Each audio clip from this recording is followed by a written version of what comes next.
playing poker in Texas in general. The home game atmosphere here, it's really fun.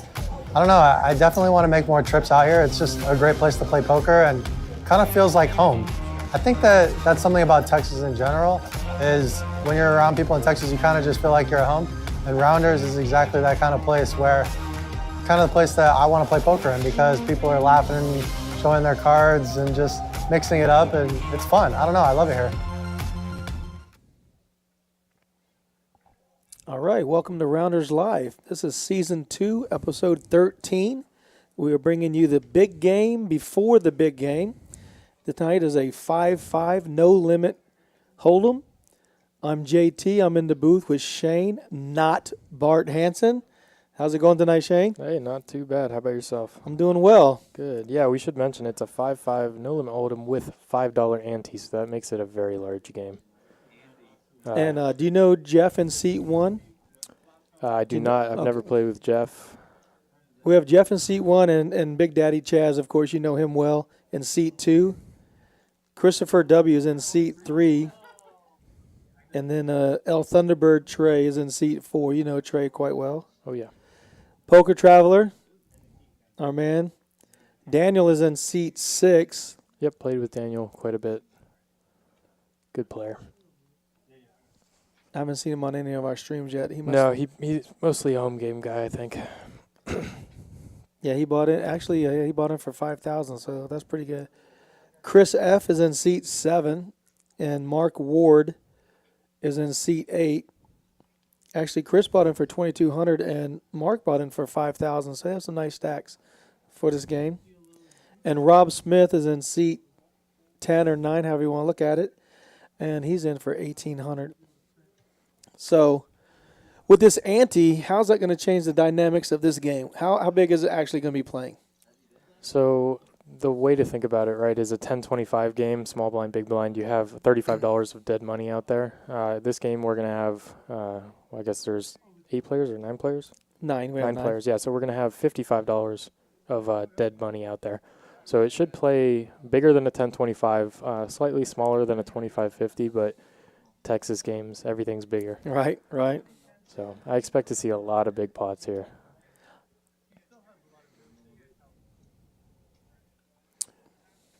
So in these kinds of games, I think that a lot of opening sizes are going to vary kind of based on the player's experience with these games. I know when I played these games in LA, kind of a normal bet size here would, like a open would be like 105 to 120-ish. But I don't know what kind of experience a lot of these guys have, so it'll be interesting to see what size of bets they go with. I have a feeling it's going to be a little bit on the smaller side, but we'll see how that adjusts throughout the night. Right. So it's maybe a 2.5x usually, or a little less than that? Yeah, like 2.5x, but they may go smaller. So with the ante, it's kind of interesting how that changes the game. You're kind of incentivized to see a lot more flops because there's so much dead money in there. And the big blind actually has to call a little bit more than in a non-ante game. So the player's late position has a lot of power here because there's just so much dead money you can go out and get. It seems like it's easy to be caught up in a hand that you didn't want to play or is very marginal compared to what you used to play in. Yeah, defense frequencies in the big blind are a big thing here, and it'll be interesting to see how these guys adjust to it. Right. Yeah, I'm excited to get this thing underway with this ante, like you said. Yeah, this is the first time that I've seen this game here in Texas, at least, so it's cool that Rounders is running it. Have you played an ante game before with this size? Yeah, the 5-5 ante game in LA is pretty common. Oh, is it? It's a great game, yeah. So it's just not something that I've seen yet here in Texas. So, well, we got the first hand underway, and Christopher and El Thunderbird are going to sit it out. And our poker traveler's going to come out raising. I can't tell if it's 100 or 75. Yeah, it looks like the graphics are a little wrong here, but I'm imagining, I think it was 75 there. Okay. So, yeah, a little bit on the smaller side, it looks like, for raise sizes, but depending on how the players here react, that can be just fine. Right. Yeah, it looks like some of the sizes here are not quite right on the screen, so we'll just have to look here and see what happens. Yeah, looks like SETI leads out for 125 on the flop. I'm guessing that Big Daddy's Chaz's cards here are not correct either, because Yeah, the Jack 4 spades. yeah, Big Daddy Chaz likes to mix it up, but I don't think he's mixing it up with Jack 4 of spades. Right, and he's check raised the Poker Traveler. Could be the card reader, could be off a little bit. Yeah, sometimes those cards go over other people's sensors, so it can mess it up a little bit. Right.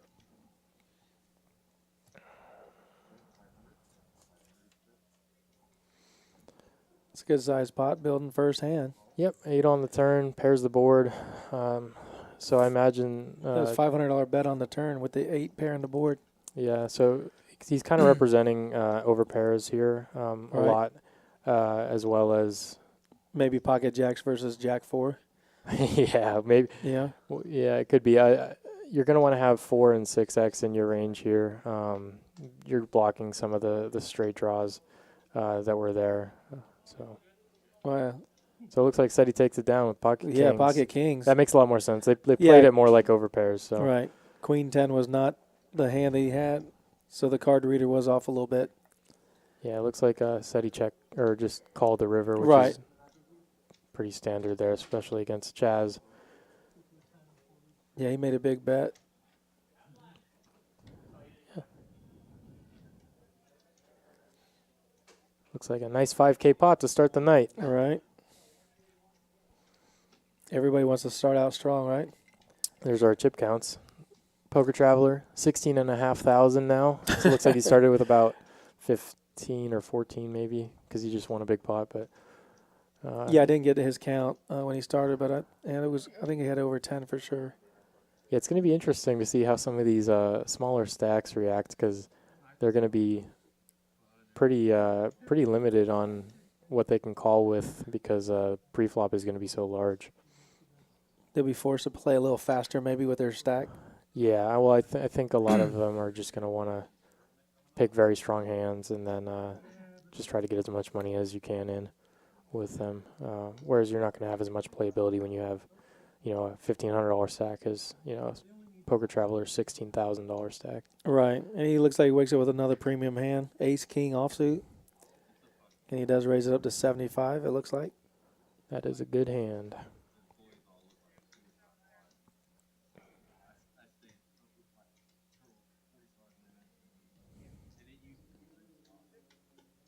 Looks like he takes it down. Yeah, he's going to take it down with a $75 raise. So just think about this. There's $55 of dead money in there. So the $75 raise is doing a lot there to pick up that much money.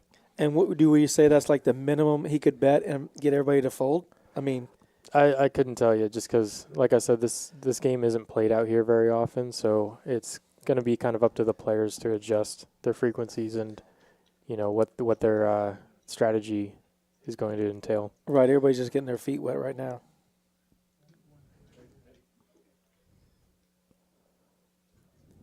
So the big blind's going to be Christopher, and the big blind's going to be Thunderbird, and Christopher beat a small blind.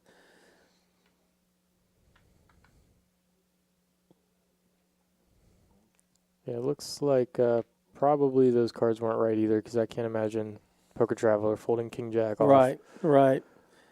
And Jeff wakes up with Ace King, if that's correct. He comes in with 60. How you like 60 into a $55? I think just because his stack is so short, it can be a fine open size. Like if he had a little bit more money, then I would expect the raise sizes to get a little larger. But Big Daddy Chaz re-raised him. Yeah, I imagine. I don't know Jeff, but this is going to be a spot where he's definitely going to want to be putting in a 4-bet at a high frequency, especially against an action player. And he does exactly what you said. He's playing his Ace King, so I'd presume that this hand the card reader could be accurate. So he four bets up to 610. He's only got about 800 behind, so if He's Big Daddy commi- Chaz calls here, he's committed. So. Right. Jeff is telling Chaz, if you call, I'm committing my chips to this hand. And he does make the call. Wow.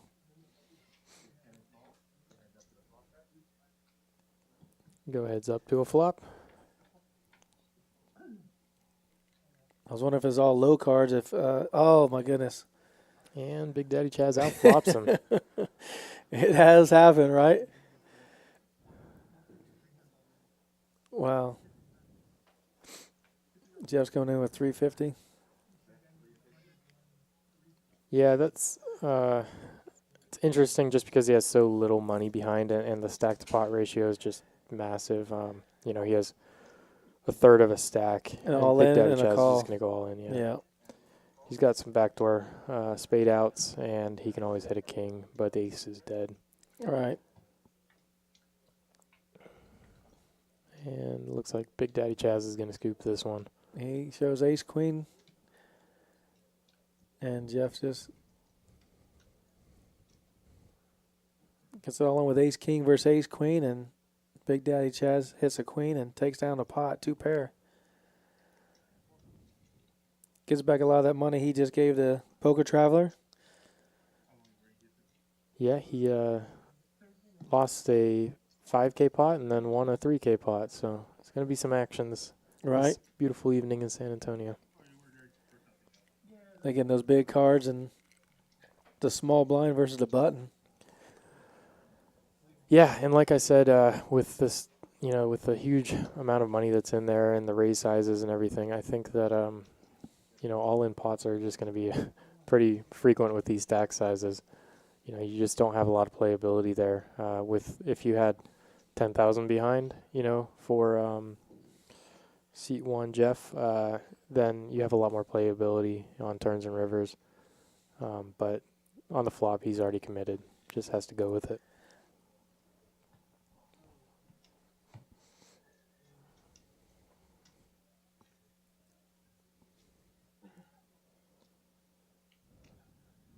I believe that Chaz checked that flop, making the ace queen. So would you check back with ace king missing that flop?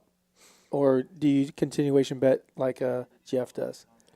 Because you're committing your whole stack with missing everything. Yeah, it's kind of interesting. Like I said, just with how much he had left in his stack, if you're 4-betting there and then check folding, it's kind of a huge mistake. You might as well just go all in pre-flop if you're going to do that, I think. Right. But leading for, a third of what you have left or half of what you have left, you can't fold. So I don't think you have any checks there after you 4-bet. Right, and the ace comes on the turn anyways. He thinks he's good. Yeah, money's going If in. it goes check, check, he thinks he's good. Yeah, absolutely. So we got pocket eights for Rob. Ace 10 or Queen 10 of hearts. Wow, we got a flush draw versus set. Yeah, middle set for Rob. Rob's going to lead out. These hands are smashing everybody.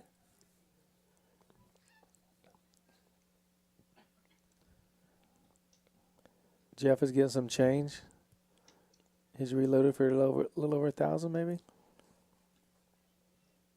Yeah, 1,500 maybe. Yeah, it looks about to be 1,500, and Jeff's going to call. Yeah, he's got a gut shot and wow, nails the gut shot. Wow, these hands. He's gonna lead. Rob's gonna bet a set of eights, hoping he's still good. Lily's no against the nut straight with a flush draw. Excuse me. Yeah, and this is definitely going to get raised by Jeff, I think, especially with how much he has behind. There's too many draws out there that do have him beat. If Rob has a bigger flush draw, or if he had backdoor clubs, and obviously the sets that he has, but he elects to flat. And the 3 is a safe card. Yep, Jeff with the nuts. We'll just have to see what size Rob goes with here. Yeah, Rob's gonna think his set is still good. So 215.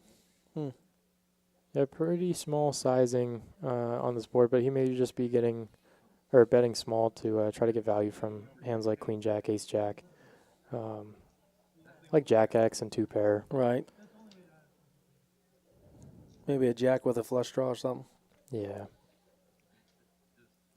He's going to put in a raise. Yep, Jeff sitting with the nuts here. Definitely wants to Wow. put in a raise. Huge. You put on 500 on top. I think those were black chips. I think it might just be like 900. 715, okay. Yeah, a little bit smaller. Oh, Yeah, here comes Rob's, a call. Yeah, Rob's Wow. never folding, so just unlucky. Yeah. Two very strong hands.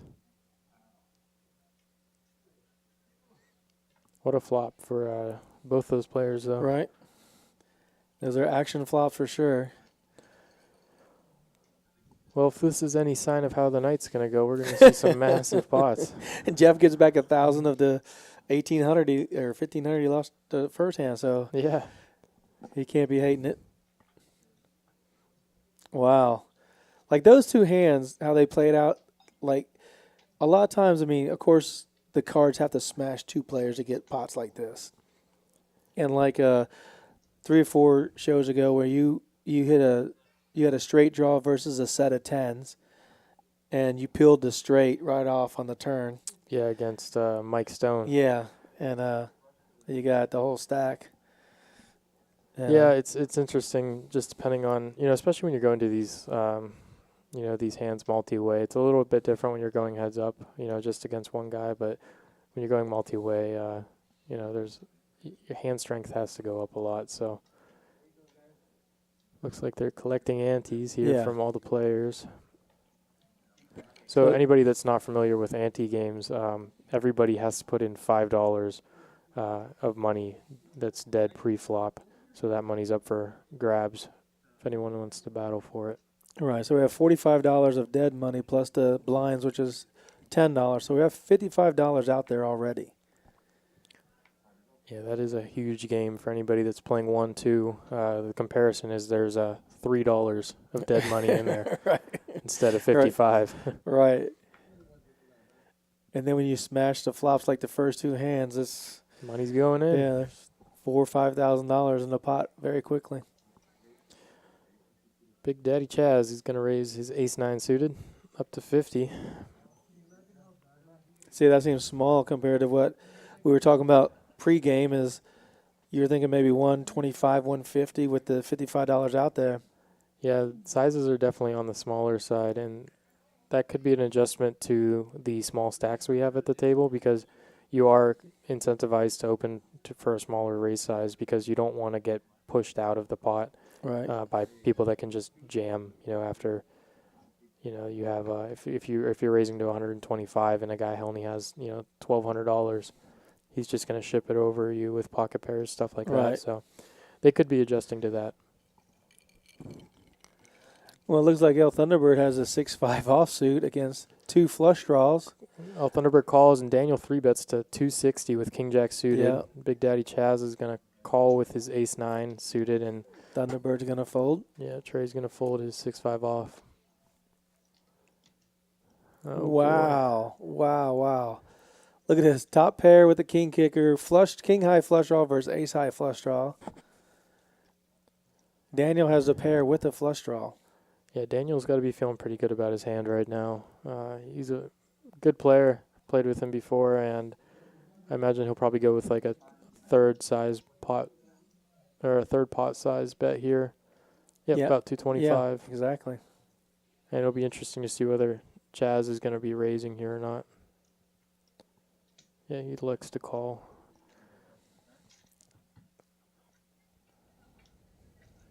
Oh, my goodness. Oh, gosh. Both of them drill the flush. Daniel with the second nut flush and Big Daddy Chaz with the nuts. Well, he has to bet it. He has the king high flush. He doesn't want another spade on the river to give what he might think Chaz has. Yeah, if Chaz had backdoor spades with the ace of spades, he definitely wants to charge that, the maximum here. So I imagine we're going to see a he check. Checks, yeah. Yeah, Is he trapping? Yeah, if he's checking trapping? here, he's going to check raise Chaz. And Chaz is going to take his time trying to he feel like he's making a move on the board. Yeah, the nice thing about Daniel's hand is he blocks some of the ace-x of spades that Chaz can have, especially in early position. Hands like ace-jack of spades, ace-king of spades, ace-queen of spades, those hands just really, having the blockers to those hands is really valuable. 650 maybe? 675? Yeah. Oh my gosh, they both have roughly $4,000 starting a hand with. Yeah, it looks about 4,000, 4,200 maybe. I think Big Daddy Chaz has a little less behind right now, but 675, he's going to be putting in a nice raise here. So if he bets 675, he's going to come at least a 1,000 over top, maybe. Yeah, or maybe just bet 2,000 straight. I would, with the size that they're at right now, probably like 1820, 1850, something like that. But there it is, right there. 1800, I think. Yeah, it's really close. 17, 18. God, 18 on the money. Shane doing a quick math in his head says that's a good size bet that I would make.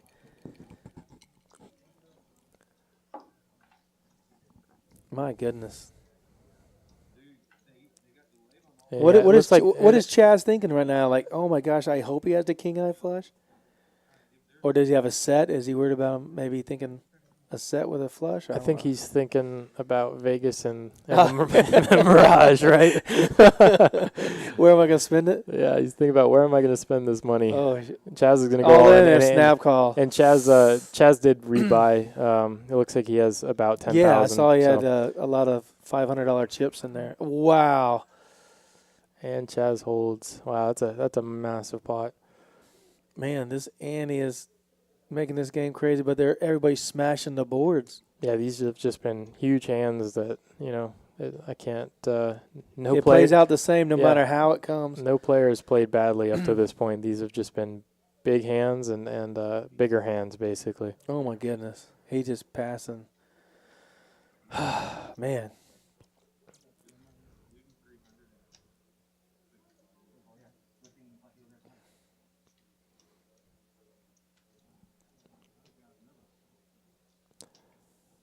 Yeah, so with Chaz, he has definitely an aggressive play style. I've been playing with Chaz ever since I got out to San Antonio, basically. And playing on these streams is interesting because, your opponents get to see what you have. And for some people, I think it definitely can kind of, you get to level yourself, I think, a little bit because you're like, oh, well, my opponent has seen me play certain ways. Maybe that's affecting his decision-making here. So Chaz, I don't think he's changed much in his play. He's confident in his strategy. And, he comes on these streams and just does very well. He's a very aggressive, good player. Right. Since I've been doing the commentating and watching everybody play, you guys' level is just so much higher than, of course, mine or most players, but it seems like everybody has a plan. Like, you're not playing, everybody's playing a totally different style than the other person. Yeah, I think you'll find as the stakes get higher in these games, coming to the poker table without a pretty well-defined strategy is not going to suit you very well. You're going to be in a lot of trouble. So I think most of the players at this table have probably worked on their game or, have confidence in their game at the very least. So how many hours outside of actual play is involved in studying and reviewing hands that you played or played against certain players? Hours? It depends on the person, but me personally, I end up studying about 1-to-1 ratio of what I play. So, and I don't do this full time. I don't play poker full time, but it is a serious hobby of mine. And of course, I think everybody at that table is competitive like me, so we like to be good at what we do. Absolutely. Yeah, it's a game, but it's a competition that, regardless if it's money involved or something else, it's wanting to win. Yeah, absolutely. Jeff with pocket nines is gonna limp, it looks like, and Tot GPJ, excuse me, is gonna raise to 85. So that's the biggest raise size we've seen so far. Trey with Queen Jack in the cutoff is going to call, it looks like, and Poker Traveler folded. Yeah, he's gonna fold. Excuse me. Looks like Big Daddy Chad stepped away from the table after winning that hand. Yeah, he might have needed to go Take a breather. text his finance guy, let him know that there's going to be some more money incoming. Yeah. Buy more crypto, that's right. Queen 6 deuce, both Trey and Christopher, actually. yeah, Christopher flop top pair. Trey's got backdoor flush draw as well to go with his top pair. And Chris and Jeff kind of don't really flop too much. I don't imagine we'll see them calling. This is a pretty large bet from Christopher, though. 300. Yeah, it's a almost pot-sized bet. Right. Trey's going to continue. He's looking for a diamond to have more outs on the river, but everybody else is going to fold. Yeah, those backdoor flush draws come in handy. So two pair. Yep, both players improved to two pair. And chop the pot. yep, I think, with Queen Jack here, you're going to want to be going for some value still to get, some smaller queens, Queen 10, which I don't know if Trey has, but. Yeah, he went all in. I was thinking if he bet the pot size bet on the flop, he's going to put a pot size bet on the turn. Yeah, and this is a tough call for Trey. He's, Queen Jack isn't even like his best queen that he's going to have here. I think he can show up with King Queen sometimes if he's not three-betting it on these stack sizes. So it's gonna be tough to fold. The best pair that's on the board, and especially after the board pair is on the turn, it's tough. But then you're worried about Christopher having overpairs. Right, that's the only thing you can put him on, right? Is thinking, well, if I hit the queen with, I don't think king, queen, ace, queen. He did raise pre-flop, so, and you just called. Yeah, it's definitely a tough call for Trey to make. I think that King Queen here is probably a mandatory call. Ace Queen, I don't know if he has that pre-flop because that gets 3-bet a lot. But if he has Ace Queen, then I think you have to call Ace Queen here as well. But after he goes pot size bet on the flop, pot size bet on the turn, all in, it's a very strong line. I wouldn't fault Trey for folding. And he is going to fold. But I think he will be a little disappointed after he sees that later on. I don't know if he's played with Christopher before, so maybe he's not sure. Yeah, it's difficult when you haven't played with some of these players. I don't think Trey has probably played with him because I haven't played with him. Right, and right. Trey and I play in some of the same games, so. But nice bet by Christopher to take down a, $1,200 pot. Right. I'm sure he felt like he had the best hand for sure, and Trey not knowing that he had the exact same hand, just different suits. Yeah, it puts you in a tough spot.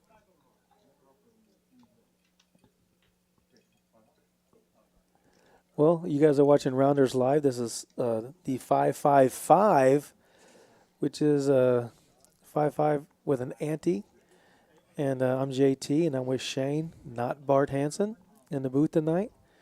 And these pots are all been big. Yeah, I don't think we've seen a pot yet under $1,000, so it is definitely a big action game.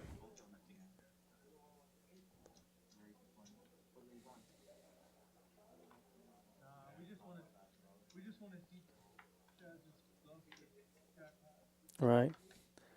So Shane, if you're not in a hand and you folded, are you watching how people are playing, or you don't care unless you're in the hand? Yeah, absolutely. I think it's important to pay attention to the game that's going on. We tend to have a lot of fun on these streams, so Yeah, I see you guys like laughing and having a good time and having drinks and like it's a hard friendship because you guys are all friends. It looks like from this side over here that you guys are friends, but holy cow, the money you guys play for can cause a rift. Yeah. I guess if you're willing to play, you're willing to pay, right? Absolutely, and it looks like Rob and Daniel. I don't think this was exactly accurate because I saw that Chris was in there, but it went raise, re-raise, I think, or maybe the cards were wrong because it said that Chris had pocket kings, which I don't think he's folding pre-flop. Yeah, now I see Rob with a hand. So yeah, so I think our readers here is a little messed up again, but yeah, Daniel's in the hand for sure. I see hand. Yep, king 6-8 flop. Looks like it just went Bet fold. Bet fold. Yeah. So that was Chris F. Yeah. Oh, pocket kings. Yeah. Yeah, pocket kings. Okay. That's a good flop for pocket kings. Yeah, absolutely. Unfortunately, Daniel didn't make any. He needed another club. If he catches the 8 of clubs, it could see some fireworks again. Wow, $550. That's our smallest pot of the night. Wow. That is tiny. And that's a great win. You just see a lot of money flowing around right there. Just this Andy does make it a huge game. Because I was thinking like at 10.25, you realize there's still only $35 out there. Yeah, it's slightly bigger than a 10.25, and I think that I haven't done any solver work pre-flop wise for ante games, but I know the guys that have. There's quite a bit of adjustment that you need to make for these games. But So you're saying earlier with the dead money out there, position the button or behind the button one is a huge advantage. yeah, I mean, being in late position is big, and late position is incentivized to steal the pot a lot more or try to. But it looks like Jeff's raising pocket queens up, up to 60. It's going to fold around, and it doesn't get any action. Gonna take it down. Yeah, he does show some big hands, pocket kings and pocket queens back to back.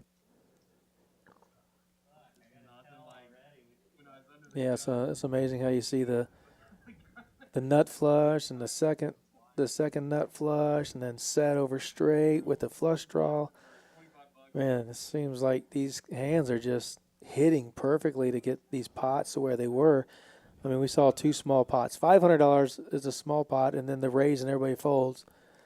Yeah, and I think that was the first time too. So that's some big pots and some big hands starting off this stream. Yeah, so it looks like the only hard part is keeping everybody the ante up because they're not used to doing it. Yeah, that's part of the reason LA has mostly gone to a big blind ante. So when you put out your big blind, they'll actually pay the ante. And that works in the cash game as well? Yeah, it works pretty well. So as the big blind rotates, they'll put out the $45 or whatever it is to pay the ante for the table. And it just helps speed up the game a little bit. Right, that's what I was thinking. So if you're watching, the red chips are $5 chips. The green chips are $25, the black are $100, and the purple and yellow are $500 chips. So there's a lot of chips on the table right now. Daniel wakes up with ace-10 offsuit, raises to 50.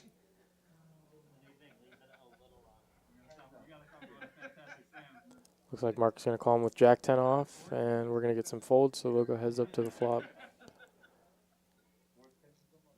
And so Daniel flops a gut shot to a straight and a pair of jacks. Yeah, Mark flops middle pairs. And so. Check. Wow. Daniel checks and Mark checks back. So 2 pair jacks and queens. Mark's probably thinking that his jack here is pretty good after the queen pairs. So he'll bet for value, and depending on what Daniel thinks, he might call. Yeah, it looks like Daniel called. Yeah. Ace high is going to be good there a good majority of the time. You'll see, if you've watched some of the previous streams, you'll see some pretty crazy ace high hero calls. Right. And he check calls, so it's not like he's going to lead out and get raised. So he can only do a call, hopefully having the ace high being good. Yep. Yeah, ace high is going to be good there quite a bit, and then sometimes he's just going to be chopping with lower aces. And it was $75 to call for, I don't know what it was, 225 maybe. Yep, just a small bet into a larger pot. So Just like a door ding when you get to your car. Oh, that's just a small door ding.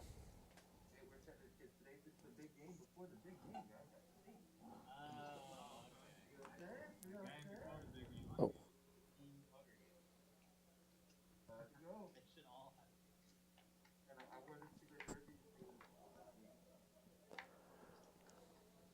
Christopher's going to fold 3 deuce suited from under the gun. Trey folds Jack 9 suited from +1. He's probably going to fold around to Chris here. Yeah, he's going to raise up King 10 off in the hijack to $60. Mark's going to make a quick fold with his 4-3 off, and Big Daddy Chaz is also going to fold his Queen 8 off in the big blind. So Chris is going to take this down pre-flop. All right, Shane. Chuck in the chat asks us, who do we think is the best player at the table? I play with a lot of these guys pretty regularly, and I think they're all very good in their own different ways, which is a very diplomatic answer, Sure. I think. Well, that's the best way to put it. Yeah. There's a lot of good poker players here at this table, and some of them have very different styles that work very well for them. So, that's kind of like the difference between, or that's the great thing about live poker is, online poker especially has been kind of a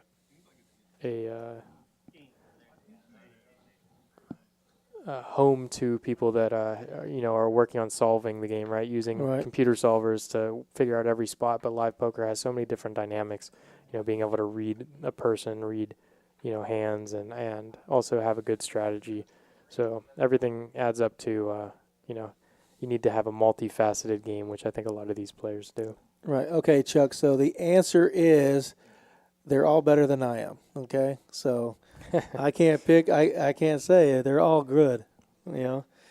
So thanks for the questions. Where is Robert Salaburu? I don't think I know him. Oh, you don't know Rob? Rob is a local guy who actually made the November 9 one year. Poker tournament? Yes, in Vegas. Oh, okay. Yeah. Yeah, I don't think I'm familiar. At least I haven't played with him in any of the games around here. Yeah, I don't know if he still lives around here or not, or plays around. I haven't seen him in years. Daniel, we have security here at Rounders, so they're happy to walk any of the players out to their cars. And we have armed security, so I've never felt uncomfortable walking out with large amounts of cash, and I don't think anybody here at Rounders would say that they don't feel comfortable doing that either. It's a very safe place. There's always 3 to 4 guards at all times here on the premises, and they're always happy to escort you. And if the guards need any backup, we do have Scotty Karate in the building. That's right. Got to watch out. Poke Traveler, looks like they went to the flop with pocket fours versus ace queen, and then Daniel took it down with queen high flop. Sure. No continuation.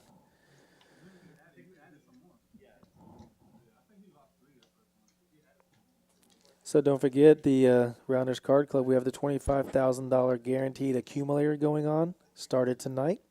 $45 buy-in. The blinds are going to be our 20-minute blinds or 30-minute blinds.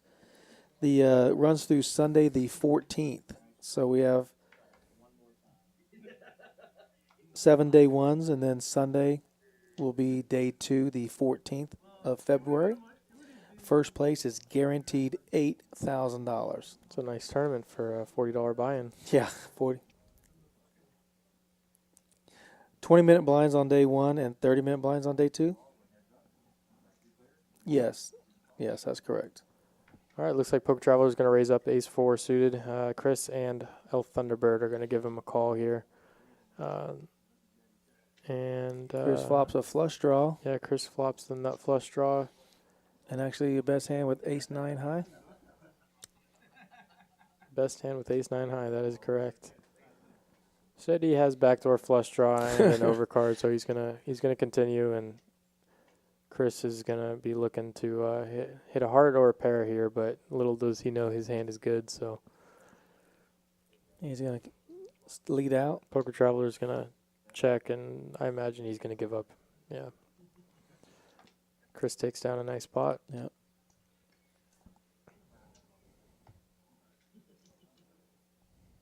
If a diamond comes on the turn, I know Seti's not going anywhere, but it could have been a 4 of hearts would have been some action. Yeah, 4 hearts would have definitely been some action.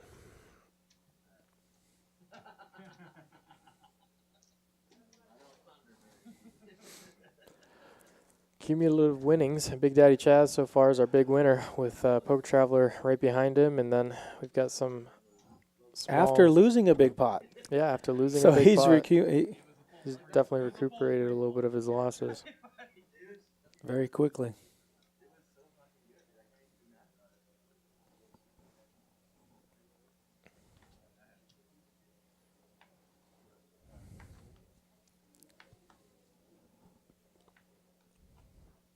Cool. Yeah, looking at Paul Butler's chat there, do you have any kind of special stuff going on there during Super Bowl? So there's some free rolls going on. We're going to have the game on both big screens here in the card room. So there's with sound, so you'll be able to watch here and play. We also have the full bar here at Rounders, so you'll be able to get some food. The Rail Bar and Grill will be open and flowing drinks and food. Yeah, absolutely. No doubt. It is a good spot to check out the Super Bowl. Actually, I'll probably be here. So, all right, we go 5 ways to the flop. Wow. Everybody called $60. Yeah. Oh, looks like looks like Mark nines. flopped the best with the pair of 9s there, Yeah. but he's not going to bet it with 2 overcards to his 9.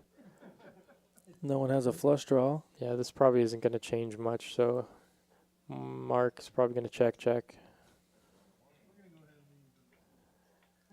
And Mark may decide to bet here, but I have a feeling this is going to go check, unless Chris or Big Daddy Chaz try to bluff this. Chaz checks through. And Ace Mark 9 wins takes it down. Yeah, ace 9.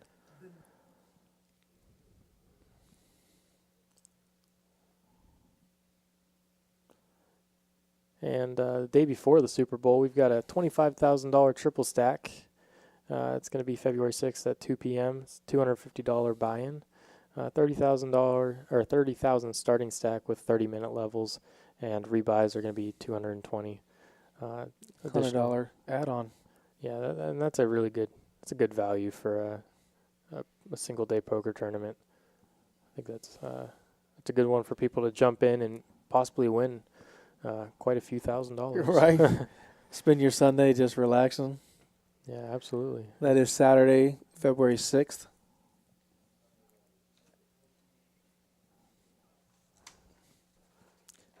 So Sunday, before the tournament, we will have the day 1 of the accumulator.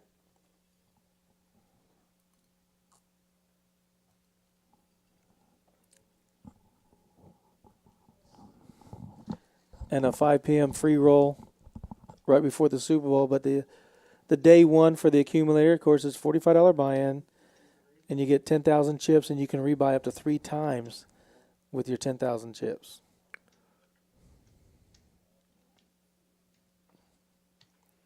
Right, and this is our second accumulator.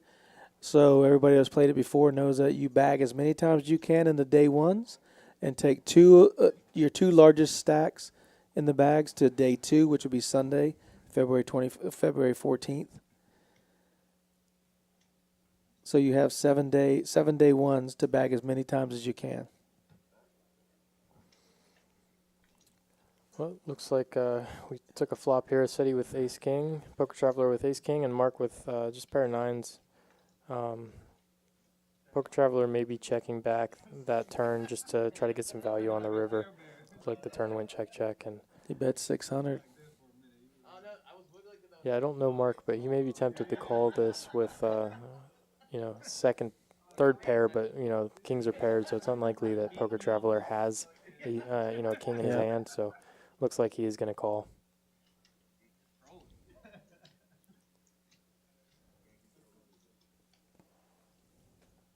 He's going into deep thought.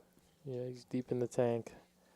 It's about a half pot or a 2/3 pot size bet, so pretty sizable bet. But after the turn goes check check, you have to think sometimes your pocket nines here are good.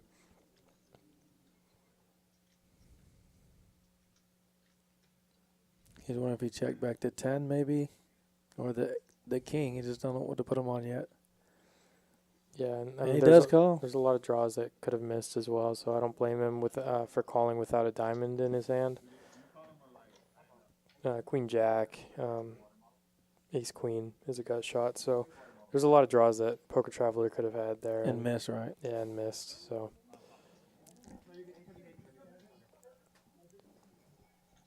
This time he had the nuts.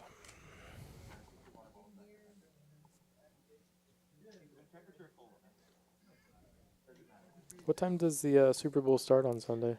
Usually it starts at 5 p.m., 6 o'clock, something like that. 5:40, it sounds like, yeah. You got a favorite out there? Boy, I hate betting against Brady, but Yeah, absolutely. but Kansas City. boy, the tough. Chiefs look good this year. They look good last year. They did. Yeah, and they took it down. But yeah, I heard that someone made a crazy bet that when Tom Brady goes to Tampa Bay, he makes a bet that they go to the Super Bowl, and they go to Super Bowl. That's Wow. $200-something thousand. Wow, that's crazy. Yeah, That is big. that's a big bet.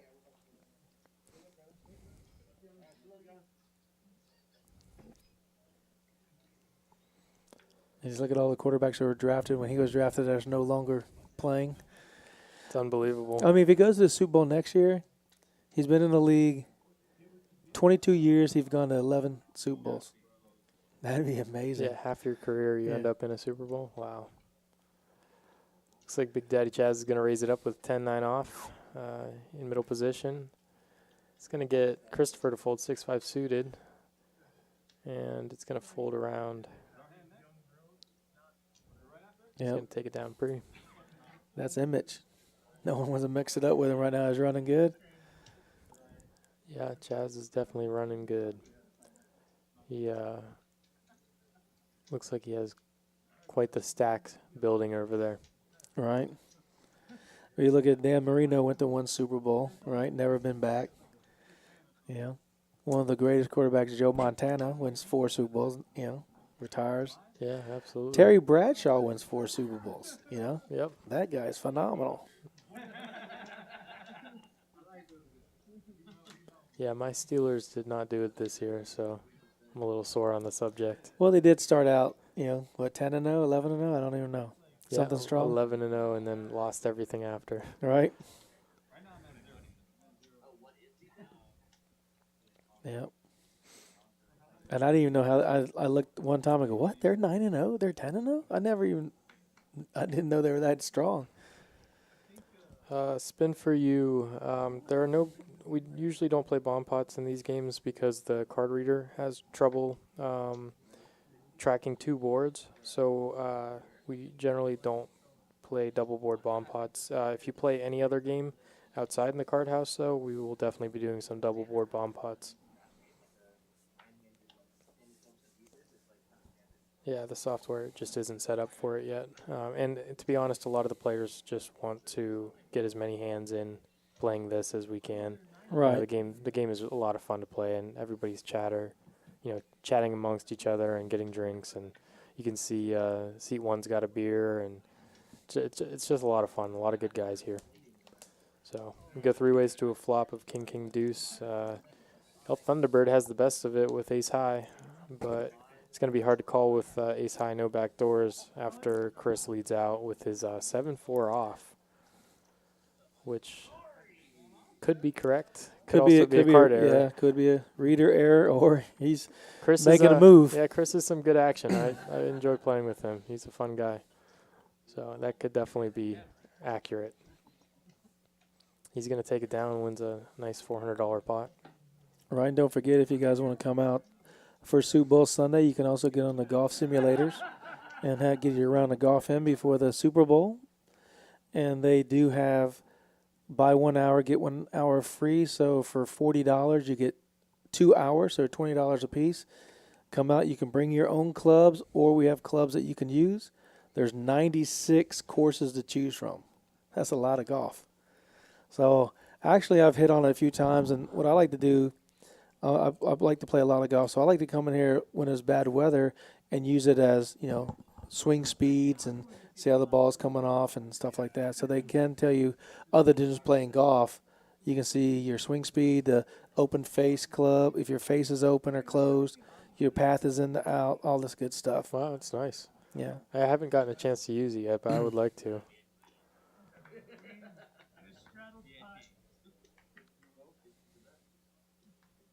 All right, so while you're playing at Rounders, you do accumulate a dollar for every hour that you play. And right now you can use that money for food at the restaurant, or you can use it on the tee times at the simulator. So Awesome. That must... and the barbershop. I didn't even know that. Wow. I'll go in there and get a free cut. Wow. Yeah, I know where my next haircut will be. All right. Looks like Jeff opens, Big Daddy Chaz 3-bets him with the unknown hand, and Jeff folds his 10-5 off, which probably a little bit loose to open there. Well, you can see right there our chip counts for the day. And, of course, with SETI buying a little bit more than Chaz to start the game, he is on top of the board. But Chaz has made a great comeback from his first hand playing to be down $3,000 or $4,000 to coming back to be very on the top side of that.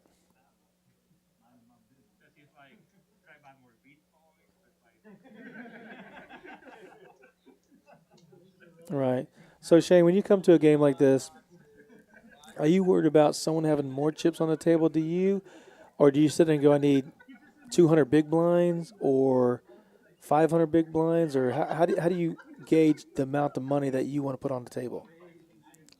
So in these games, it depends. I don't think that in this game specifically I'm looking to cover the whole table.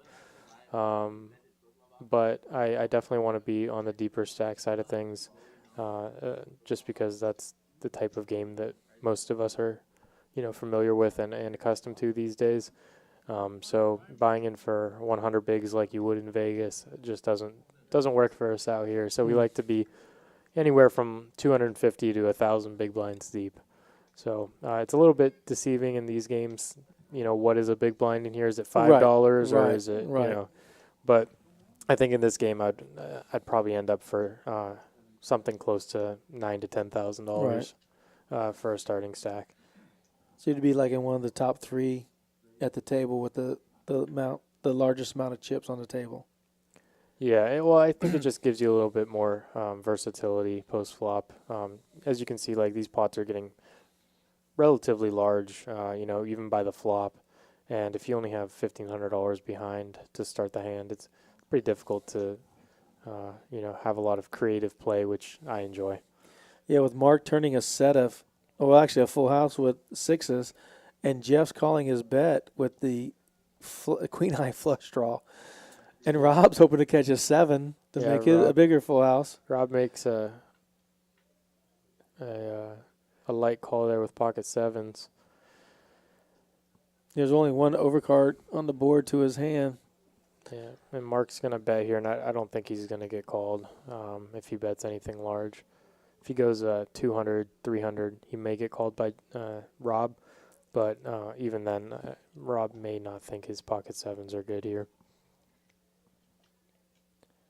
Yeah, I can't see him like betting where. Looks like he went around 300, 350, so 375, and looks like Rob called, and he's going to get the bad news. Oh, wow. Oh, maybe he folded. Looks like he might have folded. Yeah. When you make that bet, but you're not trying to, when you know you have the full house, you're not trying to bet anybody off the hand. Right? You try to make a. No, so when you have value hands, like a full house where you have, a hand that you want to get value from, you're trying to pick an optimal sizing where you're going to get called by hands. So a third of the pot maybe or less? I don't remember how big the pot was on the river there, but it's difficult for your opponents to have very strong hands the way the hand played out. It was roughly 700. So it looks like he went like 375. So it was a little bit bigger than half pot. So it's difficult for your opponents to have good hands there. A lot of times when your opponents are kind of capped and they can't really have strong hands, you're going to want to go for that smaller sizing with your very strong hands to try to get value from hands that are just going to fold to those bigger sizes. Right. You might have caught ace jack or something on the river where they're not going to fold. Yeah, if he had ace jack with clubs, right? Yeah, exactly. Mm-hmm. Yeah, and then he might call a half pot or a little less, right? But something 200ish, 225 maybe.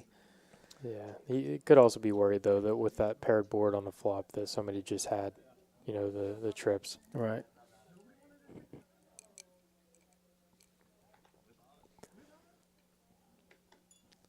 So Christopher's going to get rid of his 7 deuce. Have you played a game around town? And I know we haven't done it at Rounders, a deuce to 7 game? They do run mixed games here occasionally. I know there's a great gentleman, Saeed. I'm sure you know him. Yep. He's always trying to hustle me into those mixed games, but I haven't played any mixed games. I stick with No Limit Hold'em and PLO High. So, but I've seen him playing the mixed game, which includes deuce to 7 triple draw and all those good games. Those were a little bit before my time, I think. Are they? Yeah, a little bit. Yeah, they have a mixed game that plays on Thursdays, Sundays, and I think Tuesdays. Yeah, Rounders gets a pretty wide variety of games, anything from 1-2 Hold'em, 1-2-5. The stream games will get 5-10, 10-25, and 5-5 ante game. And then on the PLO side, yeah, you'll get PLO occasionally, and almost every day you get Big O. Every day. Every day. They're usually 2 tables a lot of times. Plus they have the double board pineapple. Yeah, double board pineapple and bomb pots. Basically anything you want to play. Yeah, you can come here and find it. You can find it. That's right. If you ask to play it, they're going to make it.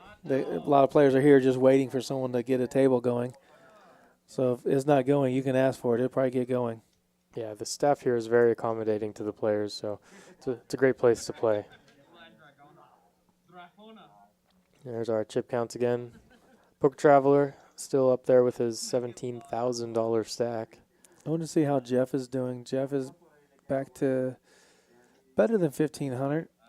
He might be back up to 2,000. Yeah, it looks like he's close to 2,000, maybe a little more. So he did well to get that hand back against Rob earlier in the night after losing with ace-king over ace-queen. Yeah, that was a brutal hand for Rob, flopping middle set there. Right, against a flush draw and turns a straight.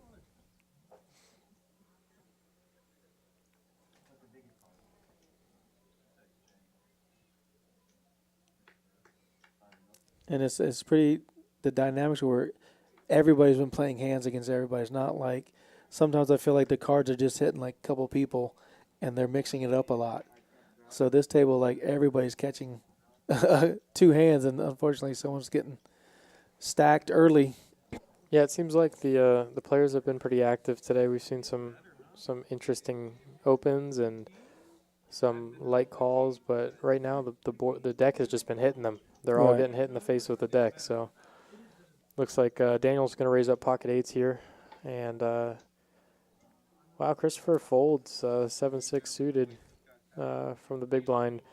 He may be adjusting just to the fact that he doesn't have much behind in his stack, so he's going to want to start playing the stronger portions of his range because he's just going to be able to get in more money with those hands post-flop. So, well, I've only seen him in one hand. That was the Queen Jack versus Queen Jack, and he got Thunderbird to fold. Yeah, it'll be interesting to see what he's really selective. Yeah, it'll be interesting to see what the VPIPs are on these players because I have a feeling he'll be one of the lower VPIPs. Definitely a little more selective with his hands. VPIP, for anybody that doesn't know, is going to be voluntarily put into the pot. Right. So it's anytime you voluntarily put money into the pot instead of being forced to in the blinds. So if you call or if you raise, that's going to be contributing to your VPIP. So it's just a measure of how active you are at the Right, table. if you're an action player or not. Yeah. Ace-queen suited for Daniel.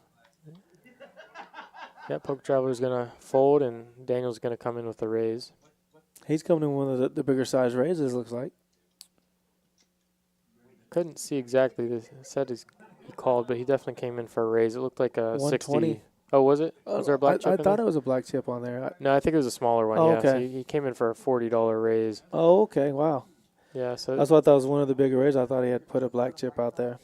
so it looks like they're keeping their open sizes on the small side, and he's gonna get Yeah, he's going to get a lot of action. quite a bit of callers. Yeah, we got some relatively strong hands here. Trey with King Jack, Daniel with Ace Queen, and Dragon. Chaz flops a set of fives. Yeah, Chaz flops a set of fives. Trey has the King of Clubs, but not much else going with his hand. Yeah, so. Chris just has a pair of eights, so he could think his eights are good. Yeah, Chaz is Wow. going to bet to about pot size Yeah, here. 250. Yeah, he wants to get value from those flush draws. It's going to fold around. We'll see what Chris does. Wow, Looks like Chris Chris is is going to Yeah, come along. I'm surprised. I guess maybe he's going to put him on a flush draw maybe. Because he did check around. And with Chaz being on the button, he leads out.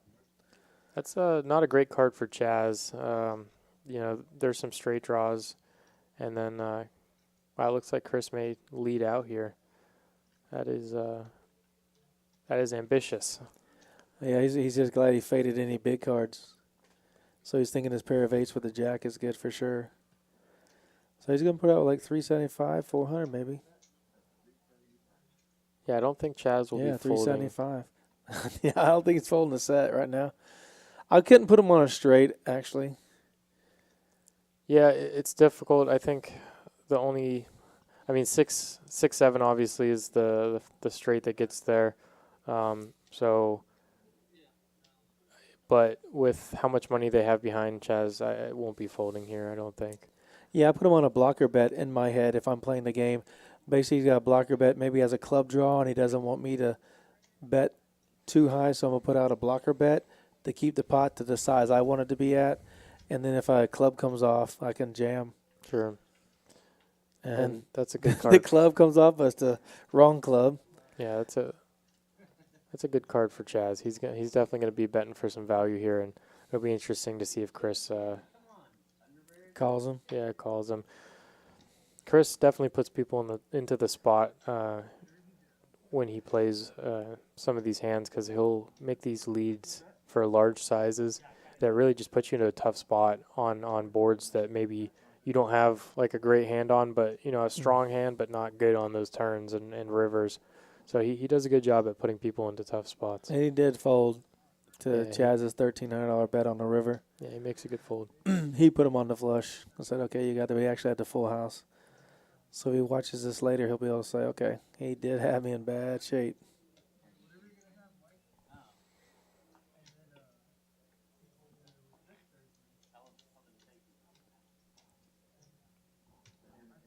So nice pot for Chaz there, taking down another $1,000 pot. I try and keep track in my head when I'm watching and seeing how many times he doesn't take chips back, and it's very, very minimal. He's always drawing back chips. Yeah, I think there's only 2 hands so far. Out of all the hands he's played, he didn't get a chip out of that pot.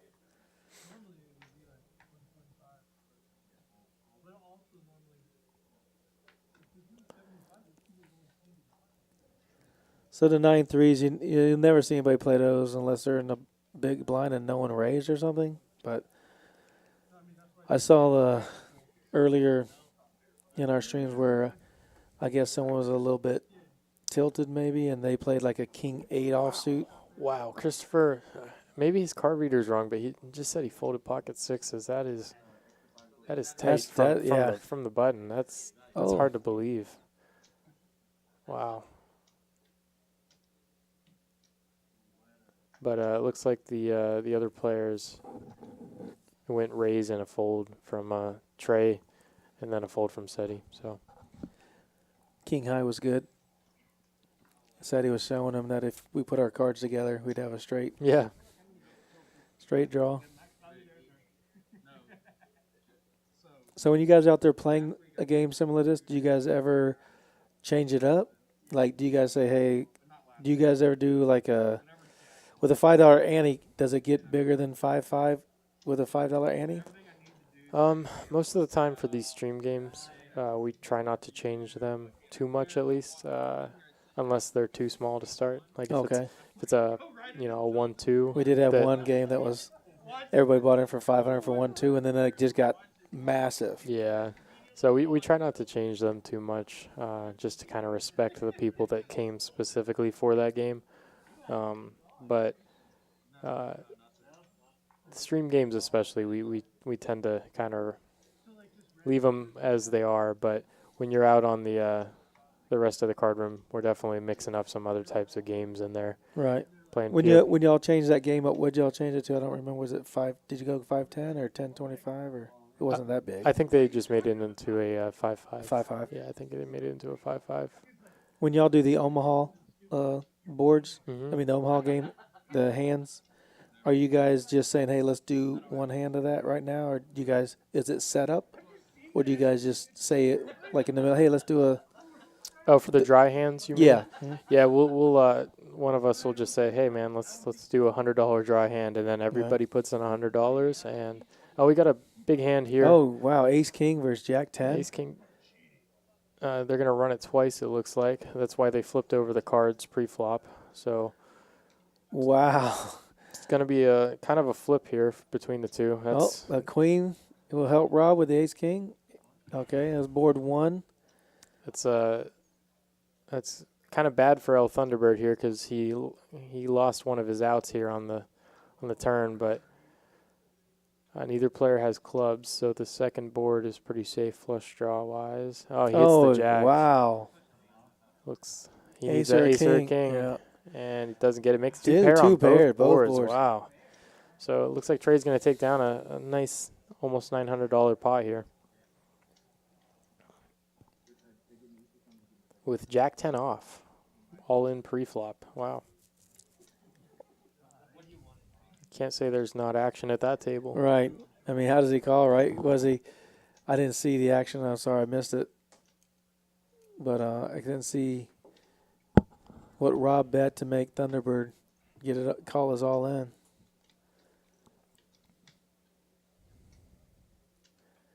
Were you watching Rounders Live at Rounders Card Club? They're doing a 5-5-5, no limit hold'em, $5 ante, $5 big blind, and small blind. And we have 9 players. The average buy-in was about $2,000. A couple players started with $5,000 and $10,000, and everybody else had about $1,500 to $2,000. And it's been a live game. There have been some big hands over big hands tonight. Yeah, just massive hand after massive hand and big flops for a lot of players. Yeah, but smashing 2 players every time. Yeah, Tim, in response to your YouTube comment, I think the big blind post of the ante is definitely the way to go in the future. Perhaps they'll change that for the next time they run this game, just because of the way it speeds up the game. So we'll definitely take that into consideration for our future streams. If you're posting the antes for everybody, do you feel like that's your money that's out there now? So do you play a little more aggressive when you're paying the antes? I don't think necessarily that you should because everybody is posting it, you know. It's supposed to be, but when it's your money out there. It feels like you would want to defend your big blind a little more. But it's I think that it's difficult to play out of position. So It doesn't change the range that you have in your head, basically of hands you want to play, regardless that you're $25 or $45. yeah, I think that it can be a mental thing, but you still want to be careful with how much you're letting that affect your pre-flop ranges. Right, because effectively you're putting $50 Oh in. my gosh, look at this. So Chris flops top pair with ace-9, and Big Daddy Chaz just gets there on the turn. He's got the best hand possible. Jack high straight. I'm sorry, the second best hand possible here with a jack high straight, and Chris may be able to get away from this after a big bet on the turn. Yeah, I believe so. And it looks like Chaz is going very big. And Chris Does let it go. makes a great laydown. Wow. He's never folding if that's the jack of clubs, though. No, he's definitely not folding jack of clubs. Oh my gosh. That can be a tough laydown, though. Laydown, the top pair on the flop, and then, a turn kind of changes the whole dynamic of the board. You have to make those big laydowns. So, looks like Big Daddy Chaz is now our big winner, up 4,500. Poker Travelers up 3,000, and a couple of other players up a few hundred, and then a couple people have been on the bad side. End, yeah. The bad end of the variance. Yeah, how often do you get nut flush against second nut flush and get it all in? And the second nut flush not be good. Definitely not. Top pair with second nut flush.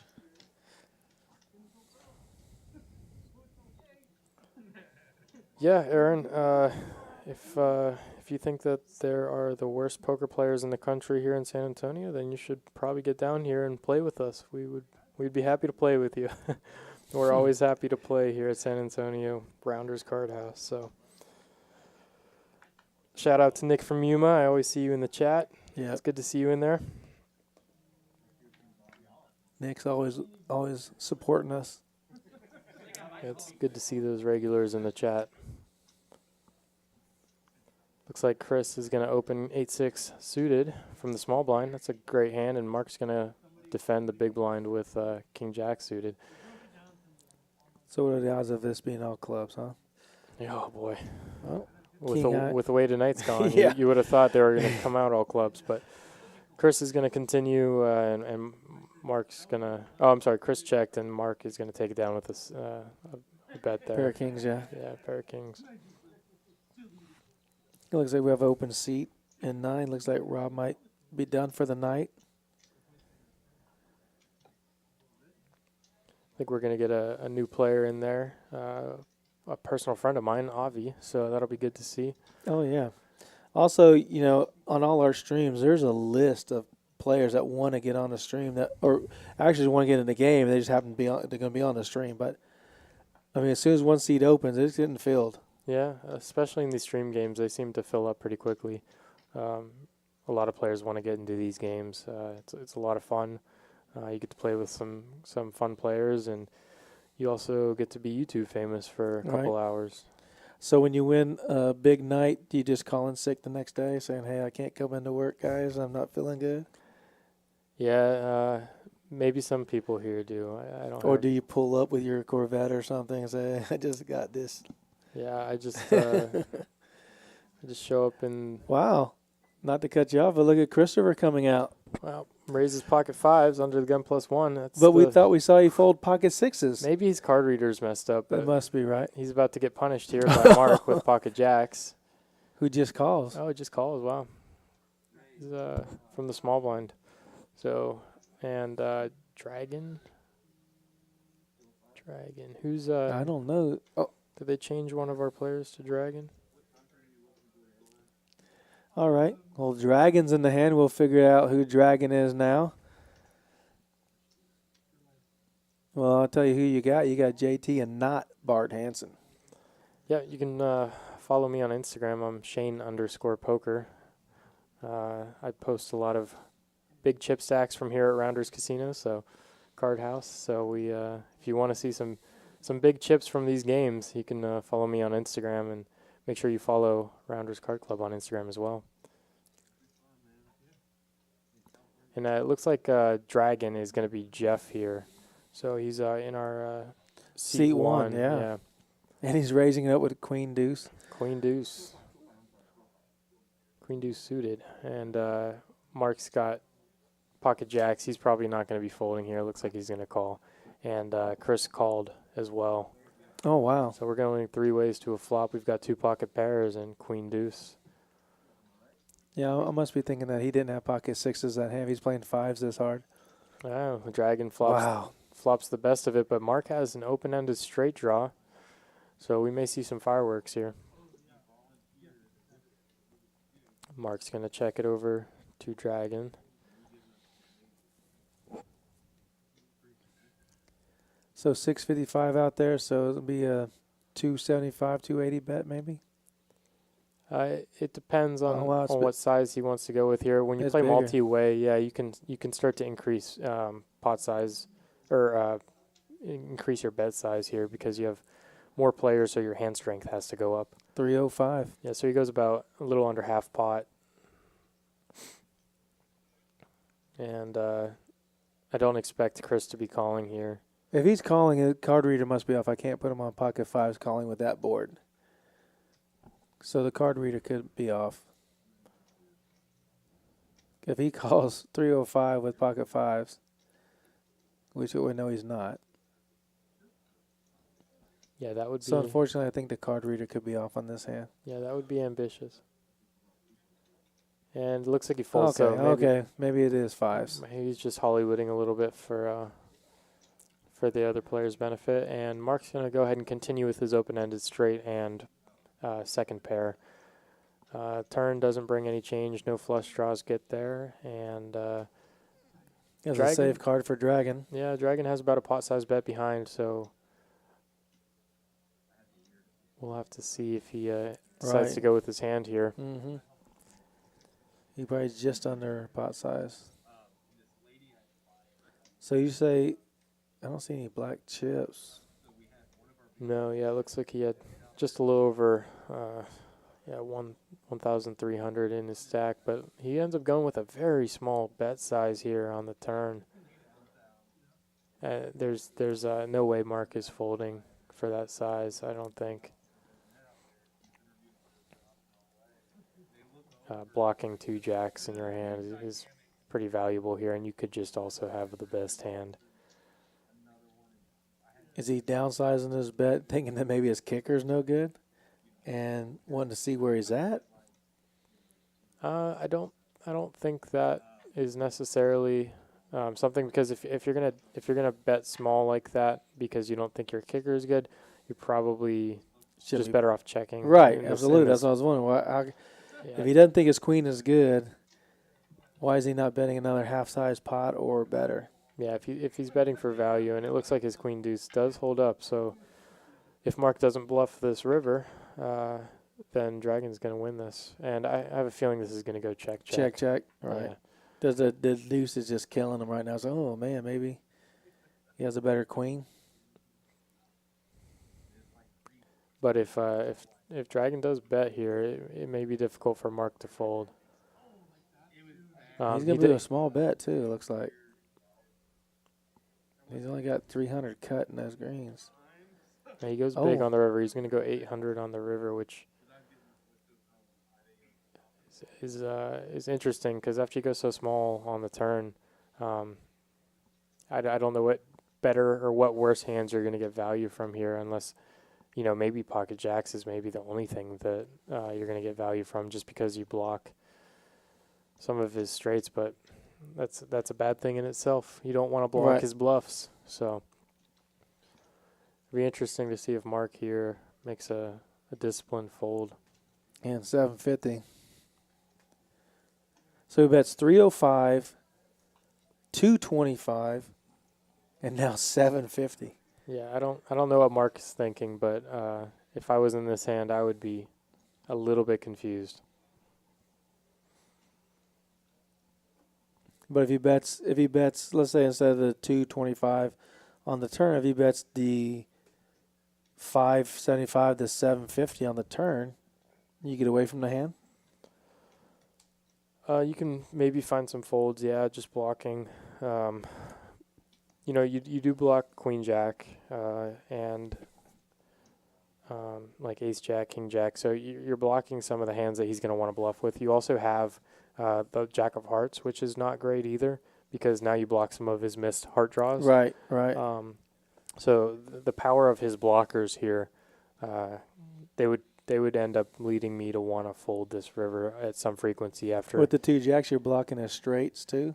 Yeah, well, I don't think if I'm Mark here, right? You don't think that he's probably betting $200 on the turn with a straight, right? King Jack or Jack 8 or anything like that. Yeah. It's just it's very unlikely that he can ever have a straight here with you having pocket jacks in your hand. So he may be thinking that this is just a missed flush draw, or like an 8-7 type of hand, something like that. It's definitely a tough spot after he goes small, and then big river bet.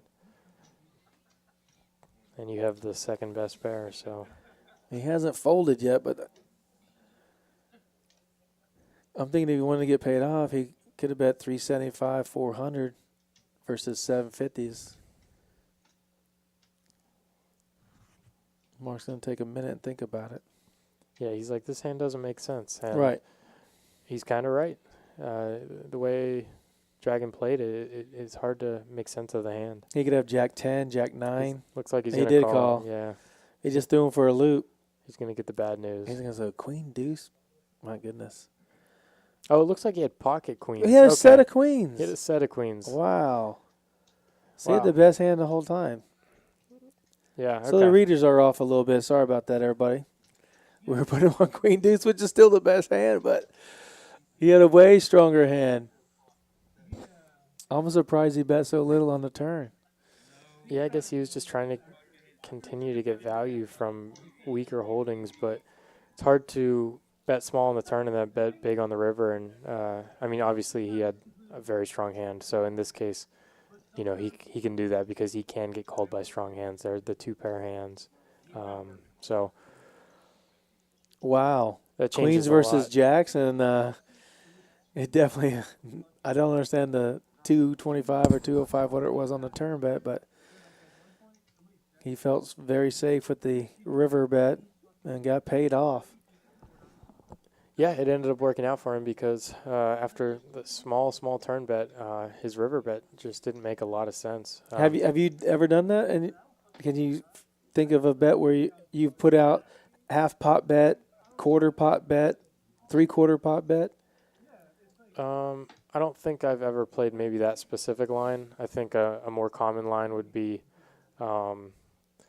something like third pot and then 75% to an overbet on the turn, and then you can size according to that. But with top set there, you block a lot of very strong hands. So I don't blame him for going small on the flop and the turn. I don't know if I would have gone smaller on the turn, but everybody's got their strategy, and it turned out well for him in this case because he got a light call from pocket jacks. He sure did. It threw everybody for a loop. But we do have a new player in seat 9. Yeah, it looks like Avi is coming into seat 9. I think Avi's been on the stream before. Maybe not. I don't know if he's played any in the new location. I think in the old location he played one. Okay. Yeah. But yeah, Avi's a friend of mine. He's a local grinder. He's a good player. So he'll be mixing it up for sure. Do y'all get together outside of poker? We always talk about going and shooting our firearms together, but since COVID, I've been here since COVID hit, so we kind of haven't done much because of that. It's hard to hang out with people outside of poker right now with COVID. Right. Here with all the wonderful safety precautions that they take, masks mandatory at all times. Sanitation. The sanitation, the sanitation and the crew that keep the card room here clean are just fantastic. They do a really good job. Right. That's it. Also, while you're playing at Rounders Card Club, everybody's tipping the dealers. Don't forget to take care of your porters. They clean the seats and make sure everybody has a safe area to play out of. The wait staff does a great job. The kitchen should be getting tips. Those guys cook and prepare phenomenal food every single day. And the girls and a few of the guys at the front desk, they work their butt off for everybody. So, they do appreciate all the tips that they do get. Yeah, I can't speak highly enough about the staff here at Rounders, the dealers, the crew that helps sanitize everything and keep it all clean, and the floor people, and the waiters, and the kitchen for that matter. Absolutely. They are just all fantastic.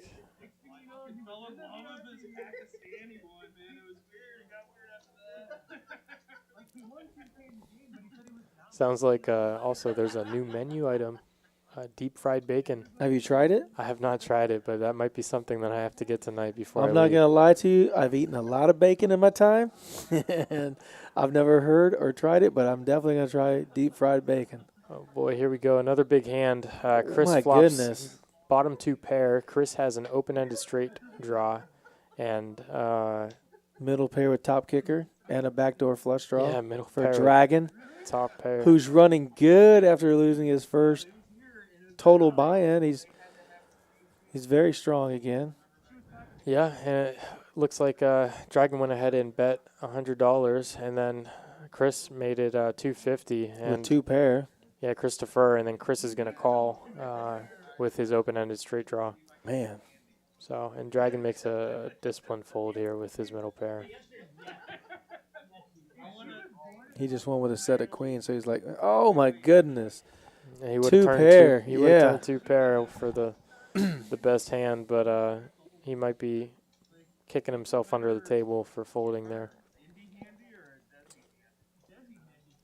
Chris goes ahead and checks.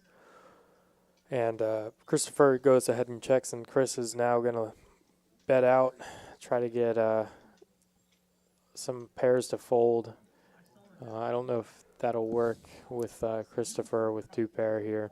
Right, with him raising, I can't see why you can't put him on King Jack, because those cards are very playable in this game, and you smash the board, then you turn Broadway, and you're gonna call a bet with your 2 pair.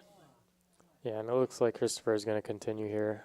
The ace does bring in some Broadway, as well as some bigger 2 pair like ace queen, and obviously the ace 10 that got folded, but he's going to go ahead and continue, and the turn is just got to be the worst turn for him. He's not loving life now, so this is going to go check, bet, fold, I imagine. But he only has about 2/3 pot size. He does check it back. Wow, Chris checks back after he gets there with a straight, but I mean a king. Right. He's going to show the 9. 7, 8, yeah. Yeah. So Chris F gets there on the river and takes down a nice $1,600 pot. Seems like Chris has been doing well tonight. He's made some good folds and some cool plays. He bet 400 on the turn with air. Yeah, with air. Yeah. Chris calls him with 2 pair, and wow, the Jack gets there, and he can't even bet with a straight because any king beats him. Yeah, after that ace came on the turn, made it pretty hard to get value if you got that upper end of the flush come in, or upper end of the straight, I mean. So, but takes down a nice pot, and Christopher is probably wondering what he did wrong. Yeah, absolutely. Not much. Not enough when they're giving it. Just pretend like I can't get it.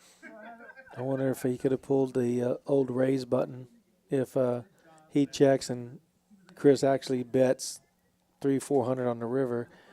I don't know if he had enough behind to make him fold, representing the king eye straight and not having it. Yeah, I don't. You guys ever take that line? Yeah, absolutely. I think river raises are something important to mix into your game, but with how shallow they were, I don't think that's gonna You're gonna not work. going to move anybody off the hand. Yeah, nobody's gonna fold.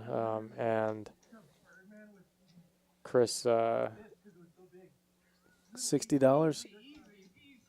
yeah, it looks like Poker Traveler raises up to $60, and Chris and Mark and Christopher are gonna defend, and Poker Traveler flops. Gutter ball? Yeah. Gutter. So sevens are still good right now with Mark having sevens. Not a very good board for sevens. Nope, but as you can see, Poker Traveler with Mark leads out. 2 overs to the sevens, Oh, and no. Okay, he just calls. got Wow. shot. Yeah. Man, Mark's a non-believer. Oh, and the ace gets there. Yep. Yeah, anytime Poker Traveler's in the hand, I just assume that the turn and the river is just going to smash his hand. So And he checks the ace, open the trap. But be very hard for Mark to continue with the sevens. yeah, and he doesn't, that's not a good board for pocket sevens. And as you guys can see, there's a lot of $1 bills on the table. Those are all for tipping the dealer. There's no cash up plays. Only plays there's the green chips, red chips, and black chips, and the purple chips.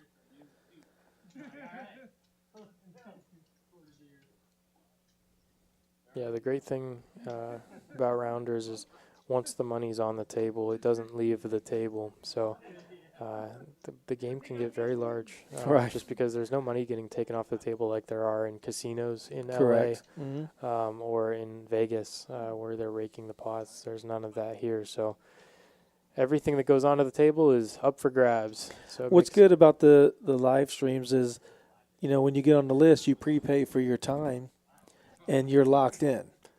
You know, if you don't pay for your time or you're not one of the top 9 players, you're not going to get on the game for hours. Yeah, absolutely. It definitely pays to be an early bird in these games because a lot of people want to play them. And they run quite long. Looks like Chris F. opened up Jack 10 suited from under the gun +1, and Mark's going to call with 9-7 of hearts. Yeah. Avi's going to make maybe a light call with King 8 of spades. There's a running joke that a couple of us have with Avi that he only plays aces, and as you can see, that is not true. But they're all going to get punished here because Christopher has pocket queens, and I imagine this is going to get raised up. Well, now you get to see it firsthand that Avi doesn't play just aces. He Yeah. might show you a lot of aces, but he's going to mix it up, right? Yeah, that could be it. And Christopher's going to raise it up to, looks like 300. I imagine he's going to get a lot of folds here. He doesn't have much behind in his stack, so anybody that calls here is going to be committing. Oh, wow. But our favorite action player, Chris F., is going to continue. He loves the Jack 10 suited. That's a good hand. He can flop well, but So this may incentivize some of the other players to continue. Yeah. So there's 2 more calls. yeah. So Chris, Mark, and Avi and Christopher go to the flop, and The dreaded ace. wow, Mark. So Mark has open-ended straight draw here, and Chris might think Christopher's not loving this flop with the ace high flop. he goes so checks around. They're going to see a free card here. And now Mark has open-ended with a pair. And Looks like Christopher still has a flush draw. The only flush draw if a club comes on the river. yeah, and He's Chris not has going anywhere. a gut shot to a 9 here as well to make it straight. But Christopher's in pretty good shape in this pot. So If the board pairs it, well, no. Oh, no. and Mark gets there with his open-ended straight draw. So. That's why he loves those connected suited cards. And that's a little bit of a disguised straight, too. So he may be able to get value. And Christopher may be able to fold his queens here. There's just too much of a chance that somebody has an ace. And, It's basically his whole stack right now. yeah, he may be able to fold and then rebuy or just try to get that in at a later time when he feels like he has the best hand. But ace-high flops are never good when you have pocket queens. You have 400 left, and someone bets 375 into a $2,000 pot. Yeah, it's a massive pot, but I mean, you can't. It just doesn't feel like you're good there very often. Yeah, 2 pair got you. The flush got there. Yeah, there's one liner to a straight out there with the 9X. There's 2 pairs. There's sets. There's a flush draw, so it's very difficult to feel like you're doing well here with pocket queens. There you can see our wonderful dealer David in the box tonight wearing his NFL jersey. Fresh cut. Yeah, fresh cut probably. Do you know if he got it here? I got mine last Thursday. I'm not sure if he got his here, but I went into the barber shop last Thursday and got a cut. Yeah, I've been meaning to check this one out. It makes sense for me because I can just come in, get my cut, and play, right? Right. Just tell the girlfriends or the wives at home you're going to get a haircut. Right, it doesn't matter where. Uh-oh, what happened? So it looks like Mark bet 375 and it folded around. Okay. Oh, wow. Yeah, so it looks like he maybe he thought he folded, but he did not fold. So they put the board back out. Yeah. So they're still waiting. The board is finished, but the player has not folded. And he does fold. Yeah. Queen's folded, and then we're waiting on Jack 10 to fold. Yeah. So Chris F makes a good fold there at the end, and Mark takes down a nice pot with the rivered straight. Right, and he had just lost a nice sized pot earlier, so with that 750 call on the river, so he gets back a lot of his chips. Yeah, and that's something you definitely have to realize in these games that these are going to be swingy games. You're going to have a lot of variance in these games, and with the stack sizes the way they are, and the aggressiveness of all the players here, you got to be prepared to put in a lot of money. So Well, everybody knows that they're a good player, and they know they're going to win some hands and lose some hands. And unfortunately, you're going to run into monster over monster, and then you're going to make a hand. So you just have the wherewithal to sit there and grind it out. yeah, absolutely.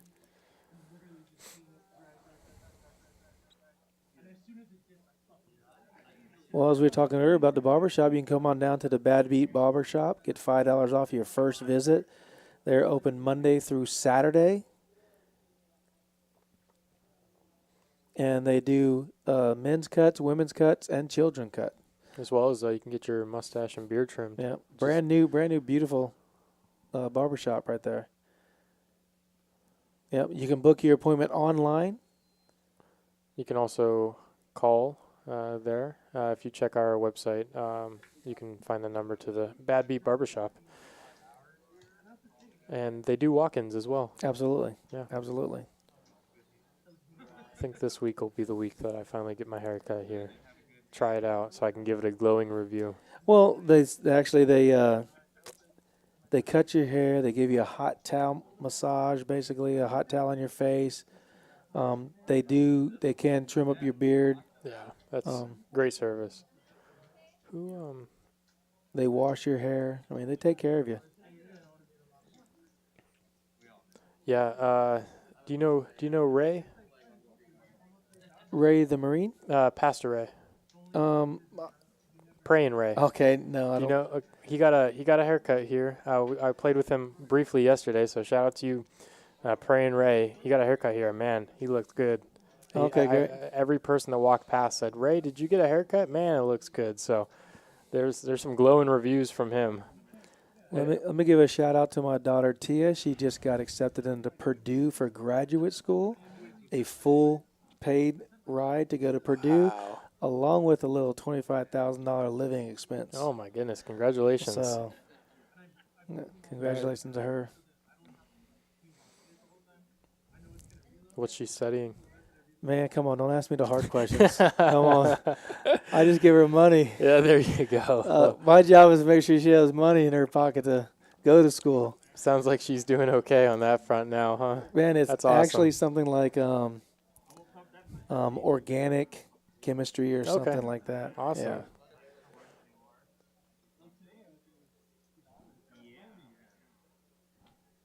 I missed that.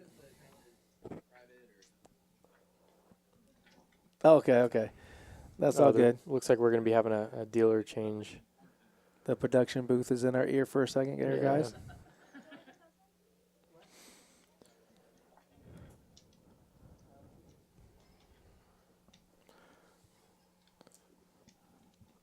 But yeah, don't forget right now at the Rounders Card Club, we do have the $25,000 guaranteed first place $8,000 accumulator going.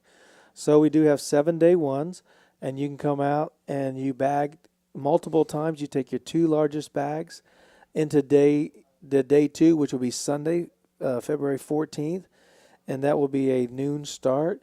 And we do have 7-day ones coming on, so you buy in for $45. You can buy up to 3 times with $10,000 or less at the table. The blinds are, let me find this. Sorry, guys. 15-minute blinds for the first 2 hours, 20-minute blinds for the remainder of day ones. And day 2 are 30-minute blinds. So day 2, everybody that bags chips for the top 12% on each day 1 bags chips, and you take your 2 largest bags into Sunday, February 14th. And that is $8,000 guarantee.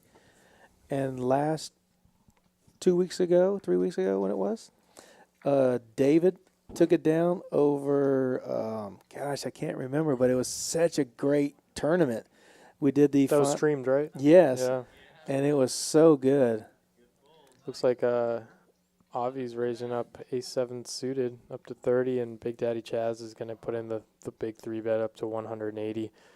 It's going to fold around, and Avi's going to let his ace-7 suited go. Right. Yeah, we did the Winter Blast final table. Yeah, where David took down that. $20,000, Yeah. and I'm sorry, I just can't remember the guy that came in second. He took down $12,000, but he was our chip leader most of the night, and David was the short stack most of the night. It was incredible how good they both played. Yeah, it's nice that they're able to stream some of these tournament final tables, especially the big tournaments. Yeah, that are running they're here. exciting to watch, and you get to see a lot of the tournament players. Do you play our tournaments at all?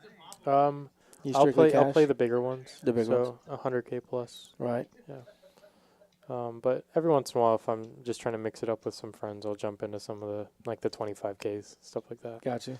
So, spin for you. Chaz is not a dealer here, but you've probably seen him at many of the various card houses around Texas because he plays everywhere. Yes. So,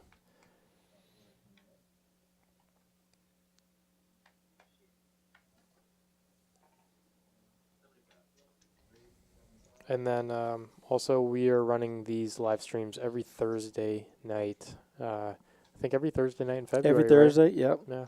And next Thursday is our employee appreciation live stream. Maybe if you have time, you can come back and help us with that one. All the dealers, anybody is playing, I don't know who's playing, but it's going to be exciting to watch the dealers go at it. Yeah. I believe it's a. And we got a big pot brewing here.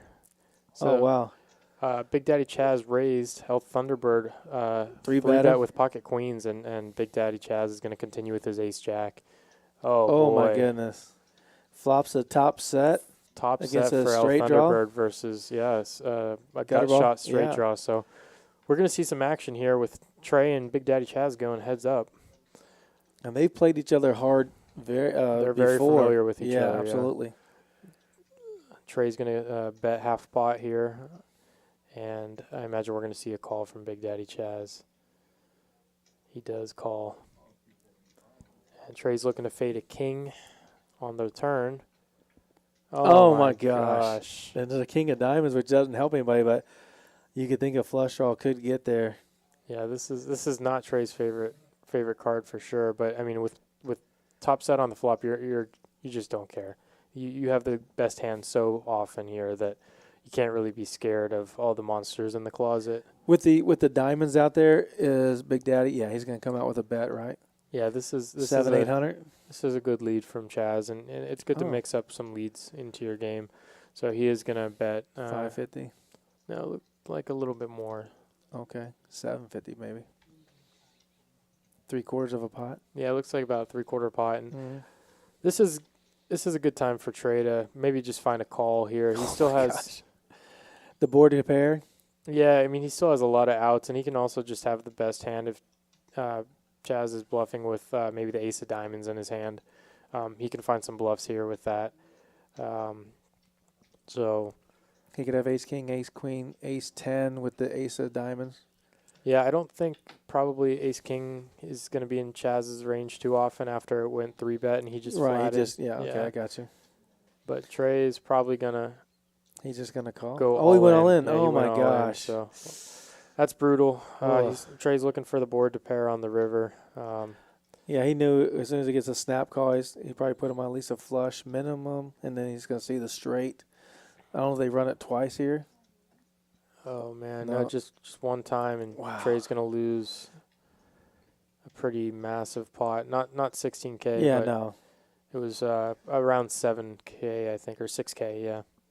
So $6,000 pot getting swept over to Big Daddy Chaz after he drills the 4-outer on the turn. Man, wow. that's hard to see sometimes. I'm sitting there going, oh, my gosh, how does it get there? Yeah, it's kind of the opposite of what happened to me in the 1025 stream a couple weeks ago. I had the nut straight. I flopped the nut straight, and then the turn brought in the boat. Oh. That was a fun way to lose a $10,000 pot. Shout out to Poker Traveler for relieving me of that. A big pot for Big Daddy Chaz, and he's definitely our big winner for the night. Good gracious. And I mean, he initially bought in for $5,000. Yeah, I think he rebought. He added on 10, maybe. Yeah, he did make a big buy, yeah. Yeah, but he's definitely up. I want to say close to 7,000 or 8,000 on the night. He definitely makes hands. That's crazy. I sit there and watch. Play hands aggressively, and it's hard to get a read on him. So that's what's so beneficial about playing hands aggressively, because your opponents just don't know where you are in your range. So he gets paid off there with his straight, and Trey calls for chips. See, I don't understand. My level of the game is like, if the board comes a diamond and I have a set, I might call a bet, but I won't push over the top, because I know the straight got there and the flush got there. Most likely, I'm saying he's got the flush more than he has the straight. So I just call there, and if the board doesn't pair, unfortunately, I lose all that money I put in, but I do fold. But I do put him on the wrong hand, but I put me on the worst hand, which I was right. So I can't see moving all in when that flush card got there and a straight card got there. Yeah, that's a tough board for Trey. I think there's merit to flatting in that position and then taking a river, but it's possible that, Chaz and Trey have played a lot together, and, Chaz can find bluffs where he should there. So it's possible that Trey just didn't want to allow him a good price to call with his hands that had equity, but he still was beating. So, right, you could call with just a if he had the ace of diamonds, correct, or even a jack, in his hand, jack of diamonds, that kind of stuff. So.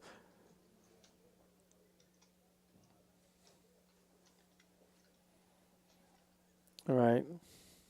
So it looks like El Thunderbird is in a pot here, but I don't know if the card readers are correct, but he's going to put out a bet of $400, looks like. He said he had 10-8. But it's good to see Trey mixing it right back up right after he loses a big pot like that. Right. Well, how's your composure when you're sitting there? You just like, you just lost your stack, and you reload. Are you sitting there going, okay, it's fine. I know how I play, or are you sitting there going, do you ever sit there and say, maybe I should leave? I'm not, if I'm making big hands like this and getting caught. I mean, what's your composure after that hand right there? Well, I think a lot of it depends on the person. I try to not let myself get too worked up ever at the poker table. Most of these guys, I think, just having played with them and knowing them pretty well, they can all handle a beat. You play this game long enough, and you're comfortable playing these stakes. You got to make sure that you're able to lose money just as much as you're going to win the money. Yeah. Right. So it's just one of those things where you take a deep breath and say good hand and move on to the next one. Right, because I've watched you play, and I've seen you run super good most of the nights. I've seen you run bad one night. And, yeah, that was a fun night. I did, at one point, somebody made a pretty big bluff against me. Right. That I was just astounded would ever be turned into a bluff there. And I took a little walk, you know, Mm. just to enjoy a little walk and come back and play it on, you know. So but that's the biggest thing is just recognizing where your mental state is and making sure that you're still playing it at your optimum level. Right. So, and it looks like Big Daddy Chaz is playing at 100% tonight. It's his game. He says, "It's my game. I'm running this thing." It's gonna fold to Chris F after he raises with Jack 7 suited, which is Trey's favorite hand. Mm. And he's going to take it down pre-flop with Jack 7 suited.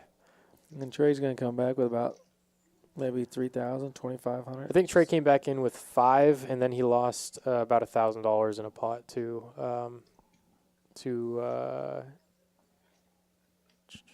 who was that? Mark, I think.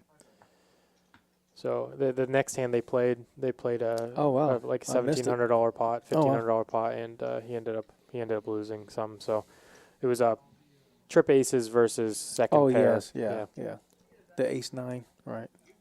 Yeah, and that's hard after the ace pairs on the turn. You know, you got to think your 10's good there quite a bit. So yeah, it looks like he has a little over 4,000 in his stack at the moment. So yeah, it looks like his chip count 4.3 is right. You're right.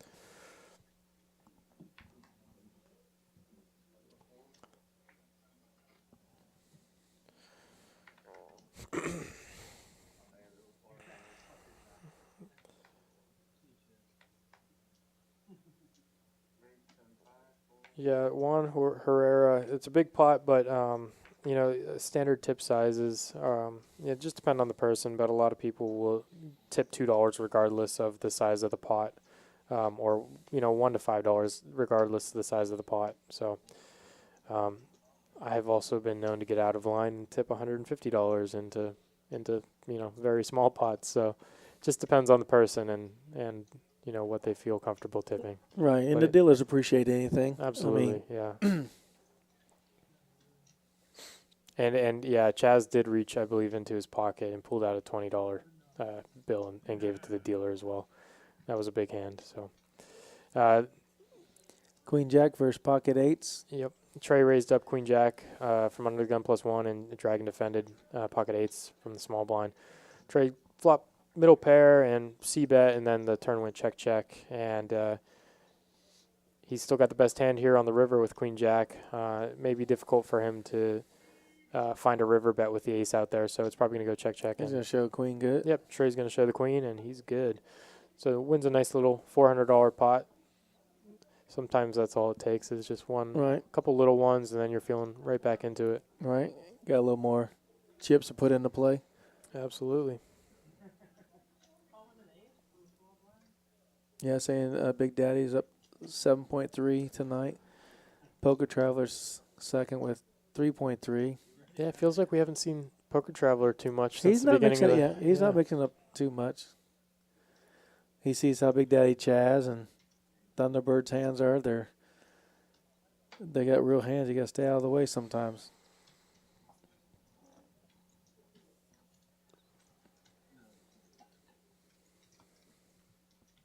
I know he lost a big pot on the last stream, Poker Traveler, and he came right back with the next hand, which was King 8 offsuit against Jacks, and he flops a king, and Jack's check, he bets, he gets called. Turns a low card, Jack's check, he bets, he gets called, and then he makes a big bet on the river and gets called. I was like, wow. You know, I was like, he just can't put you on hitting that one over card when the board's 7-8. King 4-3. Yeah, it can be difficult to place a lot of these players on, you know, consistent hand ranges because they are playing, you know, a wide variety of hands. So that's the good thing about playing aggressive and wide is you get paid whenever you do have a good hand, Right. or you know, you do flop a good piece of the board. So Now, do you like the new routine that we have about drawing seats instead of everybody picking a seat? yeah, that was something that I actually fought for when we started the Okay. streaming here. Especially in these big games, position is really important, and it's important that everybody is assigned a seat fairly and randomly. That Right. way, there's no lobbying for position. Yeah, on no, stronger we agree. players. I love it. I love it. Plus, it mixes it up, so you don't always have the same players in the same seat. So it is. It's definitely nice to. Right, because I just see the guys come and go. I'm sitting in 7. You're sitting in 5. And I want to sit over here. And Yeah, nobody wants to jockey for position on Right. a strong player, and it's just fair to everyone. So yeah, it absolutely is. And it's fun to see them draw a card and they go, I don't want to sit there. Hey, that's your seat. yeah, nobody likes seat 9 or seat 1, but Right. Sometimes you get stuck there. Yeah, that was me last week. So Right. or 2 weeks ago. Yeah, a few weeks ago. The not run good night. Yeah, that's just the way it goes sometimes. Yeah. But, I've watched, like everybody tonight, they'll lose a buy-in, reload, and then run good.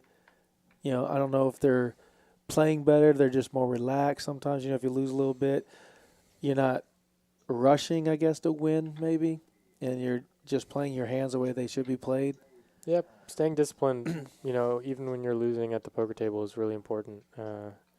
So, yeah, you got to stay disciplined no matter what the session results are, because the thing with poker is it's all one long session. Absolutely. So letting short-term results impact your play is not a good recipe for success. So Chris F. opens to 65 with King Jack suited. Dragon's going to call with an unknown hand, and Christopher is going to call with King Queen suited out of the small blind. So And it looked like Thunderbird folded ace-9, if that was correct. yeah, ace-9 off, which I like. That's a good disciplined laydown from Trey. In the big blind, yeah.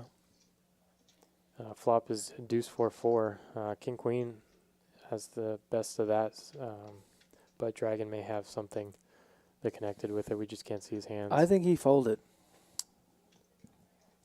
I don't think Dragon has a hand. Oh yeah, Dragon folded. So there we looks go. like Chris F continues for 125, and Christopher only has about $300 in his stack. He may just decide to go with his hand. If he's going to call here, I think he just has to go with it. But that is not a lot of wiggle room when it comes to playability. And he has the best hand. That's what's so sick about it. That Yeah, if he shoves, he's going to get called for the $200. That's more to the other Chris. Yeah, it looks like he's thinking about shoving here. So Yep. Wow. he does go all in, The mind reader. and And he's going to call. He can't put him on a 4. and he's going to get the money in, dominated by King Queen. Right. So he'd be he's only drawn to a jack. drawn to a jack Oh, or a the board chop. pairing. Yeah, The jack or a board pairing chop. again, a deuce. He does make the call. Yeah, he does make the call for 300. So they're going to run out the board, and And Christopher doesn't know how good his hand is, what he's up against. yeah, if he could see it, he would be very happy. Oh, he's hating it right now. I was just thinking that. Oh, no. Oh, wow. My goodness. King Jack gets there, and King Oh, Queen my goodness. gets absolutely destroyed on that river. Man, these rivers have been brutal today, in turns and rivers, but Wow. sometimes that's the way it goes, and Chris F. is running good. He's running great. That's just a.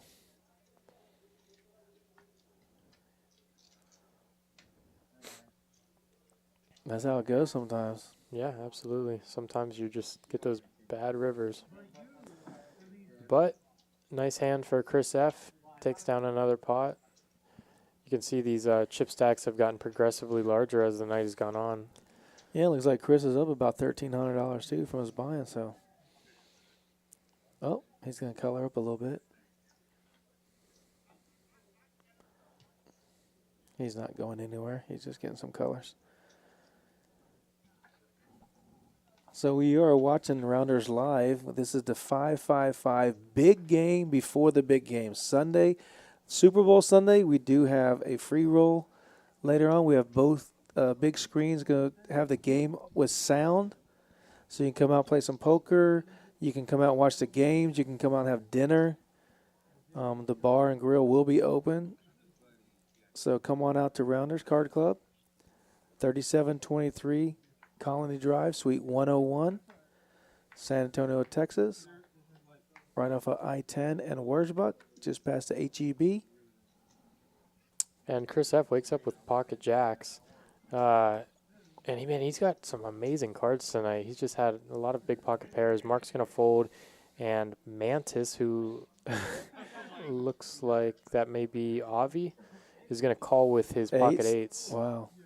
Yeah, he's looking to flop a set. So they're going to go heads up to a flop here.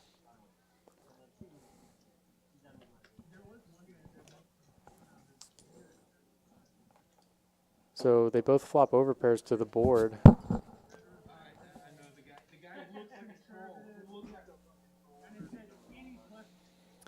Yeah, that could be tricky, right? Yeah. And, Mantis is going to think his hand's good, so if he bets, is he going to raise here? No, I don't think he has any raises here. I mean, he can raise for protection, but not with pocket eights here. It's just your hand's very good, and you have a lot of value in just calling. Wow, and another low card gets there, Yeah, that's making the eights feel a lot better. He's fading face cards. Yeah, that's going to be a card that Mantis is going to have to call at some frequency as well on this turn, even with a big bet. So this has been a very good board for Chris's hand against Mantis's hand. Right, Jackson eights. They how does the board have all low cards where if it's king queen it probably goes check check check check check, you know? Absolutely, yeah. So we'll have to see if Mantis can find a fold on this turn, but I don't think he will, right? Is he gonna put in just a call? Yeah, he's gonna go ahead and make the call. I don't know how you can think about fading any paint. King, queen, ace, jack, 10, but Yeah, about an ace is probably one of the few cards that may slow down and the the action 10 here. gets there. Yeah, so the So 10 on the Chris- river doesn't change much. Maybe, He's gonna think his eights are still good. yeah. Now, Avi may be able to find a fold here on the river, just based off of his sizing. But if he thought he was good on the turn, then he's probably thinking he's good on the Yeah, he the just river, calls. so He just calls. calls and he sees the jacks. Yeah, I don't think he folds there. I think a 9 or a 10 comes off, he's not folding. And the 10 Yeah. day come off, but Just a pretty standard hand. Nothing Avi can really do there with his yeah, the pocket board eights. the board told him to call basically. Absolutely. He was going to beat ace king, ace queen, ace jack, all those hands that he was hoping to see. Well, welcome to the booth. We got Scotty Karate joining us for a little bit. What's going on, Scotty? Hey, what's up, guys? How are you doing? Doing great. Great game. Have you seen any of this action going on? I have. I've been watching. My goodness. This is some action. Everybody's smashing flops. 2 players, every hand. Oh, man, with that Annie. Yeah, this that makes it Andy is way huge. interesting. Yeah.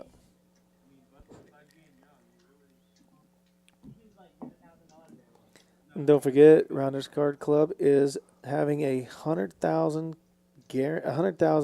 marathon freeze out March 4th through the 7th. $500 buy-in, $50K in chips, 40-minute blinds day 1, 50-minute blinds day 2. 5 flights to choose from, and satellites will be running all month. You can check the Poker Atlas for all the details, or you can call Rounders at 210-361-3325. So don't forget, 100,000 marathon freeze out, $500 buy-in. Ooh, it's March gonna be a good event. 4th through the 7th. Oh, it's a good one. Just a month away. A freeze out. That's a big one. I know. 100,000 freeze out. Wow. 100,000K. Yeah. Poker Traveler 3 bets with the ace-9 offsuit. Dragon in seat 1 is Jeff. He's going to fold to Poker Traveler.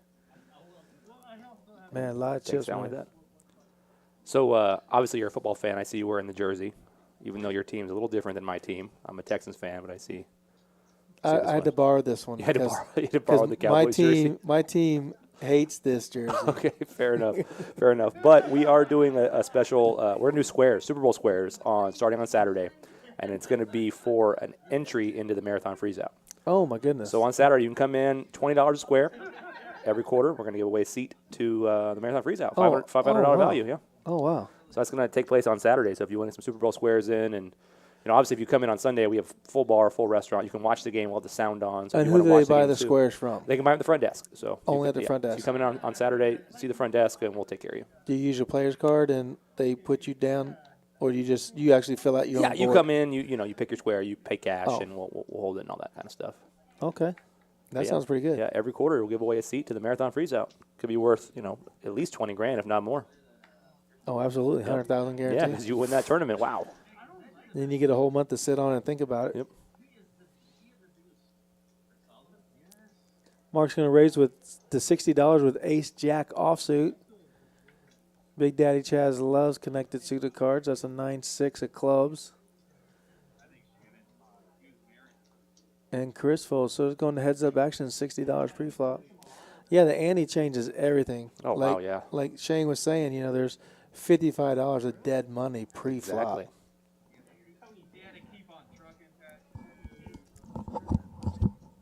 So Big Daddy Chaz actually flops the best hand with a pair of sixes and a 9-high flush draw. And Mark has Ace Jack.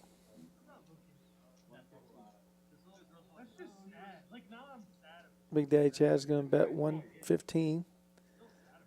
And Mark calls. He has to hit an ace or a jack on the turn. And he catches the ace of clubs, giving Big Daddy Chaz the flush.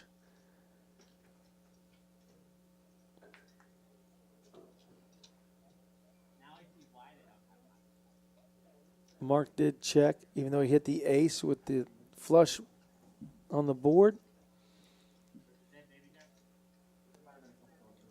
460 is the bet. I don't know if Mark can get away from this. I guess he could. Wow. Someone folded Queen 6 of clubs in the hand, didn't they? Kicking themselves a little bit. No, because Chaz has the Oh, 9-6 of clubs. Shows how good my memory is. Yeah, it could have been a queen something of clubs. I'm not sure. But 460 is called. Mark is drawn dead on the river.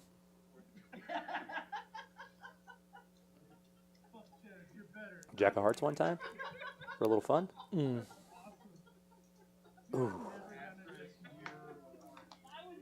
The 9-high flush is good. There's a check. I guess Chad's going to bet about 700 maybe. He bet 460 and got called, maybe 775. He calls the turn, and the 10 of Hearts is not, it's not a club, so. Oh, wow, he's that was going like a big. big bet, yeah. Yeah. 15-10. Oh, my gosh. The 10's got to be an aggravation caller.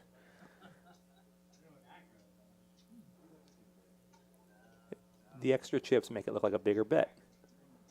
Those 5 chips in there are a big deal. Right. Mark has ace jack. I guess Chaz is trying to overbet the pot, make it look like a bluff. Get a room, Chaz. He bet the flop, got called. Bet the turn, got called. Now he bet the river.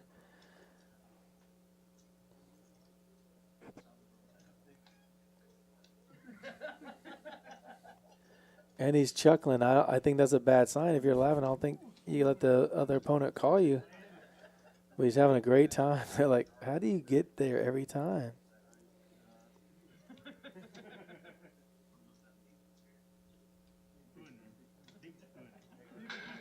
Man, Mark's in a pickle. Yeah, it's a tough spot. He called the turn. He had to think he was good. Yeah, the 10 doesn't really change much. Right. I mean, it does get a straight there, 9-7, but maybe instead of putting him on a flush, he puts him on a set, maybe. Because he keeps firing. He's going to fold. Good fold. Yeah. That is a good fold.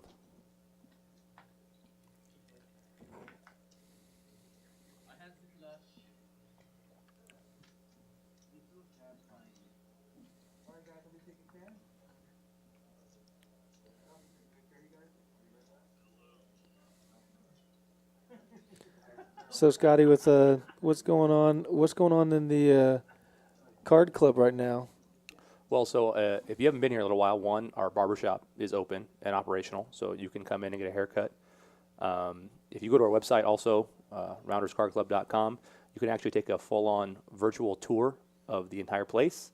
Literally, it's like you're inside without being here. So if you're from out of town and you want to see what Rounders is all about, come on in, check it out. There's our barbershop right there to the left. I mean, we literally have everything you can get here. And actually, if you didn't know that, when you play here, we do have a comp system that for every hour of cash game you play, you earn $1 in comps. And before, we were only using it for the restaurant. And now, you can use it for golf simulators. You can use it for the barbershop. You can get food. You can come in and have a full meal, play some golf, and get a shave and a haircut. All of that is here around, especially if you have comp points, and you can use them all. So you can virtually just walk around the entire building off of this tour. Yep, you can see literally Wow. everything. You can look at the tables. You can literally almost walk to the table you're going to go to. If you're playing tournaments, you can see the back of the room. You can check out the bar area. You can check out the restaurant. You can check out our private room where these guys are playing right now. I just want to know who came up with the color schemes because it's like perfect. Yeah, I mean, it's beautiful. The building is beautiful. I'm gonna credit to Donna, one of our owner's wives, because she seems to be the mastermind behind our aesthetics in the room. So if you're from out of town, you want to check out Rounders Card Club, you can get online and look at the virtual Yeah, the 3D tour. Yep. 3D tour. RoundersCardClub.com. You can see our tournament schedule. You can see what we have upcoming. You can get all that information on there. And you can, like I said, you can see the 3D tour. You can see All our every tournaments inch. are posted. The 100K for March is posted on there. We do have that 25K accumulator going on right now. The first flight's actually happening right now, Right. as we speak. $8,000 guaranteed first place. Yep. $25,000 guaranteed tournament. You can actually stack your chips, which is pretty unique. And this Saturday, we have that 25K triple stack, one-day event, $250 total buy-in, 25,000 guarantee. Yeah, that's great. That's a great tournament right there. Oh yeah, there's always something around. If you're a tournament player, even if you're, obviously if you're a cash player, there's always something going. Right. We're open. 25,000 one day Oh my tournament. gosh, yeah. One day. And then you get to watch the Super Bowl the next day with all your winnings. Exactly. And who's our new dealer? That's Ellis. Ellis. Yeah, Ellis has a lot of experience dealing. He was trained in Vegas. He dealt in Vegas for a while. Phenomenal dealer. They should be happy with him in there. Yep. Chris F's going to wake up.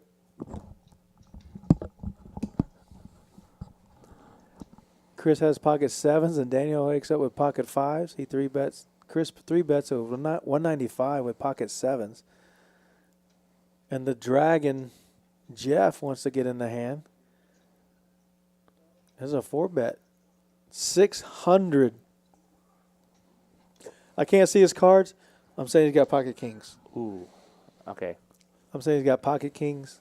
Not ace king, not queens, pocket kings. Yeah, based off his play tonight, I'm guessing he has a pretty strong hand. Queens plus. And Chris is going to have a hard time continuing here with pocket sevens. But He did three bet. Chris does like to mix it up, so I don't want to put anything out of the realm of possibilities here. He's trying to figure out how many chips Dragon's playing behind. Yeah, it looks like he started the hand with about 3,000, so So I know we're looking at a $6,000 pot if these guys decide to mix it up.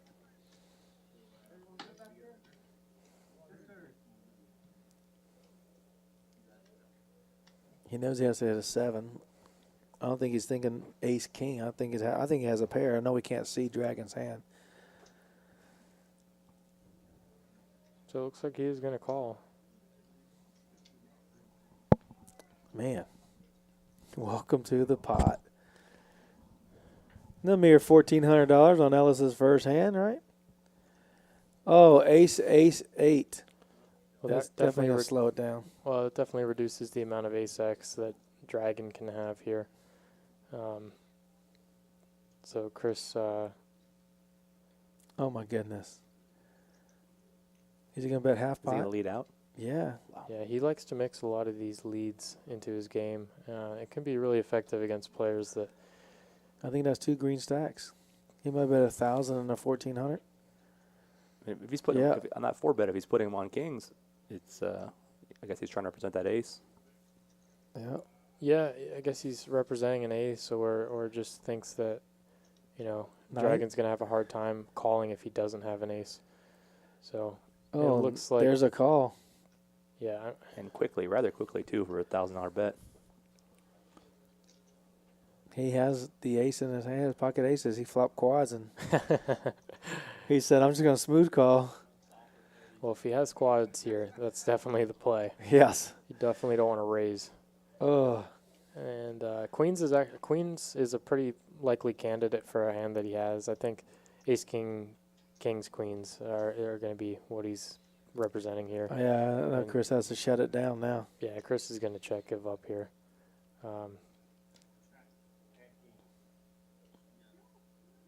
And he flips over Ace King, I think.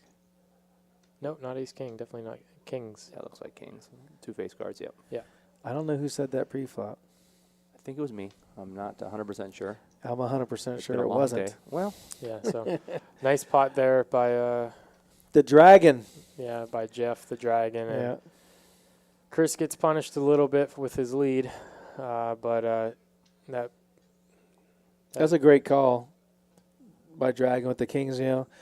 You're always going, man, how does that happen? Ace comes up, now two aces, and the guy leads out on me? leads out, yeah. yeah, that's a tough hand to. You know, I don't know if you know about this, but next week the live stream is going to be an employee game. Right. I was If just you- telling Shane that. If you want to, I'll be playing the first couple hours. If you want to watch possibly the worst poker player in the history of poker itself, Do you know who's playing? I do know the lineup. Yep. Okay. Yep. A lot of our more interesting dealers. Okay. I know Jack, our tournament director, is playing as well. Awesome. Jared's playing. I know that. That's a 1-1. It's a 1-1, and knowing us, Is won't- it a won't $200 stay max 1-1. buy-in? As of right now, it is. I'm going to push for at least the match the stacks or 75% rule. Oh, I thought you could match these stacks that are playing right now. Well, I mean, if you want to let me borrow some money, I mean, I'm in.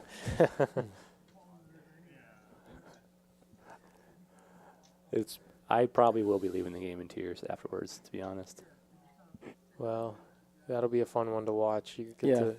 The dealers get to see how we all play every day, and now we'll get to see how you guys all play. Yeah, that's So, the best part is dealers get to see every hand's a winner when you're a dealer. Every That's hand. right. You got Well, three basically- deuce offsuit, winner.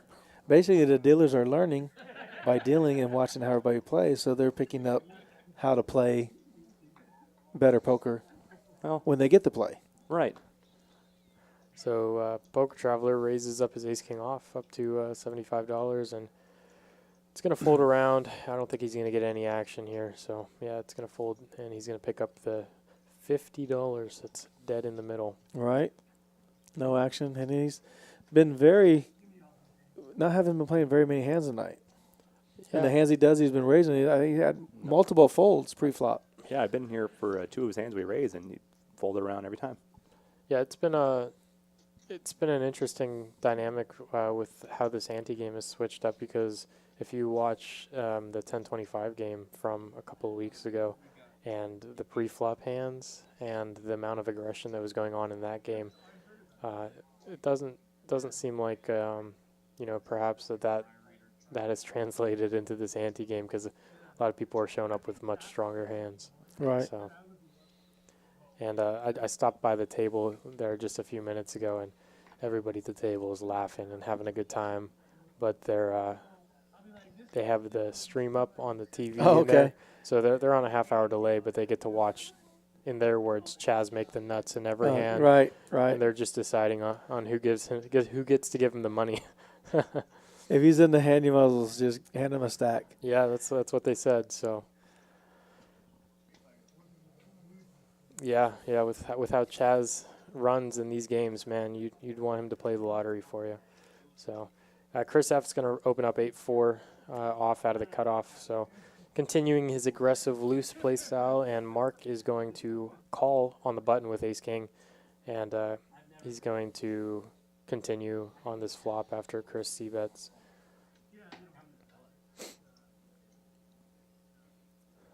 So I don't know if it's Chris's image or if it's just having a And very strong hand. Mark hits a strong ace on the turn. Chris has to check.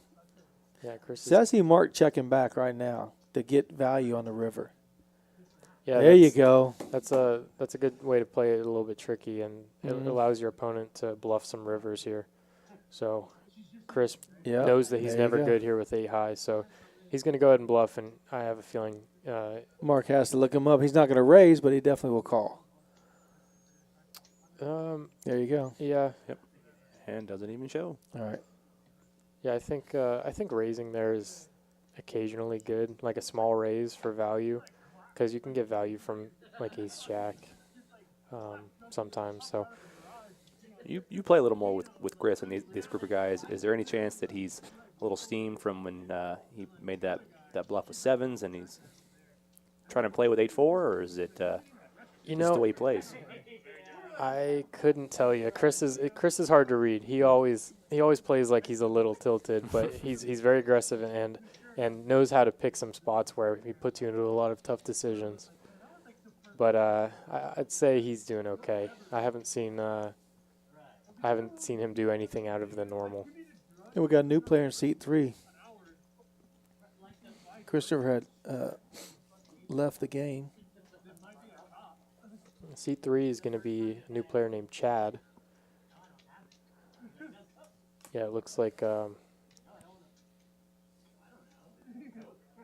Chad is coming in for about 1,500, it looks like. So he's going to be one of the shorter stacks at the table, but maybe he'll be able to run it up.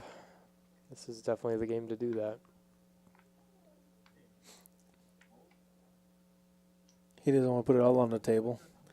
Just in case you get big hand over big hand right away. Well, Like how the we've seen game that started. happen. Yeah, we've seen that happen a couple times already tonight. So. Phew. Mark wins back a little bit of money from the last hand. So Chris is going to raise up 7-5 off, and Chaz is going to defend his big blind. Relatively small raise sizes here, so Chaz is going to be incentivized to call a pretty wide variety of hands. And he flops the best of it with bottom pair of straight tens. draw. Yeah, and it goes check, check. Now a flush draw. Chaz has a second nut heart, so he's going or third nut heart, so he's going to want to maybe get some value here, but he could check to let Chris do some bluffing. And it looks like Chris is just going to give up on this one. Sure. And Chaz makes the nuts again. It's just 3 tens. Or the effective nuts, so. Is Powerball still $1 billion? Because No, it's gone. No, yeah. I'm pretty sure Chaz won that, though. oh, that's where the purple chips came from. Yeah, Makes sense. yeah. I get it. Shane, I know you stepped out for a minute, but are you a big football fan? You got plans for the Super Bowl on? Man, I'm pretty tempted to be here with all the fun stuff that's going on. So I was telling JT here that we are going to do some squares on Saturday. It's going to be for our marathon freeze-out buy-ins. We have that 100K coming up at the end of, or the beginning, of March, and you literally can pay $20 to get a square. Every quarter, someone gets an entry to that 100,000 guaranteed tournament. Wow, that's great. Yeah, maybe have to get into that. You're probably good for at least like 20 squares, right? Put me down for 25, and then we'll talk. Okay, well, the buy-ins 5. Math's not my strong suit, but He wants to win all 4. book it. Yeah. 4. Lock it up. Oh, yeah, 4 entries. Yeah. He wants to win every quarter. Never won a square in my life. Yeah, I don't do sports betting, and I try not to gamble on sports in general, but I enjoy a good football square. Yeah, squares are fun. I always get numbers like No skill 4. involved. I get It's great. 4-2 and things like that. Yeah. Never won one, but I enjoy it. All right. I was playing in a game out in Mississippi where every person that was in the room at the time automatically got entered into those squares, and you had the ability to win up to like $2,000. And I had to leave at like 1 in the morning, and I left, and they called my number like 3 minutes after I left. And you For have to like be there to win. $2,000, you have to be there to Oh, win. Yeah, goodness. I showed up the next day, and I was pretty close friends with one of the guys that ran the game, and he was like, "Man, I feel bad." One of our former dealers used to work here, I think, hit a bad beat in Kickapoo. And same thing, he was telling a story about a guy that was holding it, had to go to the bathroom, holding it, sprinted to the bathroom, And, missed no. one hand, and it actually hit. Oh, my gosh. It actually hit, Talk about running bad. right? Yeah. Yeah, so I think in the future I'm going to try to recommend that they do a big blind ante to speed up this process a little bit. It's a great game, as you can tell. It creates a lot of action, but making sure everybody puts in that $5 is brutal sometimes. It's Right, tough the on the dealer- dealer. Yeah, he's working hard. Obviously, in our tournaments, we do big blind antes for all of our tournaments, and that's easy. The dealer can just take it. What happens in that case in a cash game, in your opinion, if somebody misses the big blind? That they sit out right then? So or in they this come back? game, if You you're just take it. yeah, if in this game, if you're not at the table, they're Just taking pull your it. blinds anyways. So yeah, you just pull it, and that's pretty standard. Yeah, I like it. You just make sure everybody's aware of it when they start. Yeah, yeah. And say, look, if you're out of your seat, you take a taking break it. or whatever. We still gonna pull your antes out. Yeah, a game this size, that does make sense. Yeah, as you get into the bigger games, the ability to sit out kind of becomes less of an option. So, All right, you're not missing many hands. no, yeah. And in this game, why would you want to? There's so much action. Wow, look at this. King 5 raises, and then Big Daddy Chaz 3-bets with 5-3 offsuit. Talk about some loose pre-flop raising. And we know the flop is gonna be 5-5-3. Yeah, and with the way Big Daddy Chaz runs. But, I mean, this is a pretty tough hand to make a call with. Can he Out of- 4-bet here? No. Out of position. Jazz plays his button. He only real well. 4-bets He with knows what he's pocket doing. kings. At least Dragon had pocket kings last time he 4-bet. So Big Daddy Chaz takes down a nice $120, or I'm sorry, $370 pot, and didn't even have to fight for it.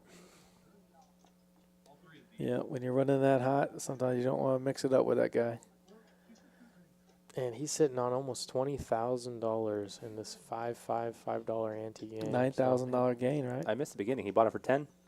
I think he was in for 5 originally, then he added on a little bit after the hand with Poker Traveler, the first hand. He lost his first hand, but he's never looked back. Yeah, I don't think he lost. I think he lost 2,500, so it wasn't a terrible amount, but he added on a little bit, and now he's up probably close to 10,000.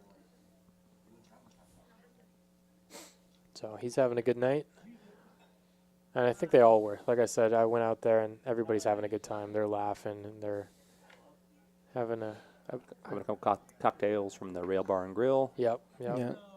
Well, as I was telling Shane, I see I him saw play a some lot. beers, and I saw some drinks going. So Yeah, I was telling Shane earlier before he came, this guy, that when I see him out there playing, he's out there, but everybody's out there is having cocktails, enjoying their friendship, but battling hard Oh, yeah. for those chips. It's amazing.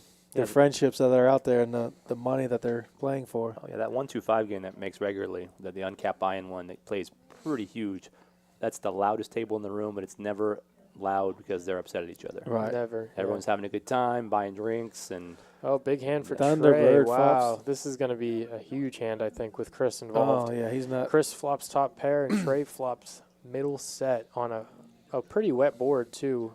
Flush draws available, so this is probably going to get raised, but he does just calls, which, He wants to fade a club, I believe. If he fades a club, he'll come out swinging probably. yeah, and he got bit pretty hard earlier with his middle set when Chaz turned the nut straight. Yeah, the Broadway so, on him, yeah. yeah, he's going to be pretty happy with his hand right now, I think. So I expect to see a raise at some point. And Chris is probably not going to fold Yeah. top pair. And Chris is talking. I don't know if he's talking to Thunderbird, but he's smiling. It looks like he's smiling and talking. I can't tell with his mask on, but it sounds like it looks like he's having a great time. Yep, and here comes the raise from Trey. Looks like he bumped it up to maybe like 600. Yeah, $575. And there's a quick call. Snapped call by Chris. So, I mean, he's like, my king. Oh, and Trey has this locked up. He cannot lose this pot, at least. he can only be by the bluffed off cards, the pot with And- a flush. Oh my gosh, what a terrible card for him. That's the worst. 7-2 or clubs. card. Wow. Poor Trey. He's gonna check. Oh, he's here. gonna go check, is he check. going to go check? Yeah. No, I don't think so. I think Chris. Yeah, he's gonna show. Oh, he did. Okay. Wow. Yeah. Chris will find some crazy bluffs there that you just wouldn't think he would ever find with his hand, but Trey does take it down with middle set. I'm sure he's telling the dealer finally.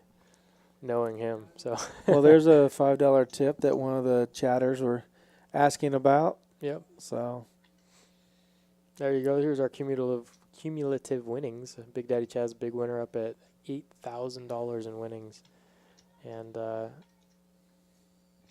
Daniel's down 4K, but he ran into a monster cooler where it was ace, the nut flush versus second nut flush. yeah. Oh wow. Yeah. And it was a little bit deceptive too because both players played their hand relatively tricky. So Daniel's a solid player. He's been playing at Rounders since, as far as I can remember. He's a very, very solid player. So yeah, Daniel, I don't see him here as much anymore, but I've played some very, very big games with him elsewhere. So it's good to see him in the mix over here. He is a very good player. He had King Jack, the Jack High flop with the Ace 10 of spades. He had King Jack of spades. And oh gosh, the turn, perfect spade. I guess you just lose every time at that point. Yeah. Yep, nothing you can do. You're never folding. So Avi, who I think he wanted his name changed back to Avi, by the way. Is it on? Is it It's Mantis? Yeah, Wow. yeah.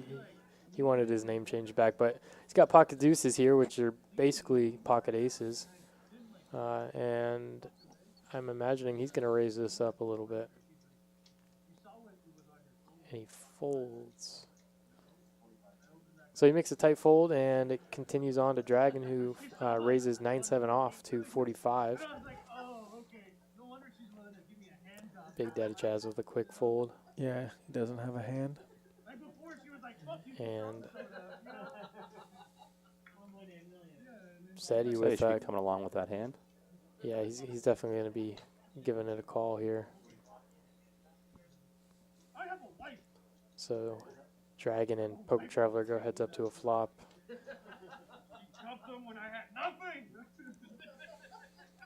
Jack High flop. That's going to shut down everything. It goes check, check, and a quick check, check on the turn, and Poker Traveler gets there on the river and bets 100, and he's not going to get called by 9 high, so he has the option to bluff, but I think he's going to check right out of that hand. Yeah. Instead, he shows the king on the river.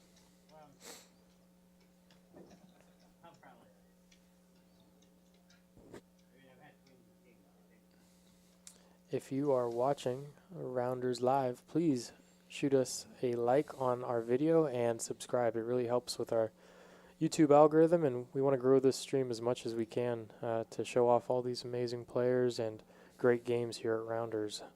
And please, next week when I'm playing that stream, I want all the comments, all the trash talk, all the comments. I'm going to read them all. I'm going to be in there, So and I'm going to be brutal. Please so. subscribe so you can comment specifically about my play. Awesome. Yeah, we'll definitely be in there. Yep. Daniel Woods in the chat talking about Big Daddy Chaz. Says Chaz is up 10K or more, has 8K in. Yeah, it's possible that his chip stack was not reflected on the software correctly, but I think he's up close to around 10. So And Joseph says he's watching from South Dakota. Will be in San Antonio soon. awesome, man. Well, safe travels. We look forward to having you and seeing you here at Rounders. Yeah, please come on in.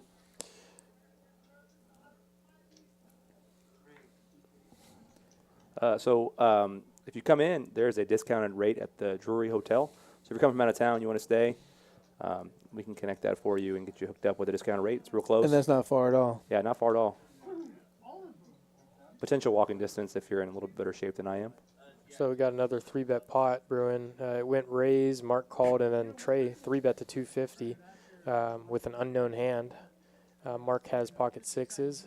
King high flop. This is going to favor Trey's 3-betting range, but we'll see if he's able to find a bet. He does not. So Sixes are holding up so far. yeah, sixes are holding up, and Trey may just take a showdown value with an ace. Oh, with a set of sixes on the river. Yeah, and if Mark goes with a small bet here, he may get looked up by ace high, but I think this should be a fold from Yeah, 250 or Sure. something.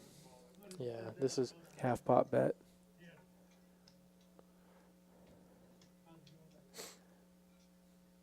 If Trey's Thunderbird- going to look him up with Okay. ace high. So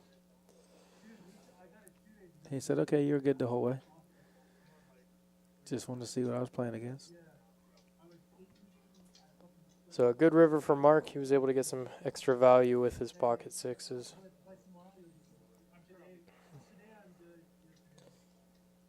Yeah, and Trey's probably wondering what he checks down 2 streets there and then bets river with. And able to call. And what's he calling with ace high, thinking any pair beats him, so in a set for sure. So Yeah, but I mean, after the flop and turn go check, check, ace high can be good there quite a bit, but just depends on his ability to bluff some ace highs on the river. Mark's, or it was Mark. Yeah, Trey, Mark, right? yeah. Yeah, Mark may find some bluffs with ace high, and Trey wanted to make sure that wasn't happening. So it's a reasonable call. It was a pretty wet board, though. I prefer to call my ace highs on those paired boards. It's pretty hard to make a pair in a no limit hold'em. So having a paired board reduces the amount of pairs my opponent can have. So yeah, with him checking the flop and even if you bet the turn, with the turn being a 4, I think Mark looks him up. And then, of course, the 6 on the river, he's never folding. So yeah, I think since he checked the flop, Mark felt pretty good with that run out. Of course, with the 6 hitting, but the 4 was even. I think he's calling any bet on the turn. Here comes Big Daddy Chaz again with premium hands. Just raising up firing 9-5 away. suited. Man, Thunderbird's hoping he gets a flush draw. Yeah, he folds, What? and Daniel has an actual premium hand on the button. He's going to raise it up. Goes to 210. And the pocket sixes moves over to Chris from Mark. Oh boy, Chris is not folding for $210. So He has about 1,200 behind. and Mark makes a fold with the queen 5, and Big Daddy Chaz may actually find a fold here against Daniel. I'm pretty sure they have quite a bit of history together. So I don't think he's probably going to get too out of line. If Daniel was quite a bit deeper, they may find a way to call here, but Chris calling may also bring it in, so he is going to. Yep, there it is. He knew he had the only flush draw in spades. Well, he definitely does now after Trey folds the ace high. And Ace king is there. yeah, ace king flops top pair, and Daniel's definitely going to feel pretty good about his hand here. So he's going to go 425 or something? Yeah, I would guess that he's going to go about 2/3 pot on this board, or half pot, with it going 3 ways to the flop. Yeah, Oh, looks 240. so a little less than half pot. So he's not going to get too many calls here. Yeah, no so action. Yep, simple fold.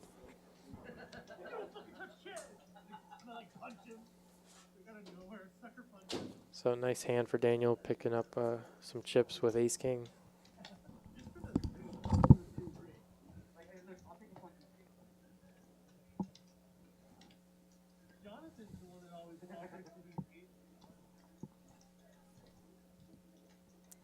So February 11th is going to be our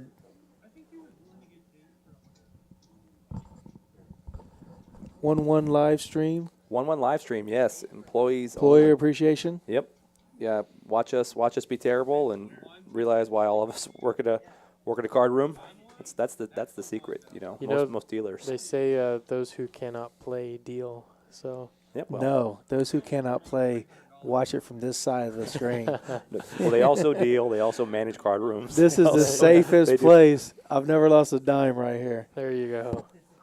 I'll tell you that the 2 worst poker players I know own this place. So it's they don't play anymore for a reason. It has nothing to do with the fact that they own the place. I'm pretty sure they're listening right now, so you got some hurt feelings. Doesn't mean Big it's not Daddy the Chaz truth. raises and takes it down with pocket 4s. We do have golf simulators up here if you are working on your golf game and you want to challenge myself and anyone else. You'll probably win, but if you want to practice, we do have golf simulators. Actually, right now, JT, I know you play a lot of golf. I don't know if you do or not, Shane, but right now, if you come play our golf simulators, 96 courses, first hour, second hour is free, so you can actually practice wow. your game. You play Pebble Beach. You can. There's some blackjack golf on there for anybody who likes the blackjack. Yeah, you can come check it out. You can use your comp points for that too. Shane, you probably have at least 300. Yeah, at least. I would guess more. But yeah, I need to get back into golf. That's something that I played when I was a kid and then kind of gave up as I got more into baseball when I was growing up. So That's weird. Because a lot of us The played opposite. baseball and then got Yeah. into golf Yeah, later, into you know? golf, yeah. That's why I've hit 7 or 8 houses. Yeah. Big Daddy Chaz raising up under the gun. He probably has 7, 8 offsuit. No, he's got ace 10. He has ace 10 offsuit. He's got Queen Jack suited. Mm. No, I'm I get- sorry. We are having a hard time agreeing on a range here. for No, Big Daddy I'll Chaz. give him. He's got anything from 7 deuce suited to Oh, of course. aces, is my guess. Mark's going to come along to Big Daddy Chaz's mystery hand with King Queen suited, and Dragon's going to peel with Queen 3 off, which is GTO approved. If you check the solvers, that is definitely in there. And once again, he flops top pair, but Mark has him absolutely dominated with King Queen. Big Daddy Chaz is going to make a C bet of about $140, $150. So I'm going to put him on Queen 10 now that I've seen the flop in action. Yeah. He has pocket kings. Definitely pocket kings. Well, we did see Dragon win with Queen Deuce earlier We tonight. did. So Queen 3 is well within that range. It goes bet 150, call 150, and Dragon, He did expose his hand yeah. accidentally. There it Ace is. Wow. Queen. How Oh does my that? gosh. Oh my gosh. Wow.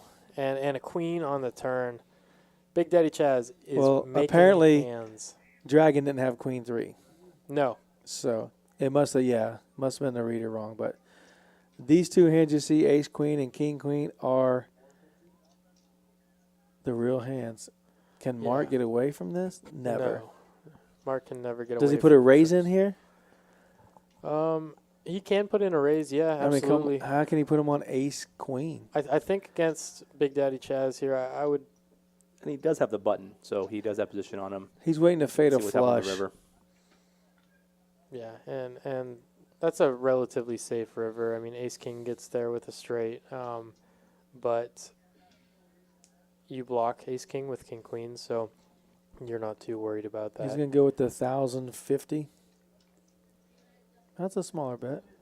Oh, no. I'm sorry. I think Big Daddy Chaz is going over bet here, or close to pot size, My which I like. goodness.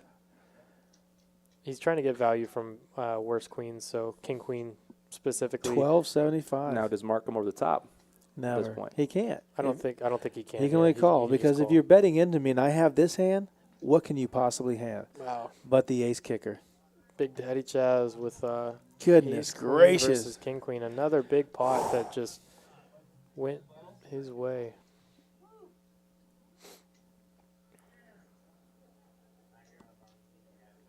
Yeah, $4,000 pot over to Big Daddy Chaz after he flops top pair versus top pair and turns better trips than Mark. So I am not sure if Chaz plays tournaments, but I will go ahead and put money on him to win the 100K freeze out at this point. yeah, I mean, if Chaz would let me stake him in the WSOP main, I would.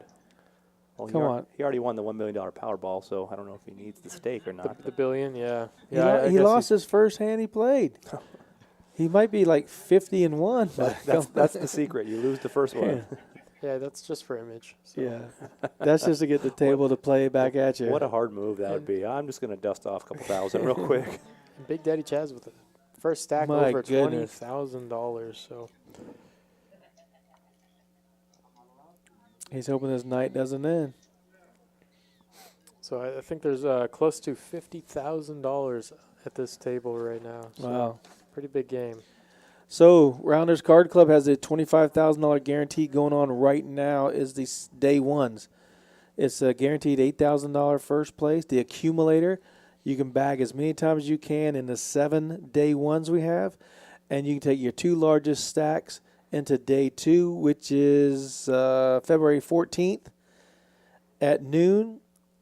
So Yeah, I mean, it's a $45 buy-in for $8,000 first place. yeah, if you win that tournament, that's a pretty nice Valentine's Day dinner. Yeah. Wherever you want to go.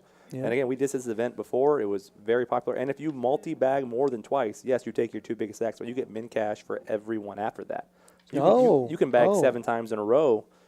5 min cashes, your 2 best stacks go on a day 2.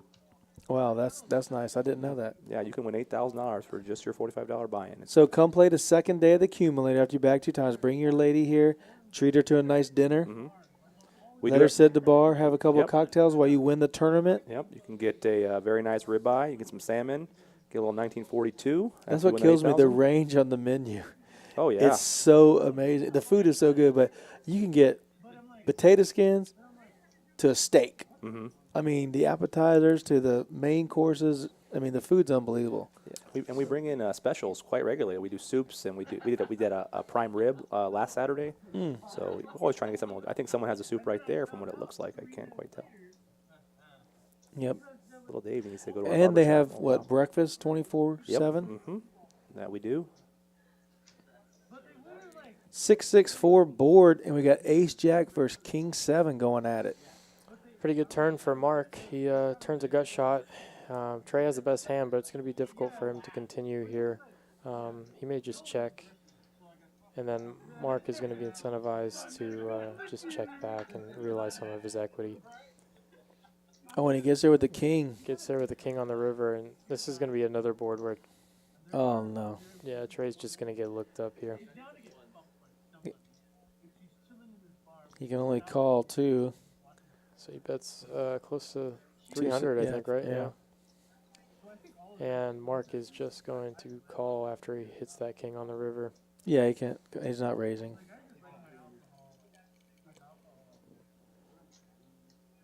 And Trey says, "Why did you put that river out, dealer?" Right. He bet on the wrong card. But Mark can't do anything but call just in case there's a 6 in his hand or. Yeah, I mean, you're not getting called by too much worse there, I think, if you raise. So I think calling is good, and you have a pretty weak king to go with it. So Right. King 7 offsuit. here's our pre-flop raises. Big Daddy Chaz leading along with Chris F. At 24%. And Avi, Chad, and Mark. Is that all 0%? Is that an accurate stat? Yeah, so I don't think Avi has opened any hands. So No. pre-flop, it's different than VPIP, VPIP. Gotcha. VPIP goes up every time you play a hand. Pre-flop raise only goes up when you actually raise first end. So Avi staying true to what we give him, a hard time for, only Yep. playing aces. Yeah. He did come in with King 8. Hey, but when it works. Yeah. He played 8s against Jacks, Yeah. but Been relatively quiet tonight, and yeah, he unfortunately got into a hand where he just couldn't do anything but call against Jacks when he had pocket 8s. So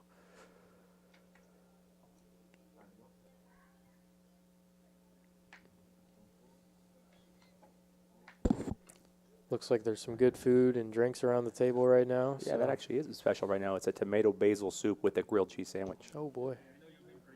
What time does the kitchen close? You can actually get food all up to 2 a.m. Oh, 2 a.m. Yep, Okay. 2 a.m.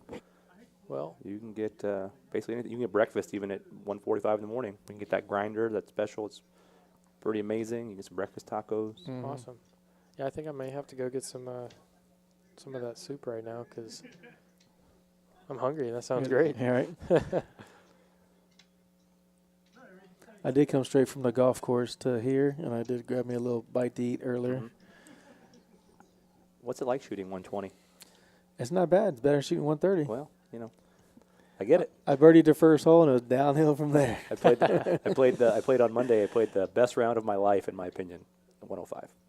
That's It was, good. it was not at all good. That's good for you. I shot it for me. Yes, yeah. I didn't say it was good for me. I'm telling Where'd you. y'all play? Monday we played at Northern Hills. Oh, okay. Yeah, I like Northern At Hills. Northern Hills. I was playing Cedar Creek today. Birdied number 1, and then Yeah, the first time I started playing again, I would only use a 7-iron. 7-iron or putter. That was my two moves. you need to go back to your coach. Mike? Mike, yeah, one of our players, phenomenal He coach. can strike the ball. Yep. Like,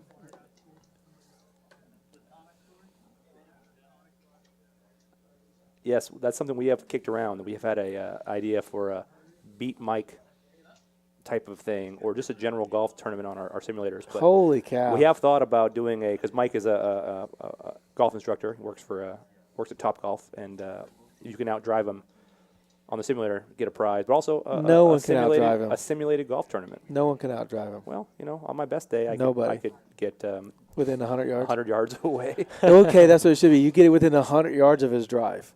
That could be a thing. This hand went 5 ways to the flop, and nobody caught really much of anything except for El Thunderbird with his pair of 4s. He's And probably he takes gonna it just take down. Yeah. He takes it down. So it's a nice little pot for Trey. I do some poker coaching for some students, and I always tell them the key to poker is to win the big pots and to lose the little pots. So charge $500 an hour for that. That's your lesson? That's my lesson. I didn't ask for that. Do I owe you $500? Because I just got a lesson I didn't know about. Yeah, well, I'm giving away my secrets. Well, okay. To Rounders. Speaking of lessons, I don't know if you've talked about this on the stream at all or not, but we do have a dealer school that's going to be starting here at Rounders soon. Tell me more about it. Yeah, you can actually learn from. There's a school in Vegas called West Coast Dealing School. They're running a school out of Texas, out of Rounders actually. West Coast Dealing School at Rounders. Actually, our first session starts next week. If you love poker and you love dealing cards and being around the action, it is a phenomenal way to make some good money. You can actually there's signs in the room. I believe the email is info@rounderscardclub.com. So if you want to learn some stuff about dealing poker, not just playing, check us out. But it's not just for someone who's never dealt. It's for dealers that want to. Some of our dealers that we have that are phenomenal dealers are interested in taking the class to get a little better. They want to improve their craft, and if you've never even learned before, that's a great place to start. Big hand SETI wakes up with aces. Yeah, for SETI, but it doesn't look like he's going to have much action other than maybe from Chris.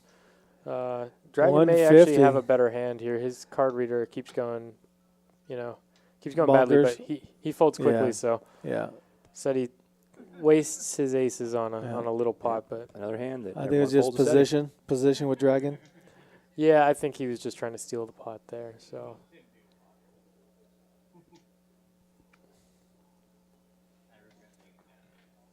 yeah, so you can actually go if you're interested in that school, JT, which I know you might be interested in because I've seen. I need a school because I got fired for dealing. I don't know if it was for dealing or not. No, I didn't get fired for dealing. I got fired for not dealing. I think. Not dealing. But you can go to West Coast Dealing School or westcoastdealing.com, westcoastdealingschool.com, and there's a Texas tab. You can actually click on that. That'll give you more information. Check us out if you want to be a phenomenal dealer. The gentleman named Chris who runs that school, when we first opened, Eric and Dave, our owners, and they flew him down. They gave us a little three-day course. Taught us a lot he taught us a lot of amazing things, and very phenomenal. So if you want to be a professional dealer, work in a profession like this, check it out, westcoastdealingschool.com.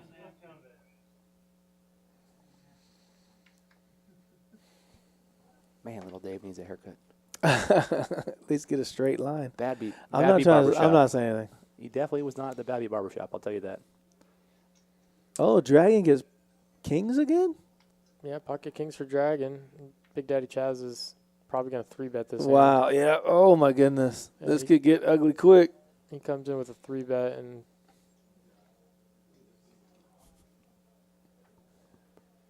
it's going to Fold around to the Dragon. Yeah.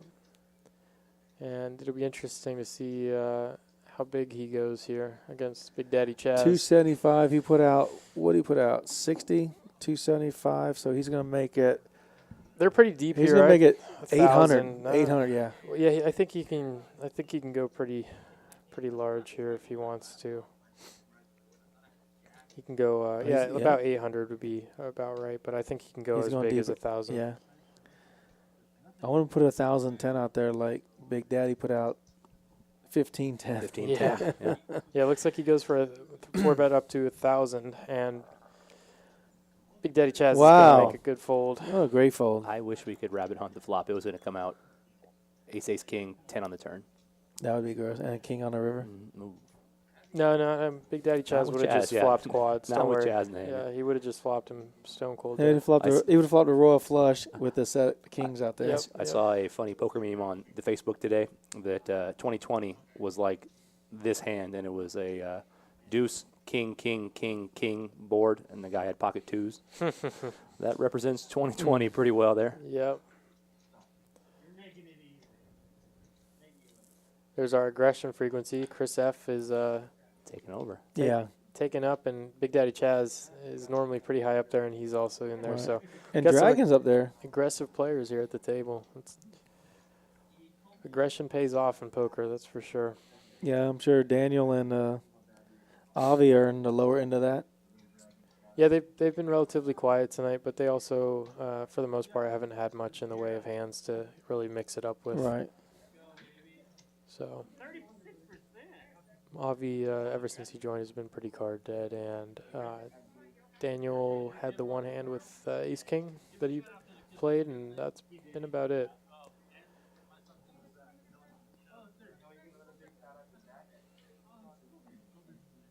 Like 2 spots. 7 and 8 seat and 2, 3, 4 seat. 1, 2, 3, 4 seats are the active seats. Yeah, the middle is a little bit quiet tonight, but that can change pretty quickly. So, Dragon goes ahead and raises it up to $60 with Ace 8. And it folds around. Poker Trevor folds 5-4 suited on the button. Well, he's trying to enjoy this massage from Yeah. this phenomenal massage company that is newer to Rounders, but they're here every day if you want to get a phenomenal massage. He definitely looks happy, so he said, we'll just enjoy this massage and worry about the poker later. Yep. I don't blame him. That sounds pretty nice.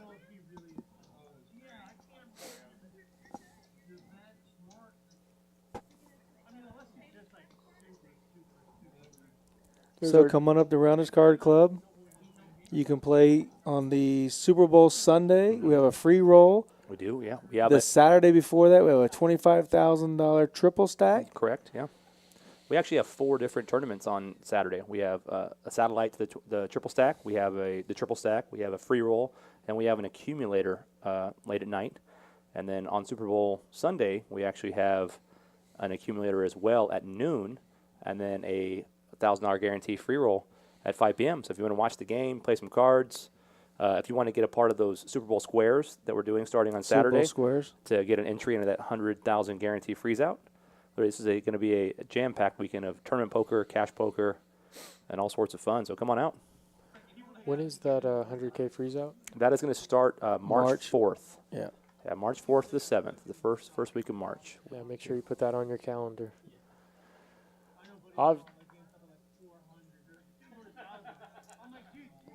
Yeah, and I mean, I've been here since we opened, but in the end of March, it's our 3-year anniversary, and we're wow. going to go big. We got some big events coming out, so, you know, if you're not following us on Facebook or even on YouTube or Instagram or any of the many channels you need to check us out, and you don't want to miss out on that action because we have some big things planned. Awesome. Big And events and a big hand here Yeah. for Avi. He raises up pocket 10s and gets 3-bet by El Thunderbird, who flops middle pair. It's probably going to go check bet, and then we'll see what Avi manages to do with his pocket 10s. He may continue once. I'll say it's going to be a fold from Avi. I know these two guys have played together a lot, but this is the first hand he's raised. So Yeah, he if makes he a- wanted makes to, a good he might have some disciplined fold respect, here. but Yep. So nice little pot for Trey again.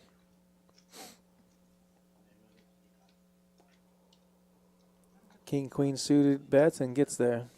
Big Daddy Chaz up almost $10,000 tonight in just a few short hours. How many times have you said that? Yeah, Yeah. Every stream? just about, yeah.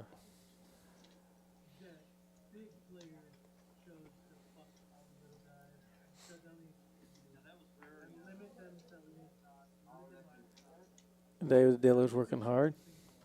Yep, Oh. David Dealer is collecting all those antes every hand. That guy needs some tips. That's not Dan Marino in the box? If it is, Just he's not going to Super Bowl. I'm reading, reading the jersey. Yeah. He might like Darius Rucker because I guess the Dolphins make him cry too. Oh, you wrote that last night, all night. didn't Hootie you? and the Blowfish reference. What a joke. There's an SA poker legend named Lucas who I telling you looks identical to Hootie. Oh, he really? looks the exact same. Oh boy, we got Big Daddy Chaz raising up to 70. El Thunderbird with Ace King off in the early position. 3 bets up to 225. It's probably going to fold back around to Big Daddy Chaz, and we'll see if he continues. I have a feeling that's going to be a yes. He does Here we elect to go. continue. Here's who I normally play golf with. For anybody that's wondering, he showed me a picture of Tiger Woods and him, so I can't deny his story. But Big Daddy Chaz elects to continue, and then Trey flops top pair, C bets, and Big Daddy Chaz folds very quickly. So nice another 3-bet pot for Trey, taking it down. Little $500 pot for him. He threw his car protector at him. Yeah, Big Daddy Chaz has gotten the better of Trey tonight. Trey flopped middle set, and Big Daddy Chaz turned the nut straight in a very large pot. So some friendly animosity going on between those guys, but they're all laughing, that's for sure. All right, they're all having a great time. So if you're watching us on YouTube, don't forget to subscribe and like. We greatly appreciate it. You can follow us on Facebook, and you can be following us on Twitch. Does Rounders Live have a Twitch stream Yeah, as well? Yeah. absolutely. Are we monitoring that? No, I just brought it up. I can pull that up too, yeah. Sorry for our Twitch followers. Oh, that's not it.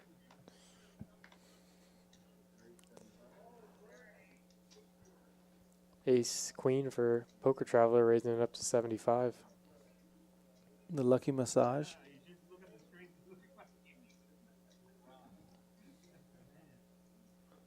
Let's see if he gets a call this time. Oh, we've got one viewer on Twitch, so I don't feel quite as bad anymore. And it might be you, Scotty. Is it currently you watching it as you look at it? Yeah. I don't play enough video games to be on the Twitch. I try. Eric tends to beat me at UFC game once in a while, and then one of our bartenders, Dylan, destroys me at Call of Duty every other day, and that's about as far as I go. I'm more of a Super Mario Brothers, Pac-Man kind of guy. There you go. Yeah, I don't find too much time to play video games. I end up spending all my time playing poker, so. Yeah, but during COVID, video games definitely kept a lot of people healthy and happy because there wasn't much else to do. That is true.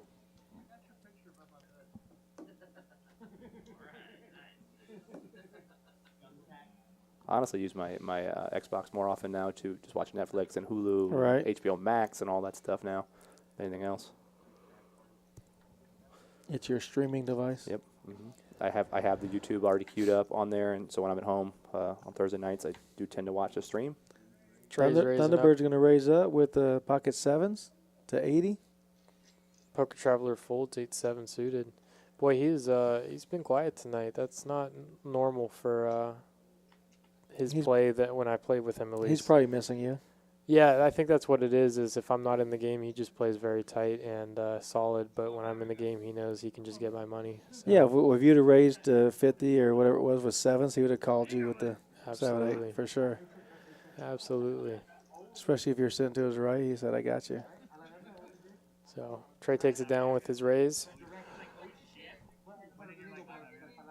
I think he just might be enjoying that massage too much to really care too much about the game. So Losing focus for a minute.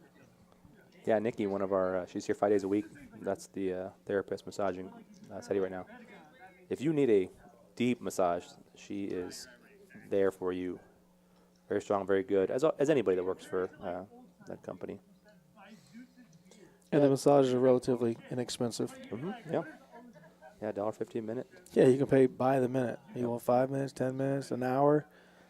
yeah, I tend to see the guys when I'm playing. They'll end up booking them for hours at a time. So they definitely get their money's worth. Yeah, I was fortunate enough before I came in the booth, actually, because I recently picked up golf, as I've been saying, and my back was hurting a little bit, and I got a little 15 minutes, and it was, I'll tell you, it was pretty amazing. Daniel raising up pocket deuces under the gun plus 2. Yeah, makes a relatively small raise, and Avi's going to call with his king 10 suited in the cutoff. Big Daddy Chaz is going to fold, and Dragon makes a call with jack 5 off on the button. So he's really mixing it up when he's on the button there.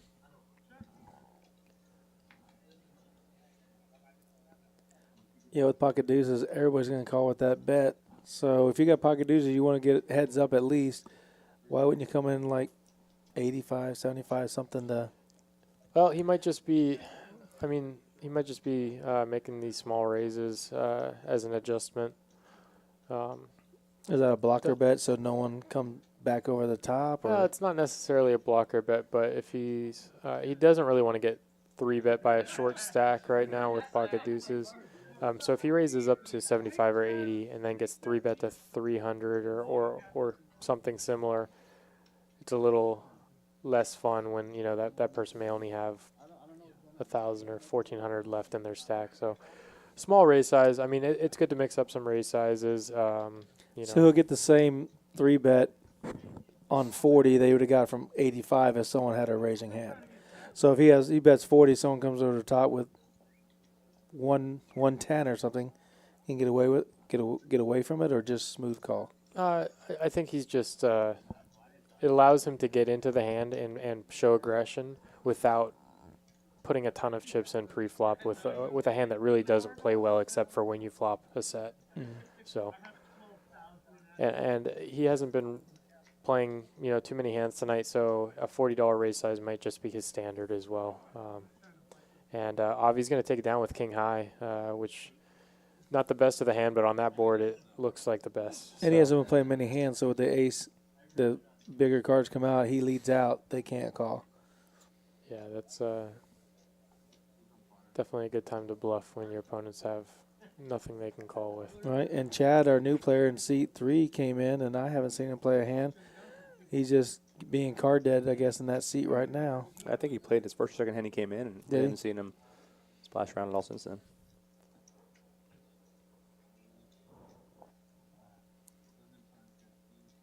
Well, you are watching Rounders Live with the 555 No Limit Hold'em. $5 ante from every player.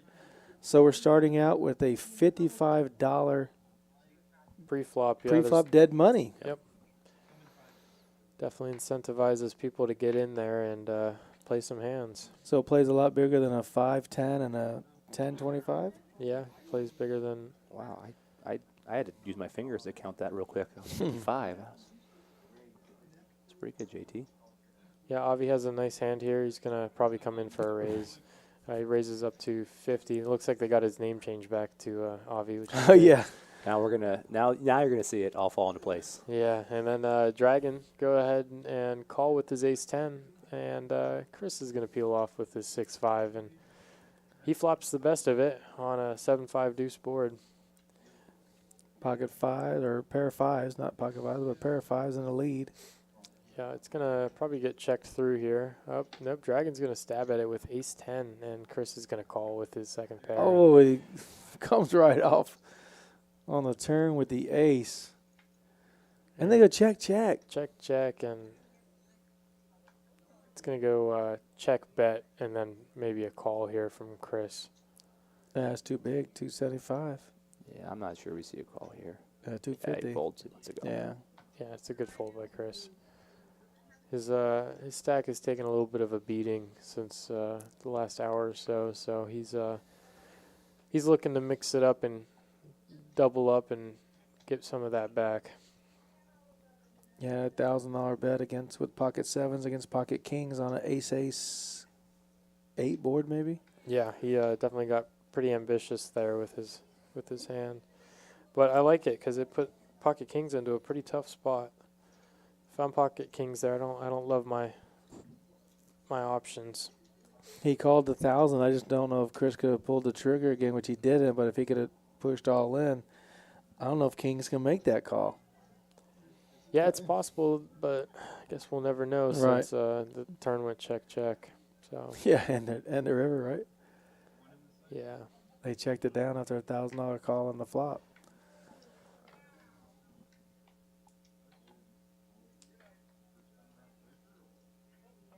Seven five, ace three, 8-7, all folding. 9-5. Boy, Dragon has been active. Man, Jeff is just raising and getting players, getting in there, getting into the mix. And You were saying, and when we started, that this late position has so much power.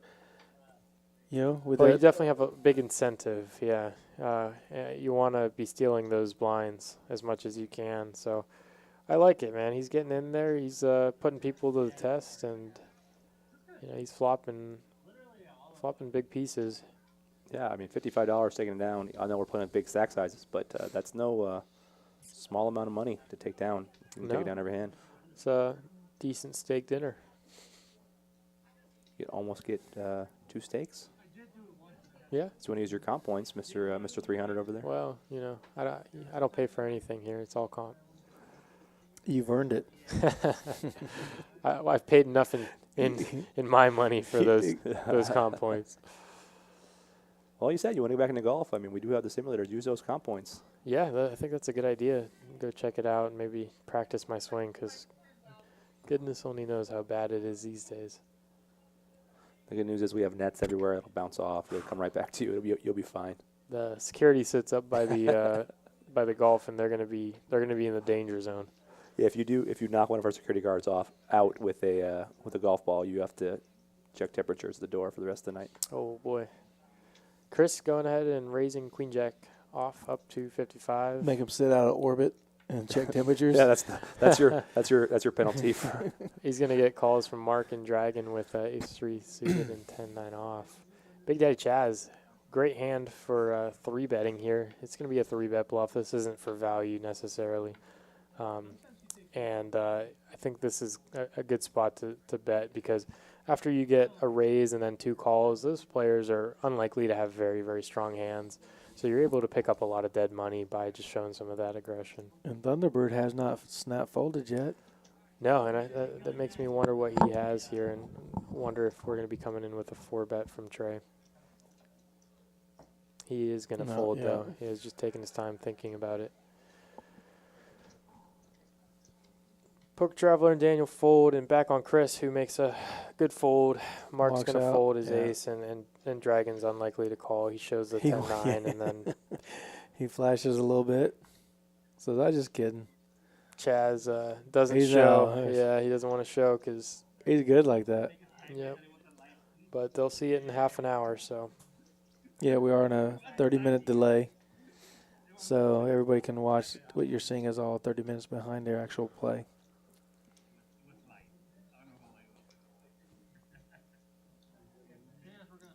So come on out to Rounders Card Club, 3723 Colony Drive, Suite 101, located off of I-10 and Wurzbach, right behind the HEB. We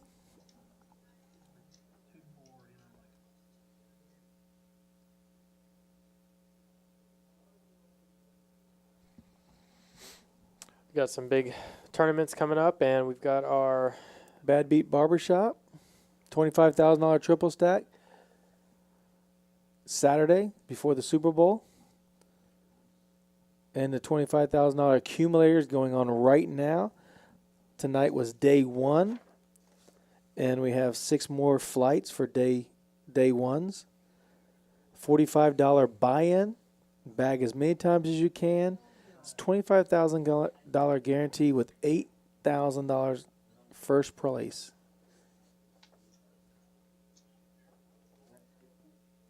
And we're close to $3,500 on the first day 1, which was tonight at 7 p.m. towards the guarantee. So that's huge. So come on out. You get $45 buy-in, $10,000 in chips up to buy. You can rebuy up to 3 times. The 15-minute blinds for the first 2 hours, 20-minute blinds the remainder of day 1, and 30-minute blinds on day 2. Which is February 14th, Sunday, a noon start. Bag as many times as you can. You take your 2 largest stacks in, and if you bag 3 or 4 times, you will get the min cash for those other bags. The top 12% from each day one will bag. So I'm not sure how many players we had tonight, but I'll check that out and tell you how many players are going into day 2. We got the Rail Bar and Grill. Come on out and you can have some adult beverages, have a great dinner or breakfast. Breakfast is served 24/7 here. And Rounders is open 24/7 24 hours on the weekends. Starting Thursday, which is tonight. Yeah, Thursday, Friday, Saturday, they are open 24 hours. Closed Monday morning at 3 a.m. Yeah, so And there's a we'll lot of, open right back up at 9 o'clock, 10 o'clock. yeah.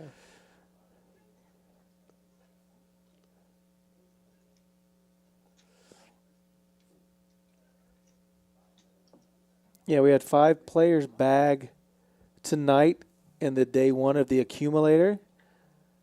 33 players. 5 are going into day 2. So that's pretty big. And we had $3,800 into the guarantee. 3,300, excuse me. Just building it up faster for us. So this hand, we go 3 ways to a flop. Chris flops bottom pair and leads out, or yeah, it looks like he leads out and gets. I'm sorry, Dragon bets with his backdoor gut shot, I guess, and gets called in 2 spots. Now it's open-ended straight draw. Yeah, and Chris gets there with his straight 9-8. So he's gonna definitely lead out here and go for some value, and I don't see anybody being able to call him. No one has even a pair. So Dragon blocks the nut straight, but he's going to have a difficult time calling. getting him off the hand, right? Or, yeah, getting him off the hand, excuse me. So he's maybe thinking about running a bluff here against Chris, but Chris doesn't have much behind, so I think that's going to be a difficult task. You're just giving away $500-600 if you try and put them all in. So He's going to call and say, if you got it, you got it. You have to have queen 9 to beat him. Queen 9, ace queen, yep. So he does elect to fold, and Chris F makes a subpar hand turn into a nice $320 win for him. Well, Shane JT, this is going to be the end of the line for me tonight. I'm Okay. going to take off, but I do have a phenomenal guest commentator coming on. Paul is one of our former dealers. He actually helped open the card room with us. JT, I know you guys know each other. Shane, I know you haven't met yet, but phenomenal dealer. He actually left us to open his own business called the Hack Shack, coaches baseball. A phenomenal dealer, knows a lot about the game. I'm going to let him take over from me and handle from here. I do want to say a couple things. Again, if you're watching at home, coming out for that 100K marathon freeze out starting March 4th, $500 buy-in, 40-minute day 1, 50-minute levels on day 2. There are satellites running from here until then, so just check out Poker Atlas and go from there. We also have that Super Bowl Squares for entrance. That to will the, get you into the marathon 100. freeze out. Yeah, you can guarantee. do it on Saturday. Mm-hmm. Again, guys, you guys do a phenomenal job. JT, you're here every week. You're amazing. Shane, thanks for jumping on tonight. You've done a phenomenal job. And I want to give a big shout out to our entire staff, dealers, podium, porters, servers, bartenders, Kitchen. cage, kitchen, cooks, all the managers. You guys, if you're watching, and I know you're listening out there, you guys are all doing a phenomenal job. Thank you for all you do. And to everyone that comes out and play, come out and check us out. It's a great place to play. Paul, enjoy your time, guys. Again, thank you. Scotty, thanks. Have a Thanks, good night. Scotty. Got a raise. What's up, fellas? Hey, What's up, welcome, fellas? Paul. How's it going, man? Good, man. How you been, bro? Hey, how's it going? Good. Thanks for having me on today. Thanks for joining us. Yeah, man, for sure, you know. Got some big hands brewing here. Ooh. Dragon Saw your raises. man KP today. Yeah? Yeah, he's doing Oh. good. I saw him about a month ago, I guess. So Dragon. ace, king, 4-2, king, queen, and 4s going at this. Got a diamond, heart flop, and pocket 4s is in the lead, but there's a lot of overcards that can come out that are pretty There you scary to go. pocket 4s. Only a jack can make a straight for Thunderbird or overcard. Yeah, this is probably going to get checked through, and after Wow, fours can take it down. after the board pairs, it's just going to get checked through again unless one of the aces wants to bluff at it. Mark has ace king and couldn't put in a bet on that board. Chris F is going. He is to- going to bet. Yeah, I he's gonna love bet. that. I love that. He's going to raise? Oh, Oh yeah, it looks like Dragon bet 65, and then Chris F just called. Okay, so Dragon's gonna get the bad news that his 4-high bluff is no good, and he was just chuckling. and Mark's trying to figure out what the heck is going on and if he can Yeah. ever call and chop or just win. Is with that I a got better two ace. pair? He got 4 So high. he shows over the 4 eyes and gets shown the pocket fours. That's funny. I like the move, though. Try and take it. Yeah, right he's there. laughing. We bet 65 representing the Yeah. OS6. Yeah, that's funny. Put in 100 in there right there. Try and get it. I don't think 65 was enough. He was No. getting called by ace highs no matter what. So if you're gonna bluff there, I think you need to go Get a pretty little bigger. large. Yeah, 40 or 60% or greater. So. There's our aggression frequency again. You can see Chris, Dragon, and Big Daddy Chaz are leading the way. They are definitely the action aggressive players at the table tonight. Yeah, you can actually see, by the hands we're seeing played, that there's 4 people just really not playing tonight, just relaxed and, waiting for more premium hands than 4 deuce like Dragon and Avi's waiting for his pairs, playing well as pairs. He did bet with his king 10, I think it was, Yep, to take down a pot, so he's really picking his spots tonight. Yeah, definitely. We've got a poker traveler coming in to give you guys some insight into his game tonight. So I'm gonna hop off and let him do some talking with you guys. Okay, thanks, Shane. Nice meeting you, buddy.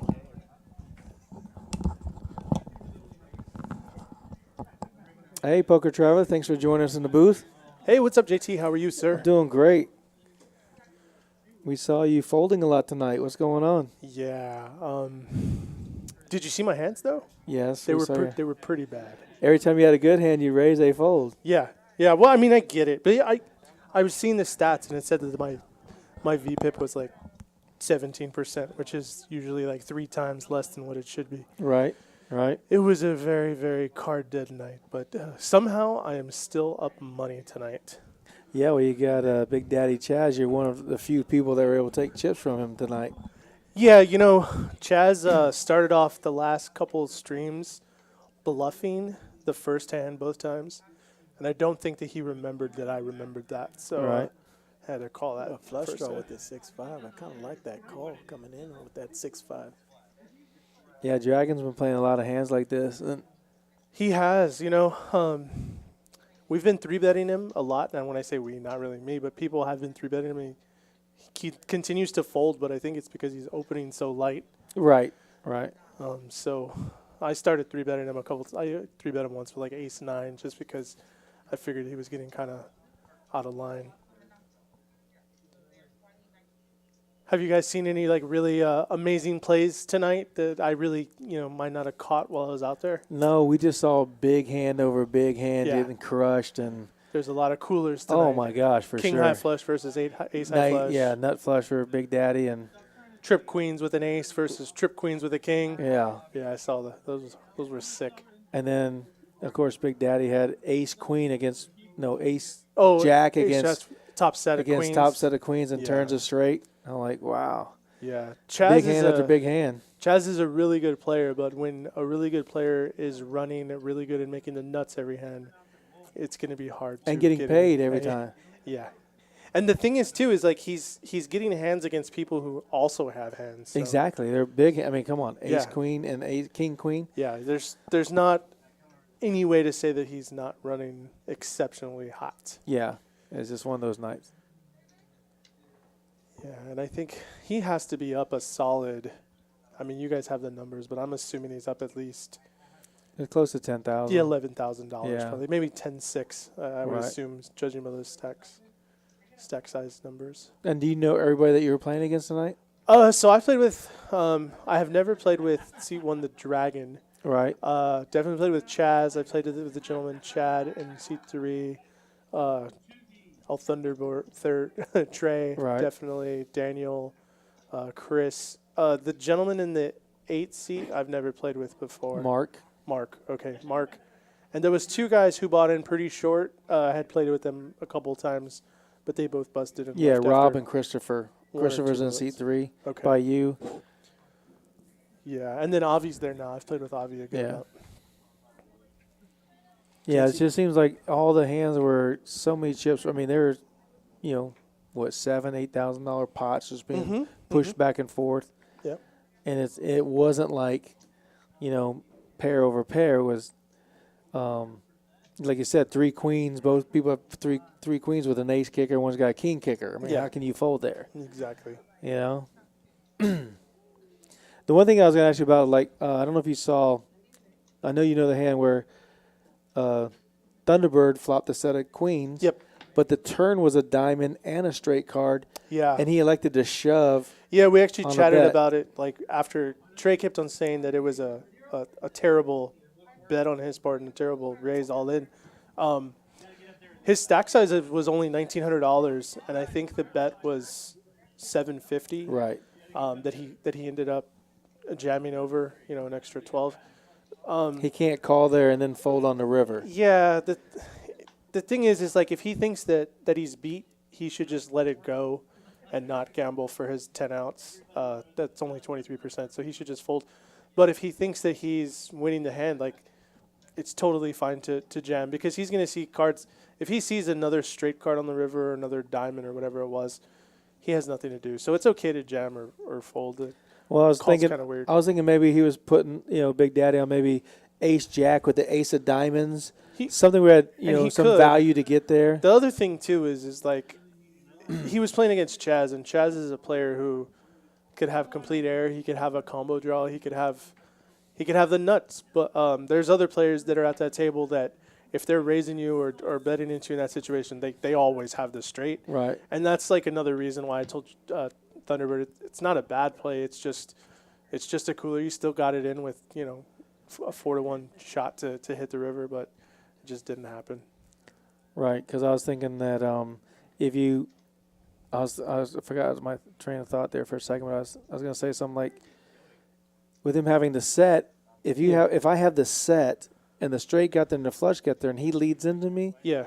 I'm gonna have to put him on the better hand. So it's either a fold or like he did a shove, but I just can't see the shove for. Yeah. The other thing is that the hand plays differently because the stacks, even though it looks like we have a lot of money on the table, which we do, when you only have $1,900 and a pot's already sitting at $2,000, that's not a lot of money.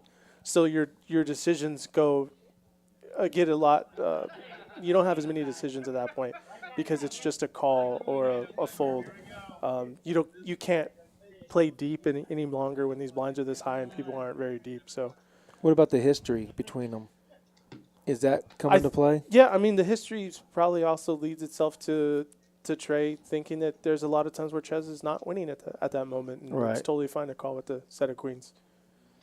So, Seth, do you kind of come into this game with a game plan, going in, or do you kind of wait to see who's sitting at the table with you before you kind of divulge a game plan? Or So I would say that I've played so much, so frequently, for so long, that I definitely have a general strategy to the game. But until you see who's at the table, there's going to be players that you don't know. Luckily, on the streams, we usually know 6 to 7 of the players already. So Right. I'm not figuring out a lot of what I need to on the stream. But I play a lot on the streams in Austin or in Houston, and you don't have any theory on the players. You don't have any history on the players. So in those, I definitely kind of have just a general strategy, and then I just literally observe for the first hour to find out what's going on. There's so much of it that's not just the cards, but people's demeanor and what they're doing, how they're acting, all that kind of stuff. We were watching the Ante game, And we're wondering, like, would it be better for the big blind to post the ante for the table? Yeah, so that is the way some places do it, where in one spot, whether it's the button or in the big blind, you just go ahead and post the ante for the full table. The thing with that is that they're the only player that has a lot of money invested in the hand, Right. and at that time, they usually end up protecting the hand, or other players are more frequent to just fold because they're like, I have literally nothing in here. You have I'm not 50 gonna out of fight the it. $55 out there. Yeah, but at least when everybody has at least a nickel out there, even though it's only literally like $5, people just feel more invested, so they'll fight for pots a little bit more. Yeah, because we're watching, like, the dealer have to work a little bit. Basically, like, Yeah. if you're on your phone, as I'm watching here, Sure. and he has to grab your blind or Yep. your ante, Yep. I don't know if it makes it slower for your perspective, I would say or that you don't care, or no, you don't for, know. For in a cash game, like, it doesn't matter. In a tournament, there's a reason that all the tournaments went to like big blind ante structures, because it takes too long in a tournament. And in a tournament, blinds matter. You're trying to get out as many hands as you can. Exactly. And for a cash game, for most of these guys, if we see 20 hands versus 22 hands, it's not like a big difference. And the dealers are doing a great job of reminding everyone, and even though everybody's not remembering every time, they're doing a pretty good job of keeping the game kind of Right. We just noticed a few times, but we were talking with Shane earlier, and Yeah. he was thinking that maybe the big blind posting the antes. But I was asking, well, won't you be more likely to play a worse hand because that's your money? Yeah. I know you feel it's supposed to be everybody's money, but it's actually your money when you're putting it out there. So you might protect it more often than not. Yeah, if somebody makes a raise to $100 and you have 55 of the dollars out there already, you're probably going to call. Right. Even though only 5's counting towards what you have out there, and you really have to call 95 more. But yeah, it's interesting. Not a lot of people play these ante games, so it's interesting to see how people react to them.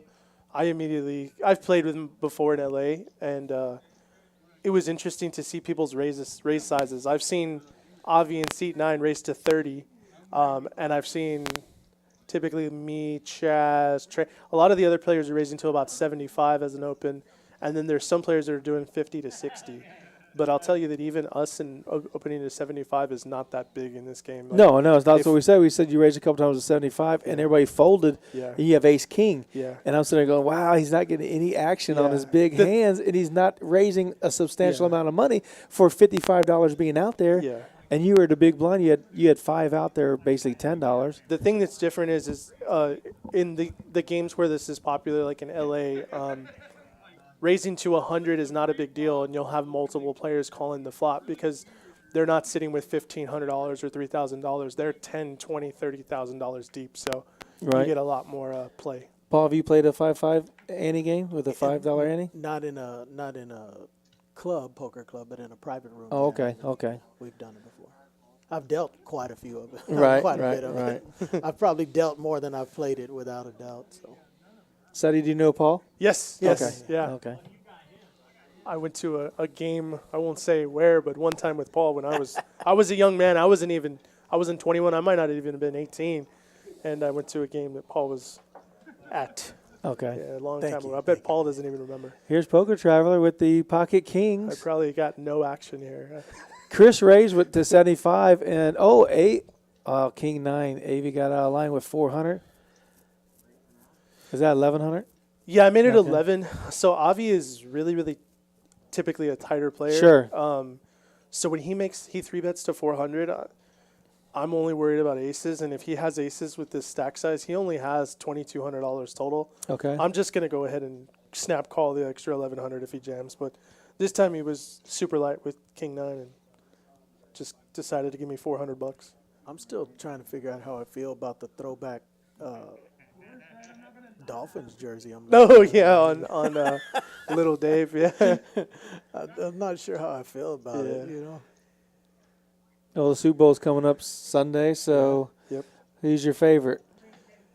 Man, it's tough. It's tough to bet against Brady, but it's also tough to bet against Mahomes, and it's just I'm just hoping for a good game. Yeah, I'm going to be honest and say that I don't watch any basketball, any football, or really any baseball games any longer. I used to be big into sports.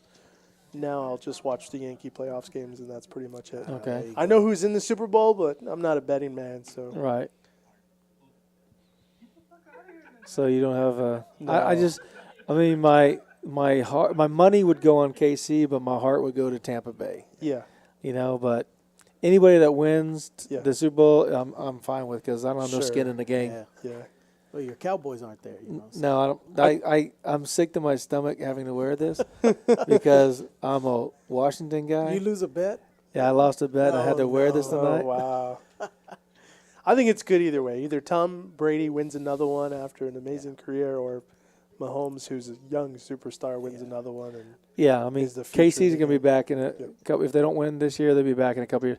The thing that amazes me that if Tom Brady wins this year and he gets back there next year, he'll be in 11 Super Bowls out of 22 years in the NFL. I mean, what more does he have to prove? That's what I'm trying to figure out. Is like, what keeps him coming back? I mean, Because they said he can't win without Bill Belichick. Now he's saying, look what I've done without I Bill mean, Belichick. That's it. yeah, I get So he that could part. retire.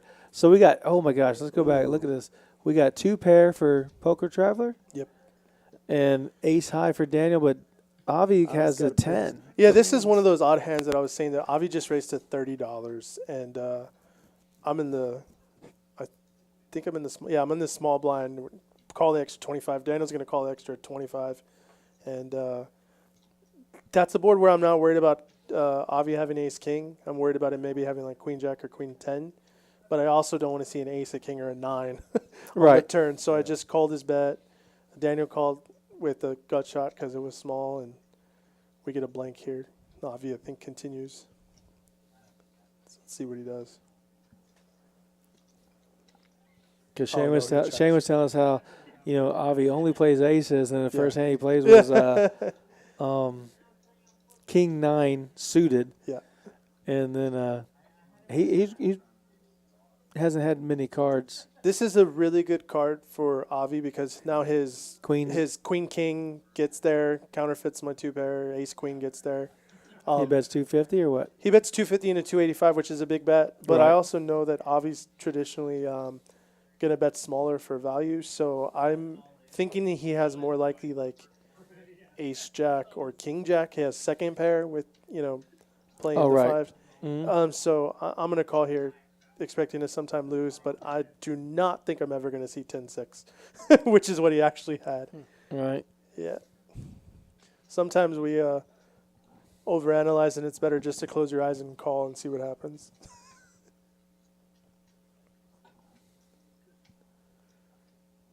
Oh, man, they are living right back Have here. you guys met my daughter? Yes. This is Nina. This is Is Paul. your daughter? That's my daughter. Oh, I'm sorry. Do you want anything? I might have tipped her too much earlier.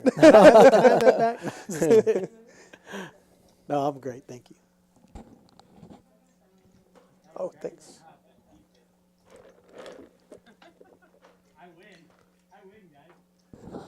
Well, you're watching Rounders Live. I'm JT, Poker Traveler, in the booth along with Paul. Paul, so what's been going on with you? I know you used to deal here. And used to deal, and then baseball academies just kind of gotten back into swing of things. We're in the heart of our season, just kicking up. High school season, spring season for little leagues is about to kick off. So Hack Shack's starting to get busy. So unfortunately, can't spend as much time here dealing as I would like to, but hopefully Right. it'll pay off in the long run. Well, if Jugs ever gets tired of pitching, just call on me. I'll throw some fastballs. I've had a jugs machine that I've had 2 wheels pop on me already, so maybe I need to call you. How's the golf game, JT? It's the same as always. Birdie the first hole and downhill from there. Played today, birdie won, and good Lord. I was telling the boys we need to maybe do a little tournament here on the simulator. Absolutely. Get some action going here. Okay, look, we got some chatters out in the YouTube world and Twitch. So if you guys want to put together a team, come on out to Rounders. We'll put together a Rounders team, and we'll play. We got 96 courses to choose from. We got 2 simulators. We can play a nice fast round on 2 simulators. So if you guys want to come out, we have clubs here. You can bring your own clubs. We don't have to worry about weather, too. That's No, best the thing. weather's perfect. The weather is perfect. I'll even prop bet on golf, and I'm terrible. Oh yeah, those are the guys I like. I'm the worst. Those are the guys I like. I might be able to hit it really hard. I don't know where it's gonna go. 3-1, you don't get up and down right here. Yeah, Okay, I I'll like take that. it. I like that. So this is the kind of pot where it's just gonna go to who wants it more. But luckily, I got bailed out hitting my 3 outs against Chris Yeah. on the turn. I was.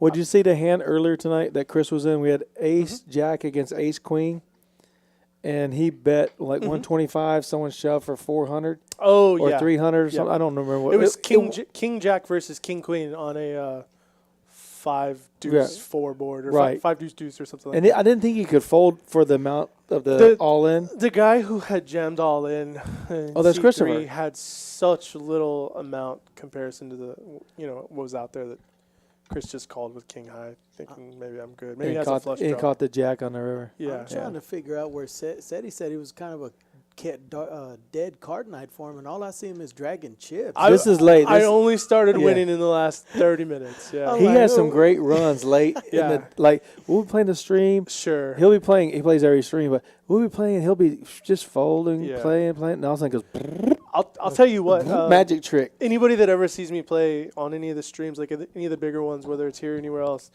I can get really stuck really quick and just battle my way back to getting even or close to even. So that's the one thing that's good. If they're still dealing cards, I know that I can get a my shot. losses back. Right. I got a shot, baby. Yeah. Well, that's what I was talking about Shane. I said, Chip in the Shane, I chair. saw you lose one time. Yeah. And it was kind of steep. Yeah. I saw Say lose one time. It was kind of steep. Yep. But you guys, you lose one out of Yeah. 20 times, Yeah. maybe? It's sick. It's all about consistency. Minimizing your losses and maximizing the wins. So anybody that's playing well and making money at the game, it has to have a good mind to. I run good on all. all the streams. Right. I haven't lost a dime. I haven't lost a dime. You're way ahead of a lot of the players. Then there's a lot of players that are down on these things. But to touch base on what you just said, he was like, to have that kind of discipline, like, Yeah. hey, you know what, it's just not running tonight. I need Yeah. to get up and take my win or take my loss, whatever it is, kind of eliminate that type of those big losses, And I think that's why, I have a regular job. I'm not a professional card player, but there's professionals have an edge because they know that they'll be there tomorrow to clock in again, and they can make their money, and they're at a favorite because they're better at the game. So they're not more likely to lose huge amounts of buy-ins because of not even just because of skill. Just they're going to be so much more disciplined to not lose a large amount, as opposed to the guy that's there that only gets to play once every couple weeks or once a month and really wants to get the best out of his money for the next 4 hours. He's really going to push it to try to get even or to run up a big stack, and that's why some of us have an advantage. I could come back tomorrow and play. Well, did you have an advantage? Because what I want to say is, like, you had the largest chip on the table starting the game. Yeah. Is that after you see what everybody buys in for, or you knowing right away you're buying in for X? I'll say this. So I always probably buy in deepest to the game, but it's just because I feel much more comfortable playing really deep. But that being said, if everybody would have bought in $1,500 to the game, everybody at the table bought in $1,500, I'm not going to load 10,000. I'm going to buy in, $1,500 or $2,000. But the fact that Chaz was deep and the fact that there was a couple players that had 5K, that's why I'll load up 10K, because there is a chance. Me and Chaz play a lot of hands. One of us can get it in against each other for the full stack, and if I'm going to get it in, I want to be able to have a full double up if I have it. So I'll usually match the biggest stack at the table, but if everybody's buying in shallow, I'll just do the same. What did you start with tonight? Because I bought in 10. 10. Because I'll say 3 had 5,000, Yeah. and then there's a couple. 3 maybe had 1,500 or something. Yeah, like there that. was, if I counted right at the beginning, there was maybe 2 to 3 players that had 1,500, a couple that had 2 to 3,000, right, and then a couple 2 to 3 $5,000 loads, yeah, and then 3 me and- 5,000s and you. Me and yeah. Chaz probably loaded 10. Okay, I know I didn't see Chaz reload after you got him in the first hand, He loaded $6,000 after the first hand. and he lost 3,000. He only lost. So that'll prove my point, right? Chaz plays very similar to me. He lost $2,400 the first hand, which means he had $7,500 and then now had 12,500. And he bought in 6,000 because he wanted to now cover me, right? Oh, okay. His is the same. He plays the exact same way, stack size and comfortable being deep as I did. So that's why he loaded 6,000. Not because he only lost 25, but because now he could cover me, and now we can get it all in for all of it. Here's Chaz again with pocket 10s against 10-9. And $1 stuck to his arm. That's a bad sign. That means money's coming his way. He can't even get rid of a tip. Yeah.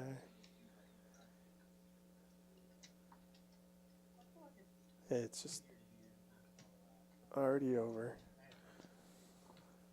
So there's 3 more hands, I think. I would feel more comfortable being an athlete here, right? Or maybe 4. Yeah, you are watching Rounders Live. This is the 5-5-5 no limit hold'em game, and we are on a 30-minute delay.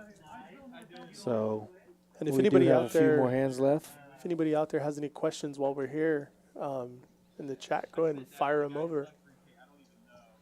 Yeah, the chat's been actually very active tonight. Really?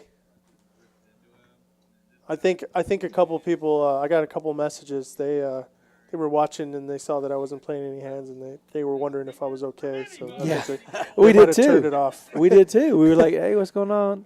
Well, of Yeah. course, we saw the hands you were getting, and the hands that you did get, like I saw the Ace King $75 bet, fold around. He's Yeah. not getting any action when he does get the hands. You So know, that's got to be a little bit like, come on, guys. You know? some people don't take into account position, right? And the few times that I've had like maybe a queen 10 or like a queen 8 suited, I've always had it under the gun, which is the worst position for me to open to $75 with 8 players behind me. So I wish I would have been getting some of those hands on the button or cut off, or and it just wasn't happening. So Yeah, we did see you fold 8-7 suited. We're like, oh my gosh. yeah, We're like, I guess his position, because I was sitting there going, he never would fold that. And I was telling Shane, I go, Shane, if you'd have raised with pocket 9s, and he's on the he's calling you with that 8-7. He's going to bust you with that 8-7. But I don't know what the dynamics were just that when you had it that time. But I was like, wow, I can't believe you folded that, because I've seen you play connected suitors like crazy. Yeah. It's just different tonight. There's also the other thing too is the stack sizes matter so much, and when somebody's making it 75, and I'm gonna get stuck in between some blinds that might re-raise that have small stacks, it's not a good scenario for me to. What's gonna happen is I'm gonna put 75 in there. Someone's gonna re-raise. Now it's gonna be 225. Now I'm gonna have to get 225 stuck. Next Right. thing you know, it's an all in, and I'm don't have to call much money. It's just a bad situation. So it's better for me to fold in these with 8-7 spots. suited. Yeah, exactly. And then I can't fold because Yeah. I'm doing math in my head. I'm like, I'm Now you're supposed to stubborn. call. And you're going Supposed to call. Here's $1,000. Yeah. until this it is- hits and you look like a genius. Yeah. 4-way flop, 9 high, rainbow. 6-4's got the gutter ball for the 5. Yep. And then Jack 10 has a gutter ball for an 8. And Yeah, wow. King high is currently in the lead.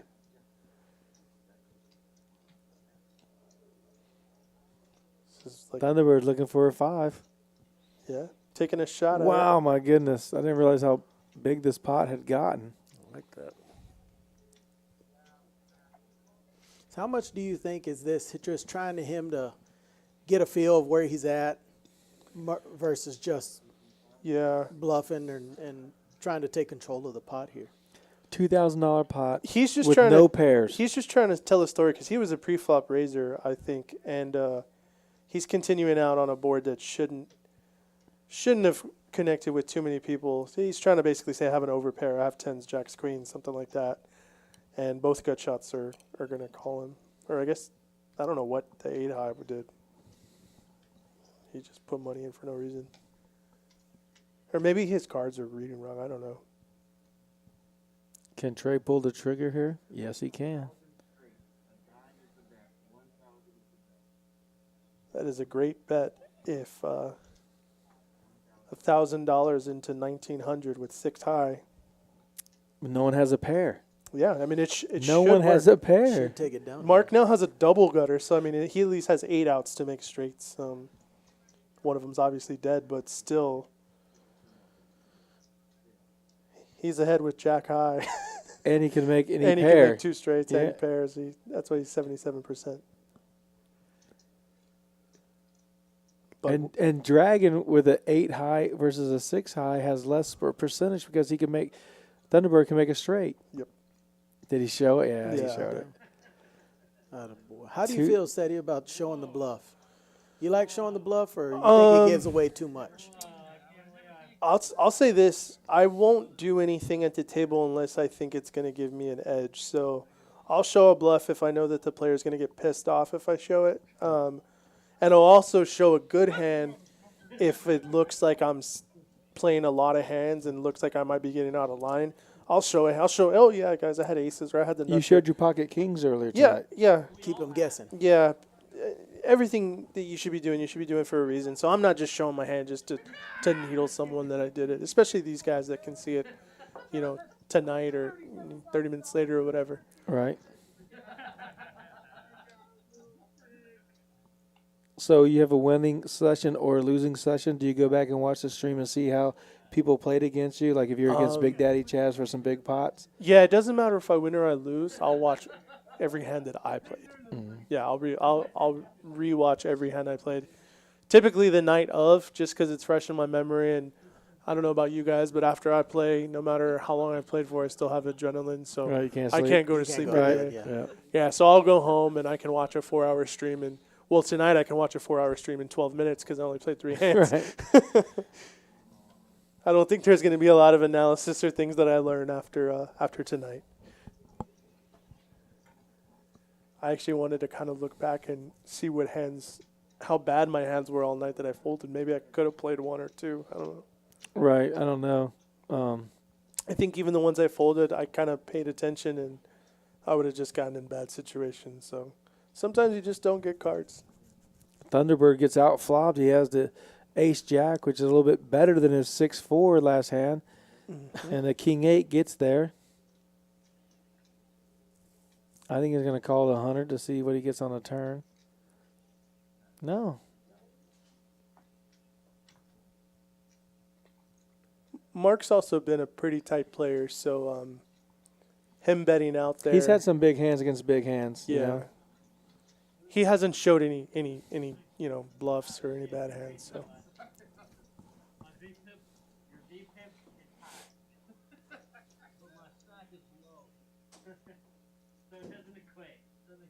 if that's right, I don't know how I won $9,000 tonight. I mean, I think I'm definitely up in the game. Again, like I Yeah. said, I mean, all I heard he said, well, I was card dead, but I just kept seeing chips yeah. going his way. I mean, I guess the ones I won were big. He I caught a started big out bluff. strong. Caught a big bluff, and the ones I won were of decent size, so not going to complain. Oh, with your 2 pair, the Jack 10? Yeah, yeah.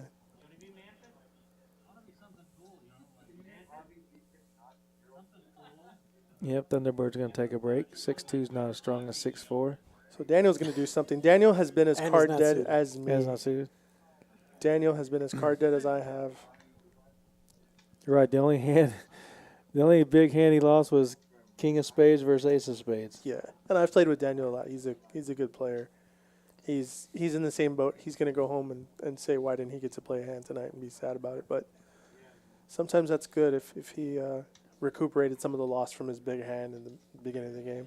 Well, next Thursday we're giving you guys a break and letting the employees have appreciation night. Nice. They're going to be on the stream. Nice. So if you got time to stop by and Oh, I would watch that love- and Because I want to be out of line here in the booth. I would do it tonight, but I know I might get in trouble. we don't allow I wanna anybody to tell be out of you- line. I want to tell you the truth about all these guys at the table and what I really know about them. And I might just make up some stories. So I'll definitely do it about the dealers next week. So please stop by. That'd be awesome. See if Chad bets out his pair of 4s with a king kicker here.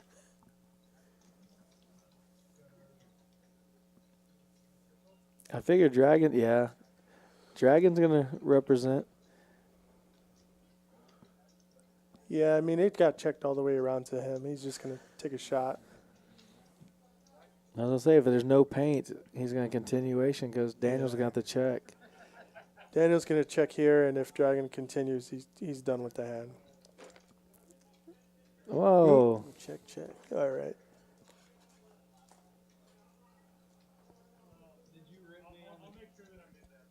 This might be a good place for Daniel to go ahead and put out like $175. That's awesome.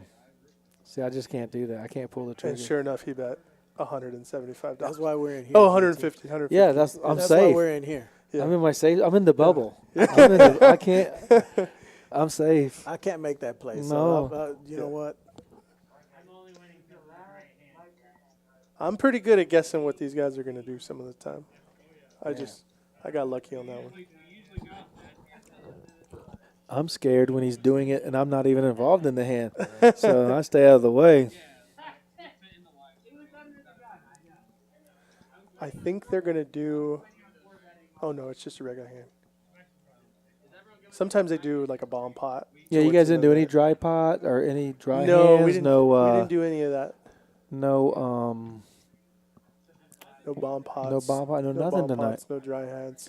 Do you guys sit there and go, hey, you guys want to do a bomb pot? Like 2 hours into the game, if you haven't done one, you say, hey, you guys want to do one? They say no. You say, okay, fine. Or do you guys bring it up, or how does it happen? Usually it's one player that's bringing it up. And Okay. just tonight, nobody really brought it up. Gotcha. Yeah. I'm always that guy that's like, nah, I'm okay. Right. I'm the only one on the tip. Nah, it's all right. Go ahead, boys. Well, one of the games they did a $500, no, $400 bomb, a dry hand, Yes. and Jimmy won it $2,000 Yep. at the last hand of the night. I was like, holy cow! Just That'll turn your night around. Yeah. yeah. Yeah, absolutely. that It makes turned the drive him from home being easier. down to being up. or even. Or even on Yeah. the night, yeah. But yeah, that I was, won a big one once. I think it was only $100 each player, but I had like $1,400 bet on the side. So it was Oh. a good one. All right, so there's a lot going on in this hand. Daniel Pocket raised to fours. 40 with ace jack suited. Mark 3-bet with Queen 10, and Dragon with 4s calls. Yeah. I almost think that if Mark 3-bet to 75, he almost made a mistake. To 3-bet the minimum, that's basically a minimum bet from 5 to 40 to 75. And what a board! 4s are golden right now. Mark's going to try to continue to tell the story that he meant to only make it $75. And leads out, what, 140? Something like that. 115, less. You going to call if you have 4s right here, JT? No, Paul? I never call. No. Third pair on It's also because I have a player behind me, even though he checked. yeah. I mean, I know the 5 beat me. Again, that's why I'm here in the studio not playing, because I Yeah. can't make that call. Yeah. It's not worth it to me. Now, if I had a set of 9s, I might just call. I think he's doing it. He did it. 8 calls. He's better. He's a great player. Now, if we're on a golf course and somebody said 3-1, you don't get up and down, I'm taking that all day. But they tell me you calling 4s right here, I'm like, nah. Oh, my goodness. And he's got the worst flush draw. Now he's got a gutter ball to a straight with a jack, a flush Yeah. with a spade. That was a magical card for Mark. It gave so many more possibilities. Mm-hmm. He could hit a jack. And Dragon's queen, going to keep a calling? 10, and a spade. Another spade. Got a lot of outs now. A lot of cards he can hit. I wonder if he could raise here. Could he put in 750 and make him fold? I think judging by his posture, he's going to let it go. He looks like He's already- talking to him? Yeah, he looks like he's already convincing himself that Yeah. he's letting it go. Yep. How much have these masks played a part in being able to read people, Seti? What do you think? I feel like it hasn't affected me too much because usually, like a person's mouth, right? That's all that's really covered. Someone's mouth and their nose. That's all that I'm not able to see now. But I usually get a lot more off of physical tells by just someone's like body language of how they're sitting or how they're moving. It's not so much just their face or their mouth. So it hasn't changed things too much. What it has changed is it's made people not talk as much at the table typically. Yep. And I kind of don't like that because sometimes people will get in trouble with what they say. They'll give too much away. So that's the one thing that's really negative to me. I'm also not able to talk to someone and try to convince them to do something as frequently. Times have changed. Yeah, I was talking with Shane earlier, and it's so awesome to see how you guys are all friends. Yeah. And you all have nice, shots or adult beverages or whatever it is, Mm-hmm. but yet you're battling Yep. for each other's stacks and it's not grudgeful against each other. It's not, Yep. animosity. It's just we're both trying to play a game, see who's better at it at this particular moment. Yep. And then when the hand's over, Yeah. hey, let's have a drink. Let's enjoy company. Yeah, that's the one thing too about the bigger games that we'll play. Usually the player pool's smaller, right? You're playing with the same players a little more frequently. Sometimes the money matters, but sometimes it just doesn't affect those guys as much. So they're not getting too sensitive about having a big winning session or a bad losing session. So they are doing their first Omaha bomb pot tonight. Yeah. Danny's a new dealer.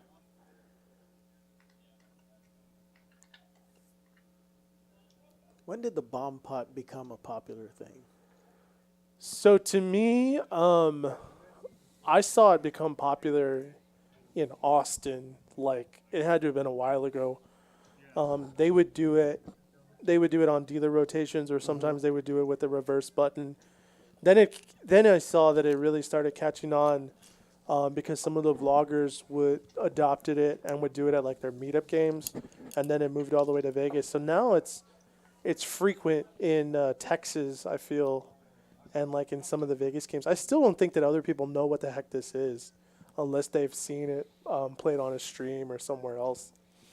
But we Texans sure love to gamble, and we like making these things as interesting as possible. Right, absolutely. Just like, you could see the evolution of 4-card, 5-card, and now 6-card BLO. People get crazy. Y'all ever think we'll have casinos here in Texas? Or do you think they'll just continue with the card rooms? Yeah, I think they'll just continue with the card rooms. I think if we do have casinos in Texas, it's a long, long, long time away. But I sure hope they keep the card rooms. Well, the card club's going to be here. I don't see the card clubs going anywhere anytime soon.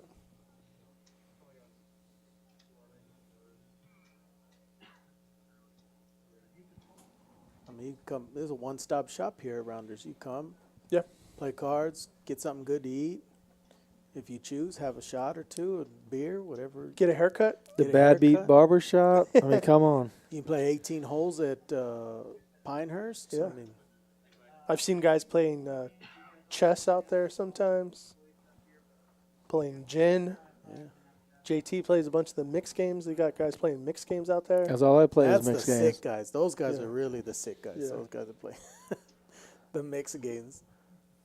Well, I mean, I grew up. My grandparents would get together with all their friends, and they played, Follow the Queen and One-Eyed Jacks, Deuces Wild, those kind of crazy games that I don't know if anybody even plays that stuff anymore. Oh, look at the hand right here. 9-3 Mark for has full a set. house. He flopped a set of threes, turned quads, but also made a full house with nines full of threes. Good Lord. And then he had threes on the bottom board. I don't know what the bottom board meant, but he scooped it. Wow.